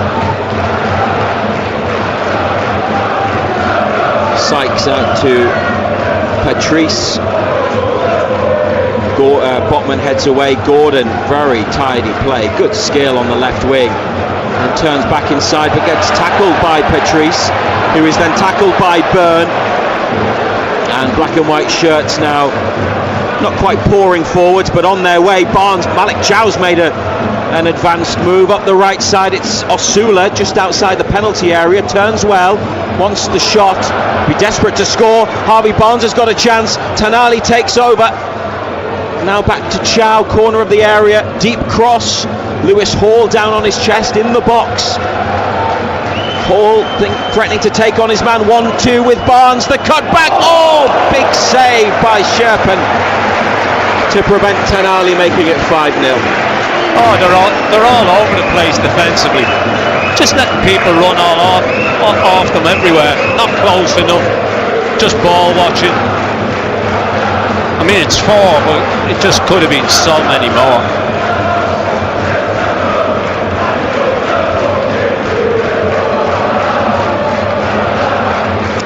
Well, they'd like one more in added on time, Newcastle, which we have now entered. There's the deep corner, a flick and then an overhead kick to clear it. Collected by Barnes, dragged down.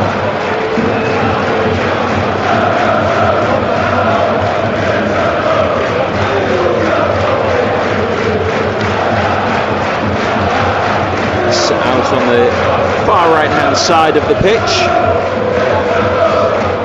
And the match coming to a close.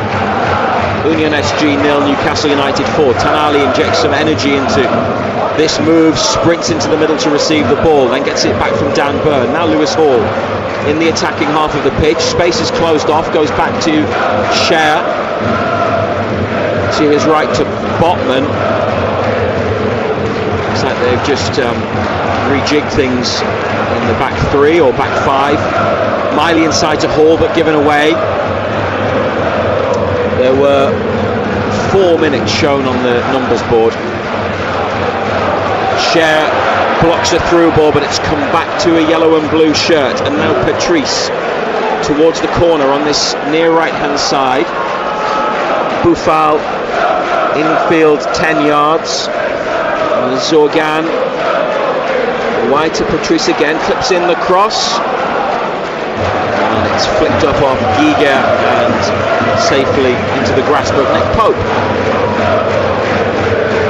Underarm throw to Malik Chow. It's been the perfect night away from home on the continent for Newcastle United. Needed a big result and they're going to get one, and a big margin of victory as well in the Champions League. Chow comes in, holds off his man. Barnes, drop of the shoulder and away. It's a strong run from Barnes. It's a great run looking for Osula, but the pass not quite right at the end of it. Quickly forwards. Boufal wants the shot. He's run into Lewis Hall and Lewis Miley. Now with the ball, but then they've lost possession. Giga 10 yards outside the penalty box.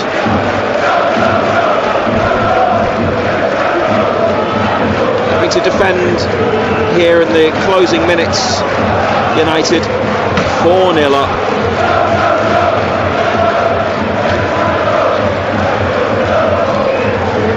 Malik Chow with a header from across, sent in from this near side. Gordon on towards Osula. Back pass from the defender, almost played Osula in.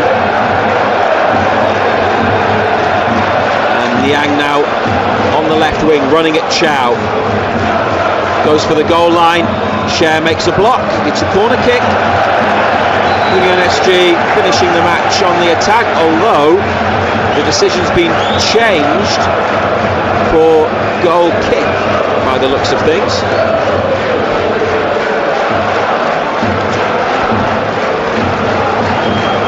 Yeah, it looked like the ball had already gone out of play. Yeah. Good spot by the linesman on that far side. One of the identical twins officiating. At least one of them got it right.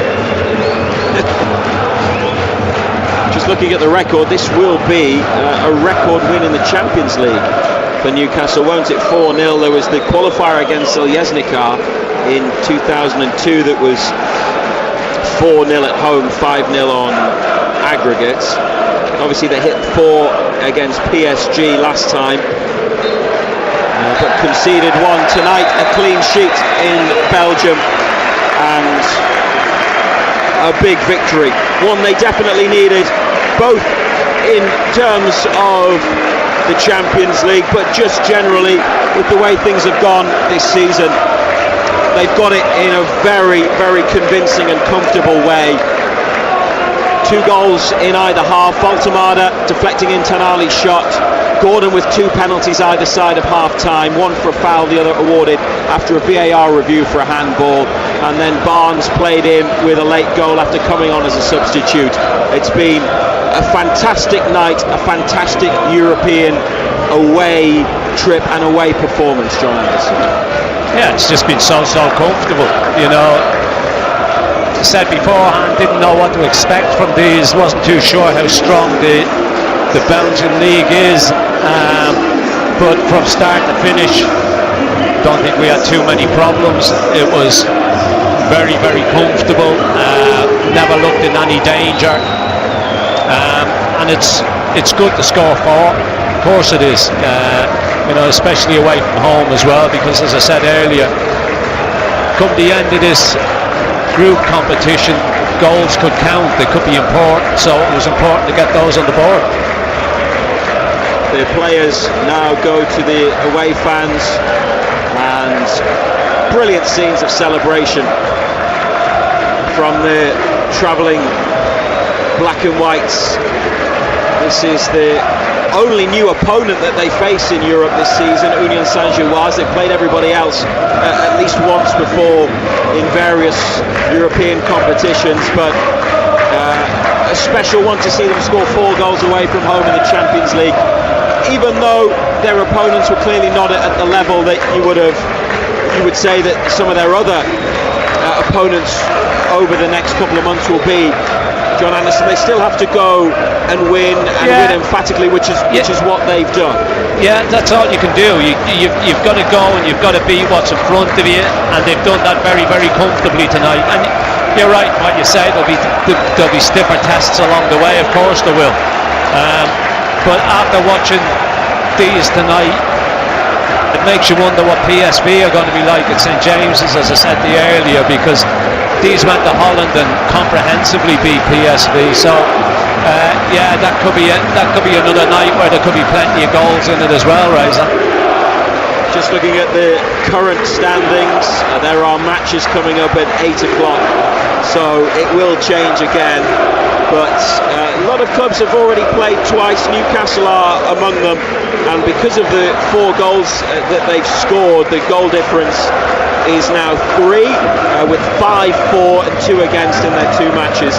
They have crept into the top 8, so they are in one of the automatic qualification places for the round of 16, which would be very much where they would want to finish. Still a long way to go, still 6 matches remaining, but that just looks nice if you look at the league table as it stands for the next 20 minutes or so.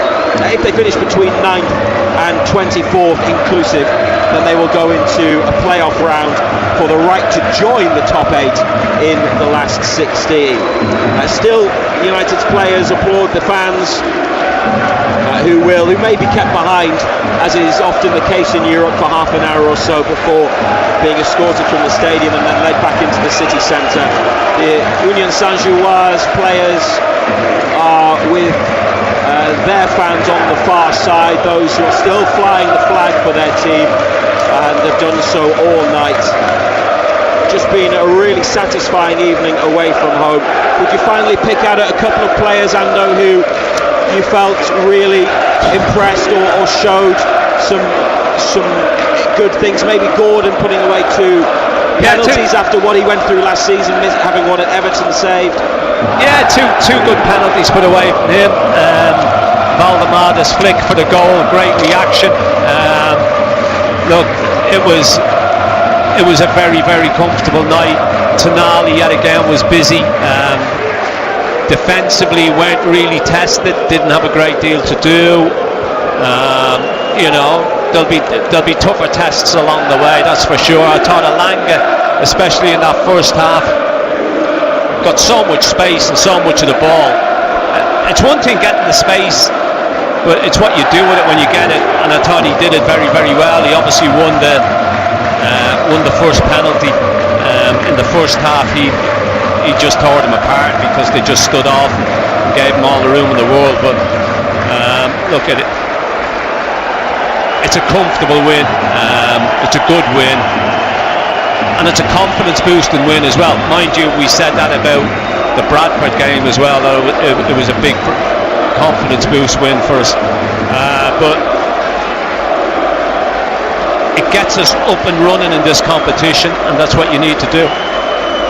Anthony Elanga has also won the Player of the Match award. He's just been presented with it pitch side, and you probably couldn't argue with that. Maybe Gordon for his 2 penalties, put them both away well against the giant 6'8", 6'9" goalkeeper. Just a very, very good night all round for Newcastle United. Their first win in this season's Champions League. They only won once 2 years ago against PSG, where they also hit 4. This is their first European away victory in what is 12 years since they beat Metalist Kharkiv in Ukraine in the Europa League. So there was previously only 1 European away win in 11. Well, they've changed that emphatically tonight. Very comfortable, and just a night to remember and a night to enjoy. Nick Voltemada deflecting in Sandro Tonali's shot on 17 minutes. Anthony Gordon with a penalty on 43. That was the lead at half-time, 2-0, and then 2 more in the second half. Gordon with another penalty on 64, and Harvey Barnes on 80. Final score in Brussels here on BBC Radio Newcastle. Royal Union Saint-Gilloise 0, Newcastle United 4. Matt Bailey at breakfast. So apparently some British companies are trialling no shoes policies as a way to improve focus and morale. Not everyone thinks it's a good idea, and David in Langley Park, you've had to put up with something far worse. We used to have a colleague who used to put his feet up on the desk and cut his toenails. Oh, David! Ben in Leamington, what do you think about not wearing shoes at work? Obviously it came on in the car and I said how disgusting it was, and my wife says she does it all the time. Your wife is a shoes offer in the office? She is, and I had no idea, otherwise I wouldn't have married her.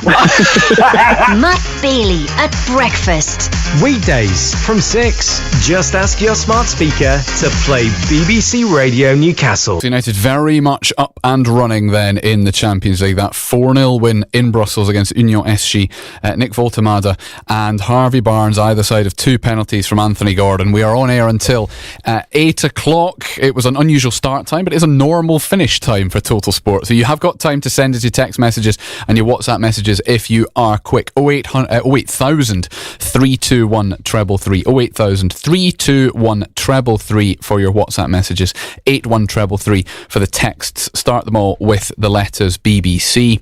They are up and running, Ando, but John Anderson's going to stay here for another 5-10 minutes or so. They are up and running, and given the quality that we've talked about, a relative lack of it from the Belgians, Newcastle, job done, clean sheet. decent improvement on goal difference. Yeah, look at it. How many times we've said you can only beat what's put in front of you, you know, and they've done that in a comfortable mode this evening. Didn't have to work too hard, didn't have to use up a great deal of energy, to be quite honest, Colin. Never ever thought we were in any danger. They were slow, they were pedestrian, they didn't have the physicality we had, and as soon as the first goal went in, you just thought, you know, and the second one went in, you know, at 2-0 the game was over, and then obviously we got 2 more in the second half. Could have been more, but it's important to get up and running in the Champions League, you know, but it was a good win, and from a confidence point of view as well, especially after the weekend. I was going to say, having battled so hard against Arsenal and then get done at the death, and you can concentrate on looking forward to Forest at the weekend. Plus, he was able to rotate as well. Yeah, you know, he was able to take Guimaraes off, Joe Linton off, Big Valdemar came off. You know, so he was able to rest some of those boys in preparation for the weekend, and it was good to see young Hall get some game minutes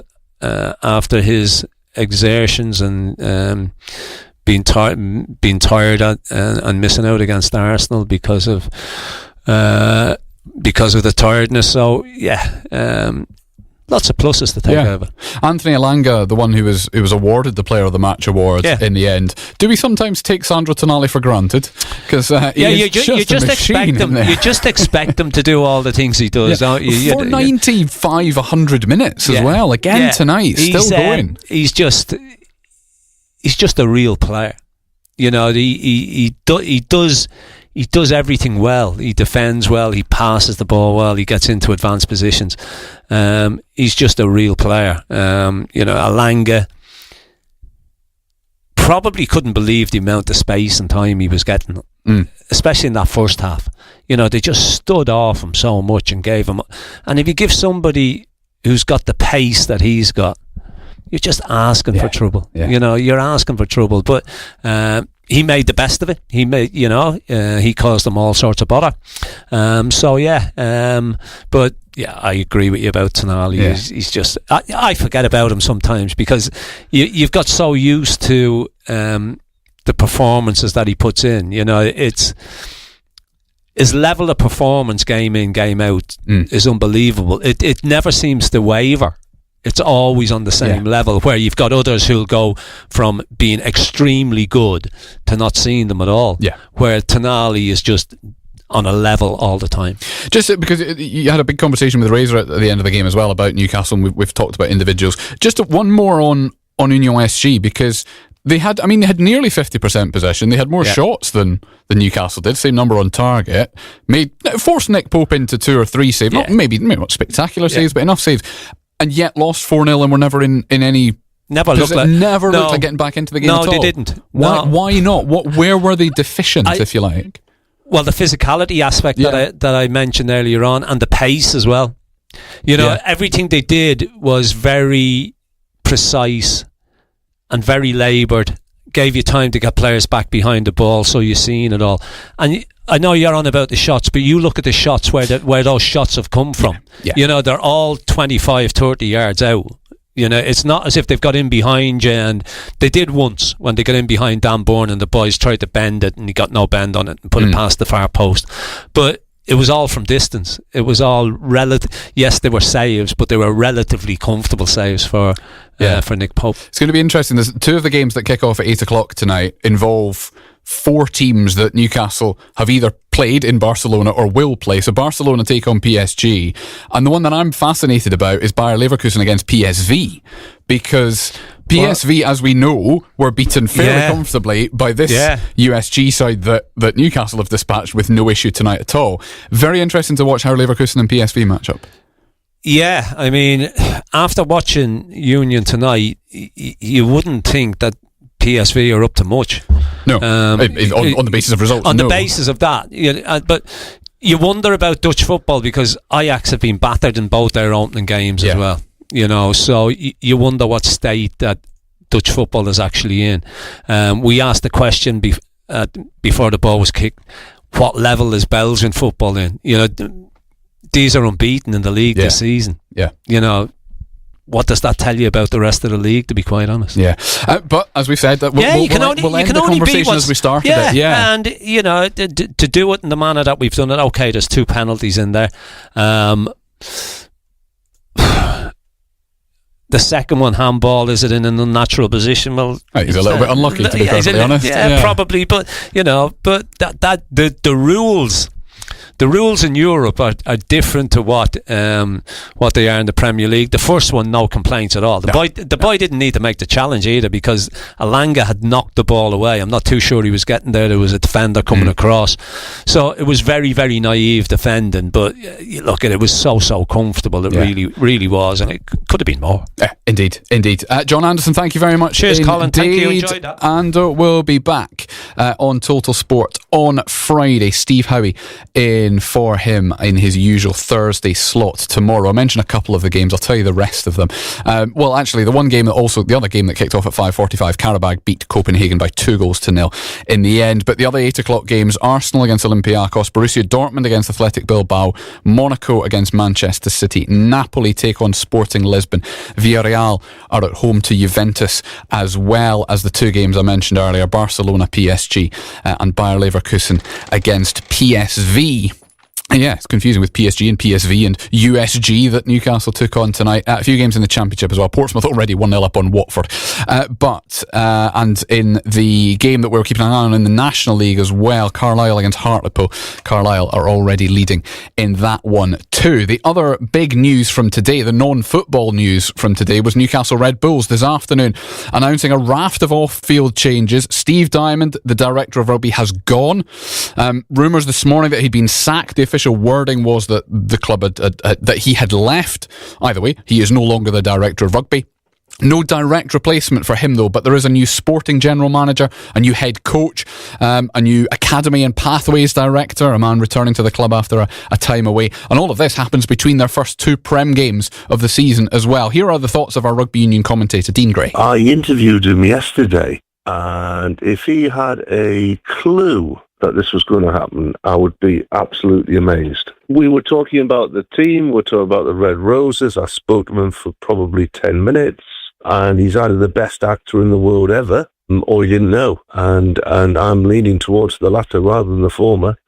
So, I'm really quite stunned. This early in the season, when he's assembled the squad, it just baffles me as to why. I can see he's changed the management structure and brought in a sort of director of rugby operations and a sort of general manager as well. But, it's a lot to digest. This hasn't been something that's been done as a knee-jerk reaction. I imagine there are too many people involved in the setup. So this has been planned as part of their Red Bulls, a longer-term planning strategy that they wanted these people on board. I'm puzzled as to why Steve Diamond wasn't given more of an opportunity, but I guess the club, under the new ownership, they wanted to make a clean break of things and start afresh to a degree. We expected there to be some changes, and Steve Diamond sort of hinted before that some of the changes that might be happening going forward in some of the coaching staff. But he's always sang the coaching staff's praises as well. So it's Red Bull stamping what they want to have. And Steve Diamond, he is a character. I think he's larger than life at times. He carried a bit of baggage from brushes with authority, but hugely popular with the fans, and I think with the players as well, who had a lot of time for him and bought into what he was trying to do with the club with very limited resources. The fact he won 2 games last season, I think in some respects, is remarkable with what he had to work with, and it is a huge shock. But I guess, as I said, Red Bull are looking at stamping their own particular mark on the direction of travel that they want Newcastle Red Bulls to have going forward. Well, that would indeed seem to be the case. So that's Dean Gray, a rugby union commentator, talking about Steve Diamond in particular. Here are his thoughts on the 3 or 4, but 3 for the moment, new people coming in to Newcastle Red Bulls. These people they brought on board are pretty high-profile people. There's no doubt about that. They've got a management structure now. They've got a rugby operations. sort of direct sporting general manager in Neil McElroy. His pedigree is pretty impressive. Sporting director at Catalans Dragons and general manager at ASM Clermont. Alan Dickens is stepping up to be head coach. We know about that. Alan Dickens been around the Falcons for a season or so now. Previously, I think, with Leicester. John Fletcher we know about. Former director of rugby, of course, at Newcastle Falcons, now with the SRU, and previously with England under 18. So he knows his way around the Falcons, former Falcons player as well. So the academy side and the talent that's going to come through, they've appointed somebody they feel will really push that forward. And I suppose the biggest role is Johnny Petrie, in some respects, coming in as managing director. Who's going to do an awful lot of the off-field stuff. And he's the CEO, Chief Executive Officer previously with Ulster Rugby and Edinburgh Rugby. And I suspect from that you might know Steve Diamond as well from his time up at Edinburgh. So that's an interesting one. So it's a sort of bigger management team with an overarching structure both on and off the field that they've brought in. I'm not surprised they did in some respects. I'm surprised Steve Diamond's gone. And I'm just really surprised at the timing, bearing in mind that Steve Diamond's not been at the club very long in the first place. He inherited it with a set of players that were, many of whom were looking at moving on, the best players, and that's what's happened. And he's brought in the new recruits since the Red Bulls deal was struck. They've been largely his recommendations that have come on board, and they've largely come because many of them have worked with Steve Diamond in the past. So that's why I'm surprised that this has happened in terms of the timing. We're 2 games into the season. There's 1 game won in the at home, first game of the season against Harlequins in the Prem Rugby Cup, as it's now called, and a little bit of a battering against a very strong Saracens side on Friday gone, but really, really early in the season to be making such a big change. So, yeah, I am very surprised, a little disappointed as well, but we'll have to see how this pans out. It is the evolution of Newcastle Red Bulls. That's Dean Gray there, our rugby union commentator. Since we spoke to Dean as well, actually been confirmed that the Scotland head coach Gregor Townsend is set to advise Newcastle on strategy and philosophy after taking on a part-time role with Red Bull. In theory, what he's doing is spending 30 days a year working on Red Bull's global rugby strategy. But the thing is, they've only got 1 rugby club at the moment, so he is effectively part of that Scottish takeover of Newcastle Red Bull off-field operations. But Newcastle United have been the ones that we have focused on tonight. A very convincing 4-0 victory for them away in Brussels against Union Saint-Gilloise tonight, their first Champions League victory of the season. Total Sport is back at 6 o'clock tomorrow. Ilanga, space for the cross, it's a good one, but Voltemada just couldn't get there. Tonali, follow up, it's in. Sandro Tonali, it took a big deflection. Ilanga, space for the cross, it's a good one, but Voltemada just couldn't get there. Tonali, follow up, it's in. Sandro Tonali, it took a big deflection. The referee's whistle has been blown, and Anthony Gordon scores for the second time tonight, goes into the same corner, the bottom right. This time Sherpen went the correct way, but he couldn't get near it. It's Union Saint-Gilloise 0, Newcastle United 3. Osula could roll in Barnes, he does. Harvey Barnes with a big opportunity which he takes, and the substitute extends Newcastle's lead. Harvey Barnes is always good for a goal. Total Sport North East. BBC Radio Newcastle. On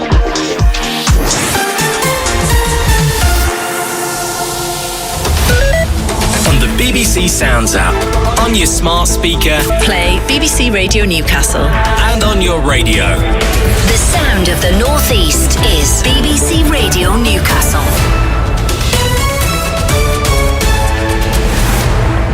At 8 with the BBC News, I'm Cameron Ward. The Metropolitan Police Commissioner Sir Mark Rowley has apologised for what he calls reprehensible behaviour inside his force, which has been exposed by a BBC Panorama investigation. Undercover filming at Charing Cross Police Station in central London reveals evidence of racism, misogyny and officers revelling in violence. Sir Mark, who took over the Met 3 years ago, pledging to restore trust and confidence in the force, says police officers who act in appalling ways will be put on a fast track to dismissal. The Panorama material is horrific. It shows a corrupt group of officers engaging in misogynistic, racist, bragging about use of force, utterly contemptible behaviour that shows a disrespect for the people of London. Panorama is on BBC One at 9 tonight and available now on BBC iPlayer. A former NHS gynaecologist's risky practices and shortcuts contributed to women suffering severe physical harm, a report into his care has found. Daniel Hay worked as an obstetrician and gynaecologist at Derby Hospital before retiring in 2020. Karen Reynolds, a partner in the clinical negligence team at Free Solicitors, says the report clearly states there were opportunities to deal with difficulties Mr. Hay was having making decisions about surgery. There was no proper appraisals, no assessment of how he was doing. Theatre staff were expressing concerns, that wasn't responded to. There was multiple opportunities to stop this and to stop patients being harmed. The Royal Derby Hospital has apologised to women impacted by the failings. It's been a month since Jaguar Land Rover shut down their sites across the UK after a cyber attack forced the car maker to suspend operations.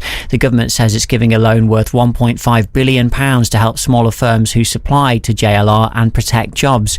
Cabinet Minister Pat McFadden says they've supported the manufacturer throughout. We've been in touch with JLR since day one of the cyber attack, offered help through the National Cyber Security Centre. We've stepped in with the loan guarantee announced the other day to support principally the supply chain, really. JLR says it expects to resume production in the next few days. The British zoologist and animal rights campaigner Dame Jane Goodall has died in the United States at the age of 91. She spent 60 years studying the social and family interactions of wild chimpanzees and is considered the world's foremost expert on the animals. A 15-year-old cook who aspires to become a well-known head chef has released his debut cookbook. William Waters, otherwise known on Instagram as William the Mini Chef, has already performed at food festivals around the southwest of England. He has a rare heart condition and is donating £1 to Gloucester-based charity Heart Heroes for every copy of his book sold. And 3 English clubs are playing in the Champions League tonight. In an early kick-off, Newcastle beat Belgian side Union Saint-Gilloise 4-0, and Arsenal host Olympiacos Man City away in Monaco. Those have just kicked off. It's 3 minutes past 8. The sound. The sound of the Northeast.